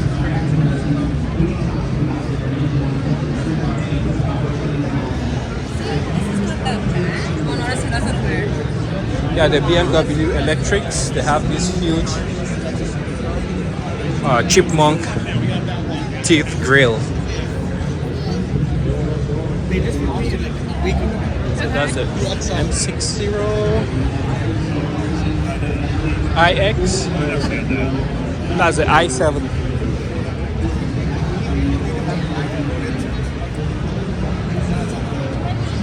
This I really don't understand. You know, like an SUV. I'm anti-SUV.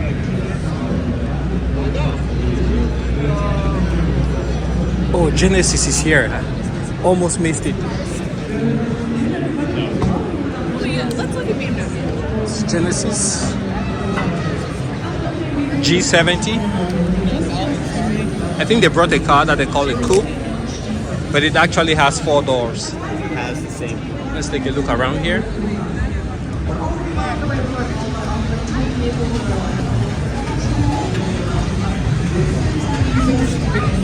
The G80 electrified.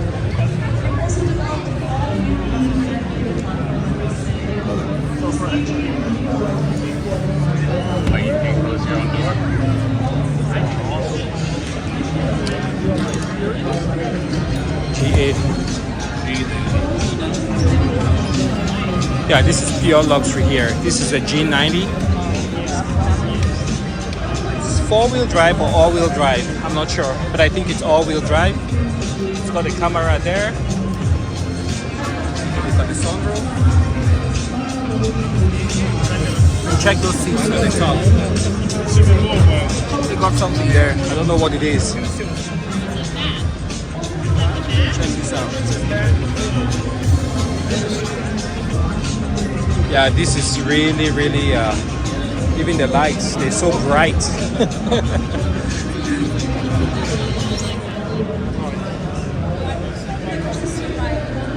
There you go. Let's take a look inside. You got the privacy curtains there, and I think these ones are powered actually, so you don't touch them. You got the controls.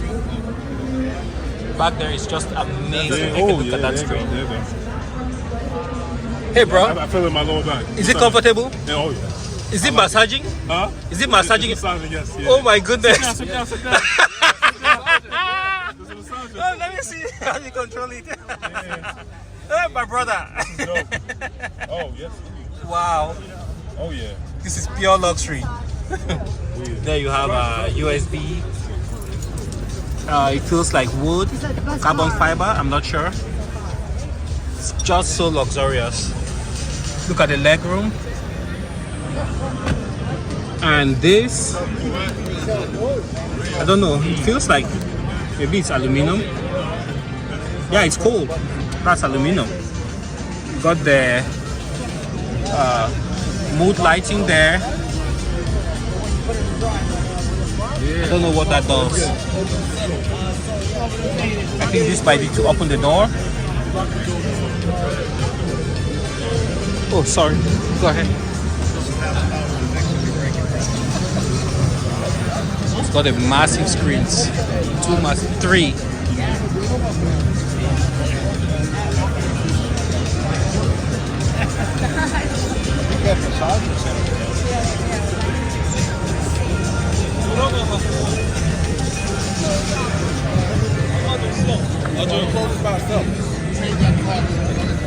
Wow.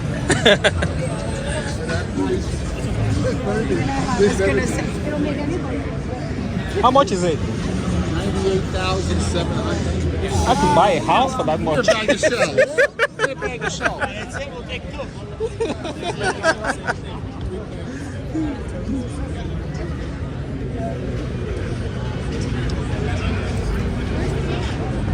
Yeah, it's a pretty vehicle.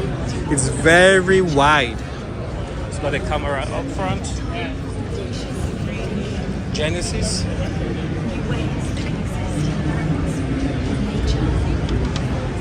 The lights come all the way around. I don't see that. It's good, right?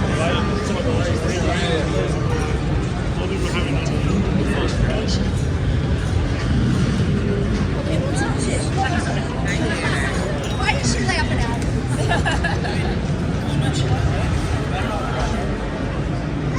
And here we have the Genesis GV80. If I were Bentley, I would be worried. I mean, the quality of these vehicles it's really great.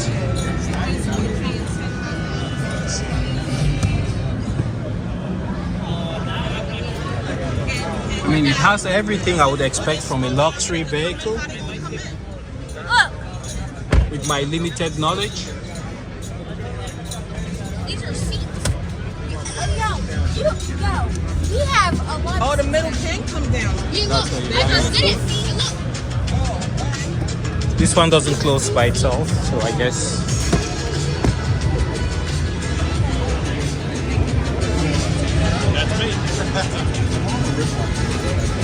I believe this is a new one that just came out.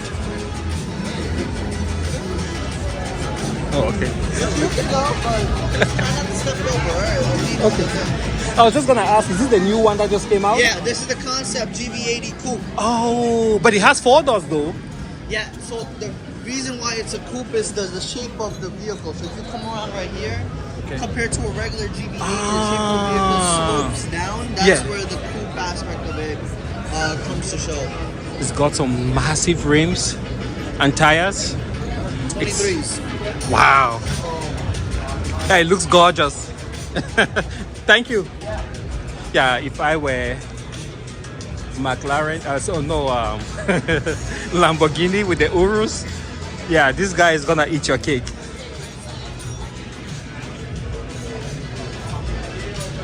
I don't think this is a concept. This car is gonna hit the shores here very soon. It looks like a finished product to me.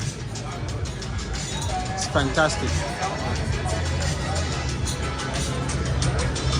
Something is happening. Oh, there's free coffee, I think.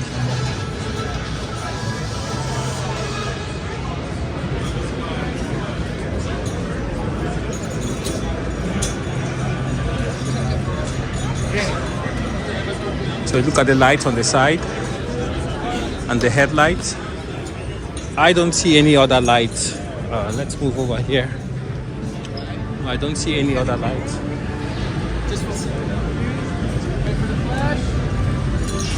And here it looks like it's still Genesis. I thought it was Bentley. Wow.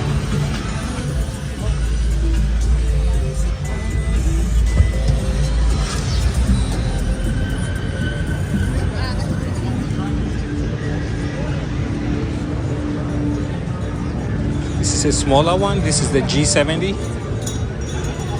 I mean, it has everything, all the design cues from the concept.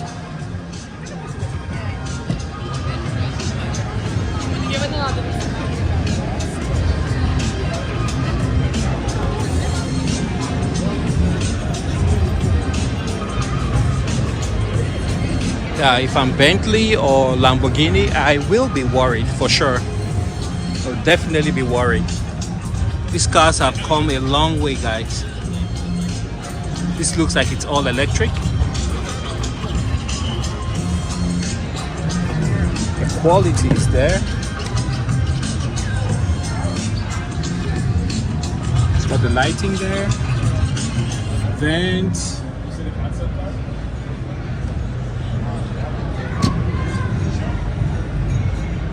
Nothing happens. Well, let's close the door here. It's got a red reflector there for safety.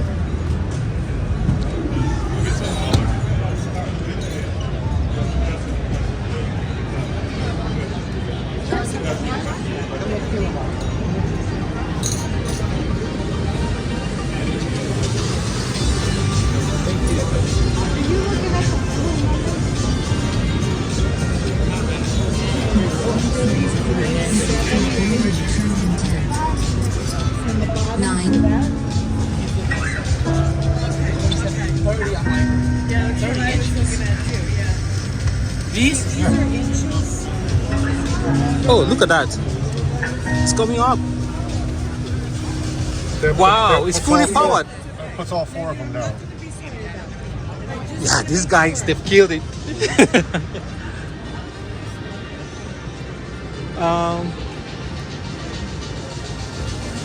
Is this Bentley? I hope. It's still Genesis. It's a bad day when you confuse a Genesis for a Bentley.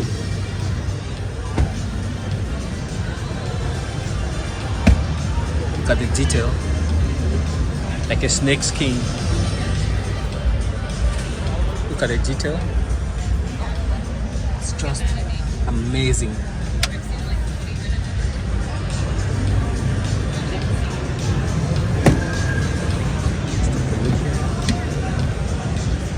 Look at the leg room, charging options, and then you have the privacy curtain. I think this one is manual, so you pick it up here and you can drop it down. They look like aluminum, brushed aluminum, but I think that's metal. This is plastic. Doesn't feel cold. Beautiful car.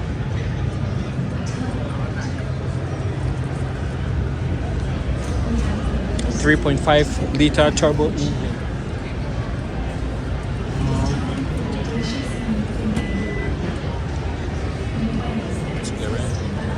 camera.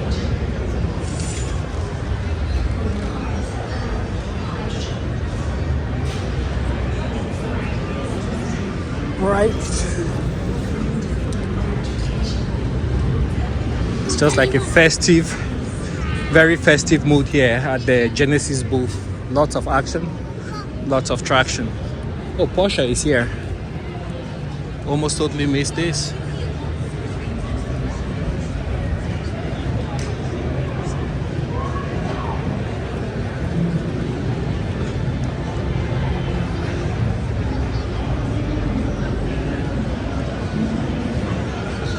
That should be the Taycan. It's plugged in.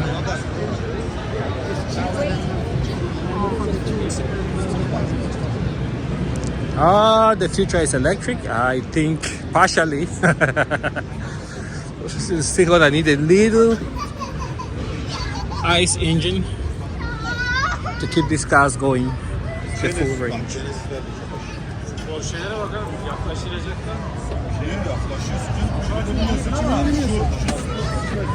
Start closing. It's to push and open.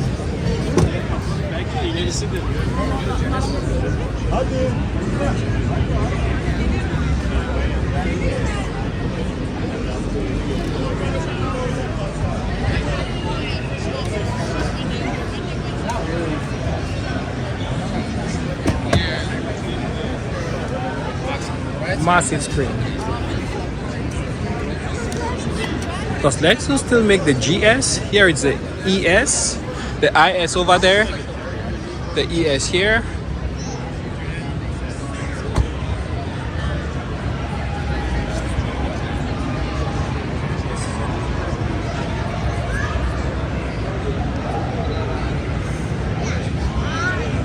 Let's see what this is.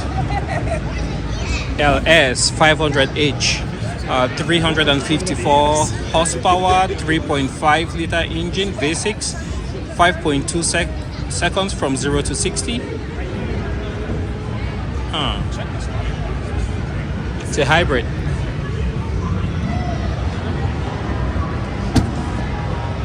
Car territory.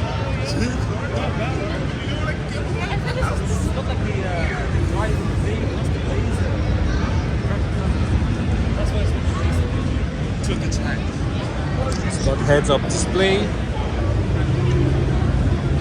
all-wheel drive,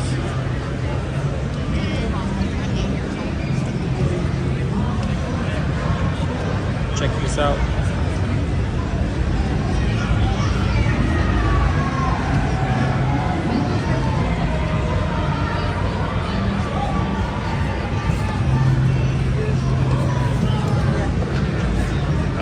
You can't open it from outside.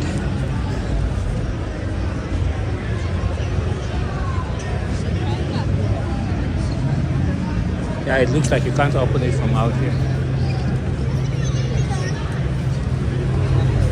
Let's take a look inside.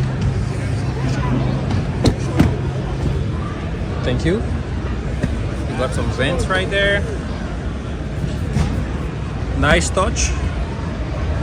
Stitches. Soft touch, real stitching. Great attention to detail. I like the brushed aluminum look. It's plastic, metal. You have the EV mode, heads-up display, mirror. Oh, you can control that from the back. Yeah. That's amazing. And you can see what the dash does. This one goes back as well. Oh, it's got the screen there. Oh, you see? He's reclining. Yo, we going to South Beach? Steering, he's got shifters there. There. Keep meeting up. We gotta go. And then I think this should indicate something here at some point, but right now it's You're off. sitting in the wrong seat. You should get back.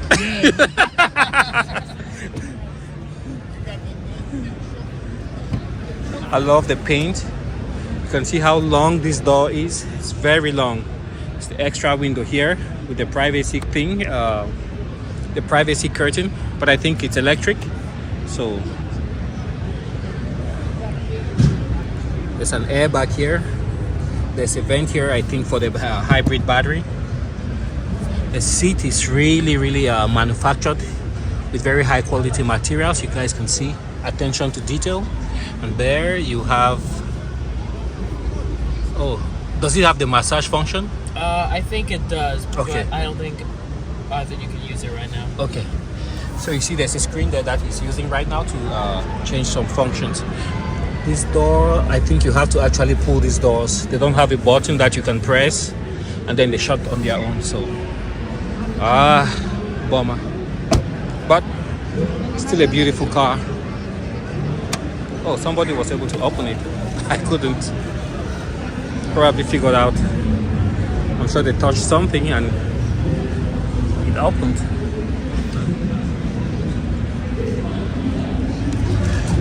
Anyways, I can't figure it out.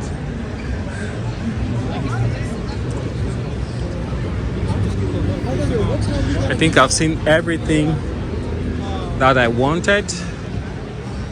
This RX 500 is great. So we will begin slowly to make our way out.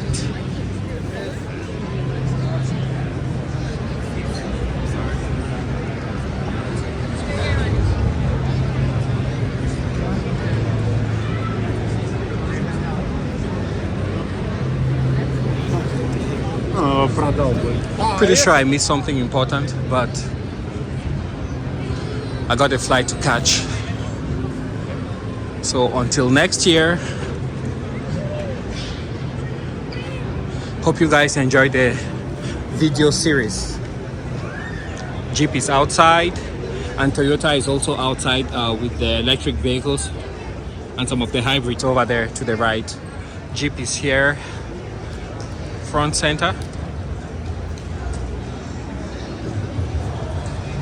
It's been a while since I was last here in New York City, so I just love the vibe. We begin making my way out. Oh, I think I actually came to the lower level. Now I have to go up one.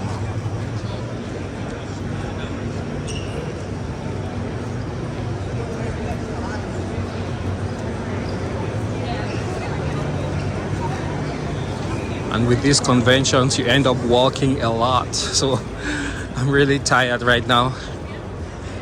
Feel like I need a burger, but the New York burgers, I don't know. They're great.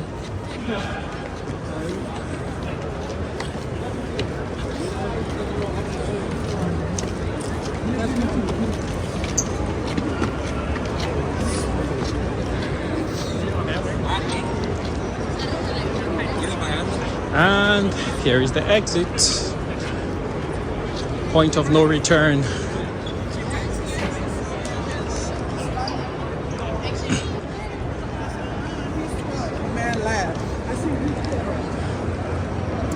Hot man.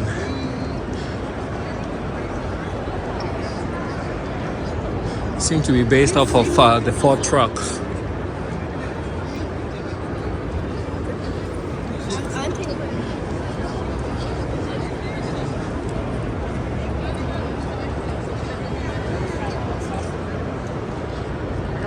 And you can purchase your tickets right here.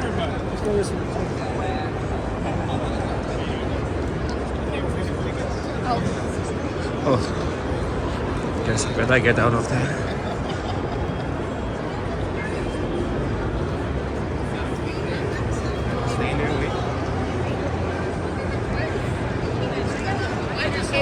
F-150 Lightning.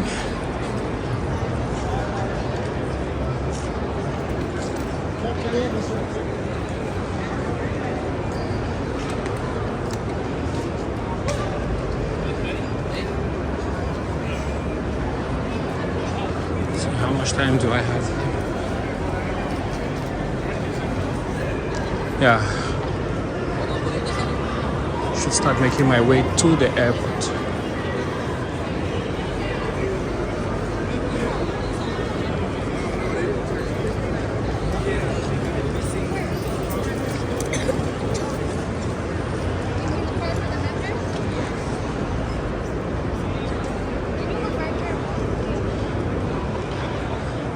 The memorial.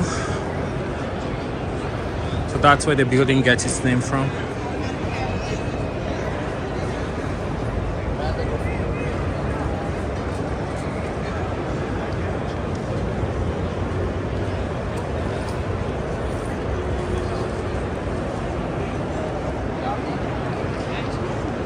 Let's check this out. There's some history here about the center.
That's a little history about the center, and it's good that they recognize people who have served their community over many years.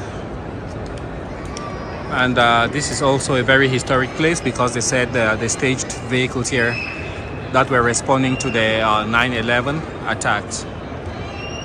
So it's hollowed ground.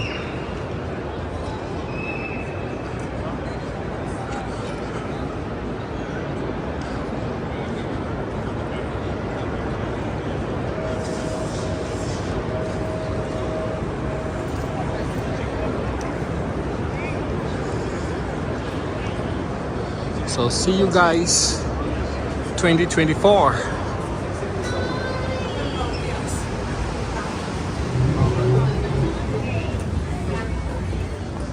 Little warmer outside.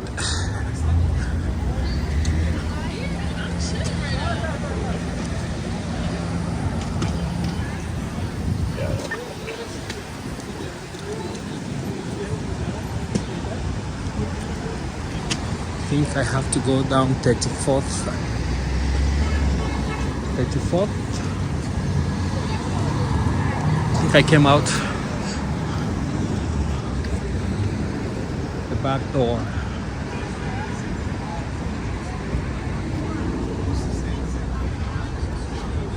Yep, I have to do a left up front there.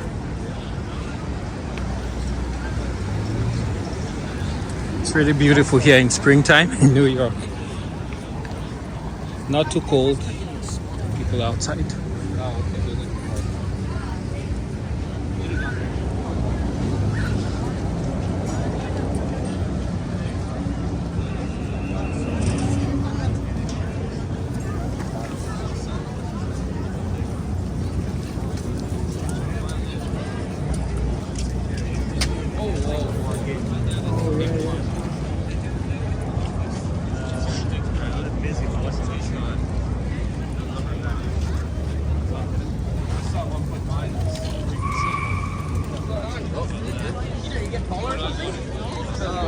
No, you can keep walking.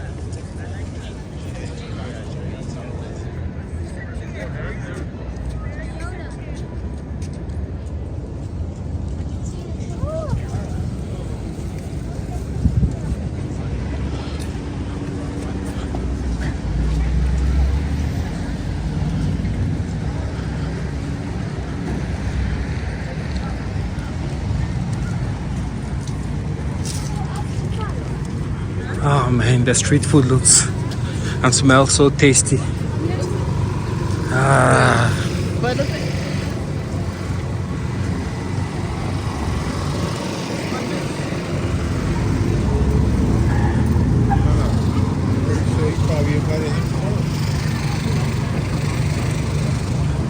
Right, continue filming so you guys can have a sense of direction. There you can see the ferry. It's just leaving. It's full of people. They just went across.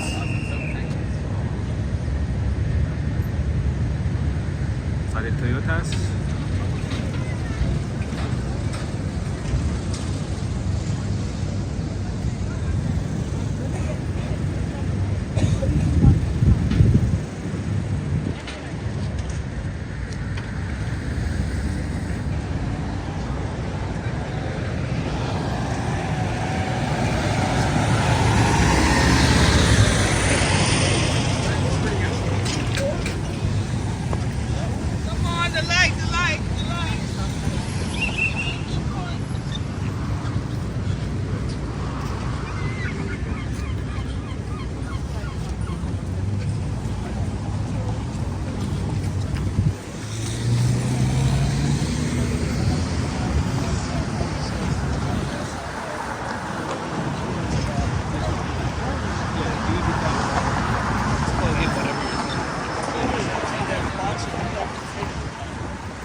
Bacana 10, vice por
Nobody else gonna show my attention. That's how you're sitting.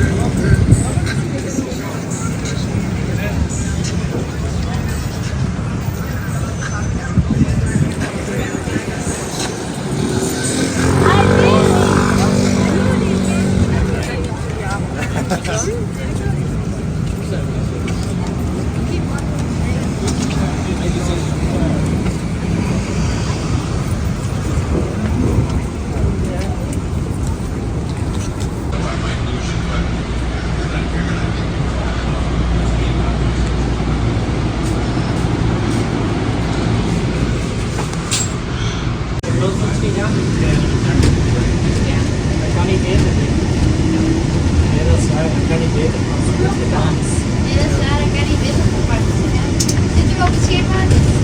4 voor 2. Zit u op het schema?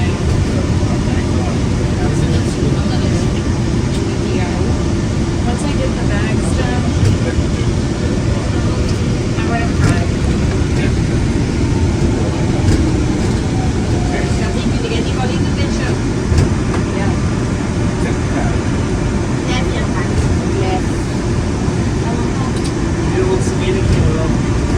You made me pitch this show to. You made me pitch the show to Mars, and then when I'm looking at like finish it, like jump in there. You're like, no, you do it yourself. It's your show.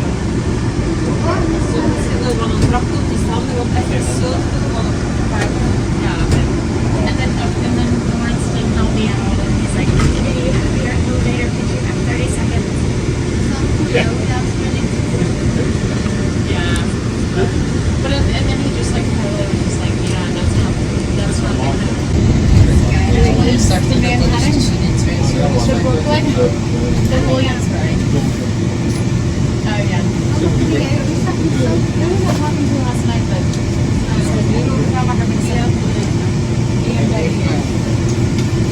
Brooklyn and Hatten.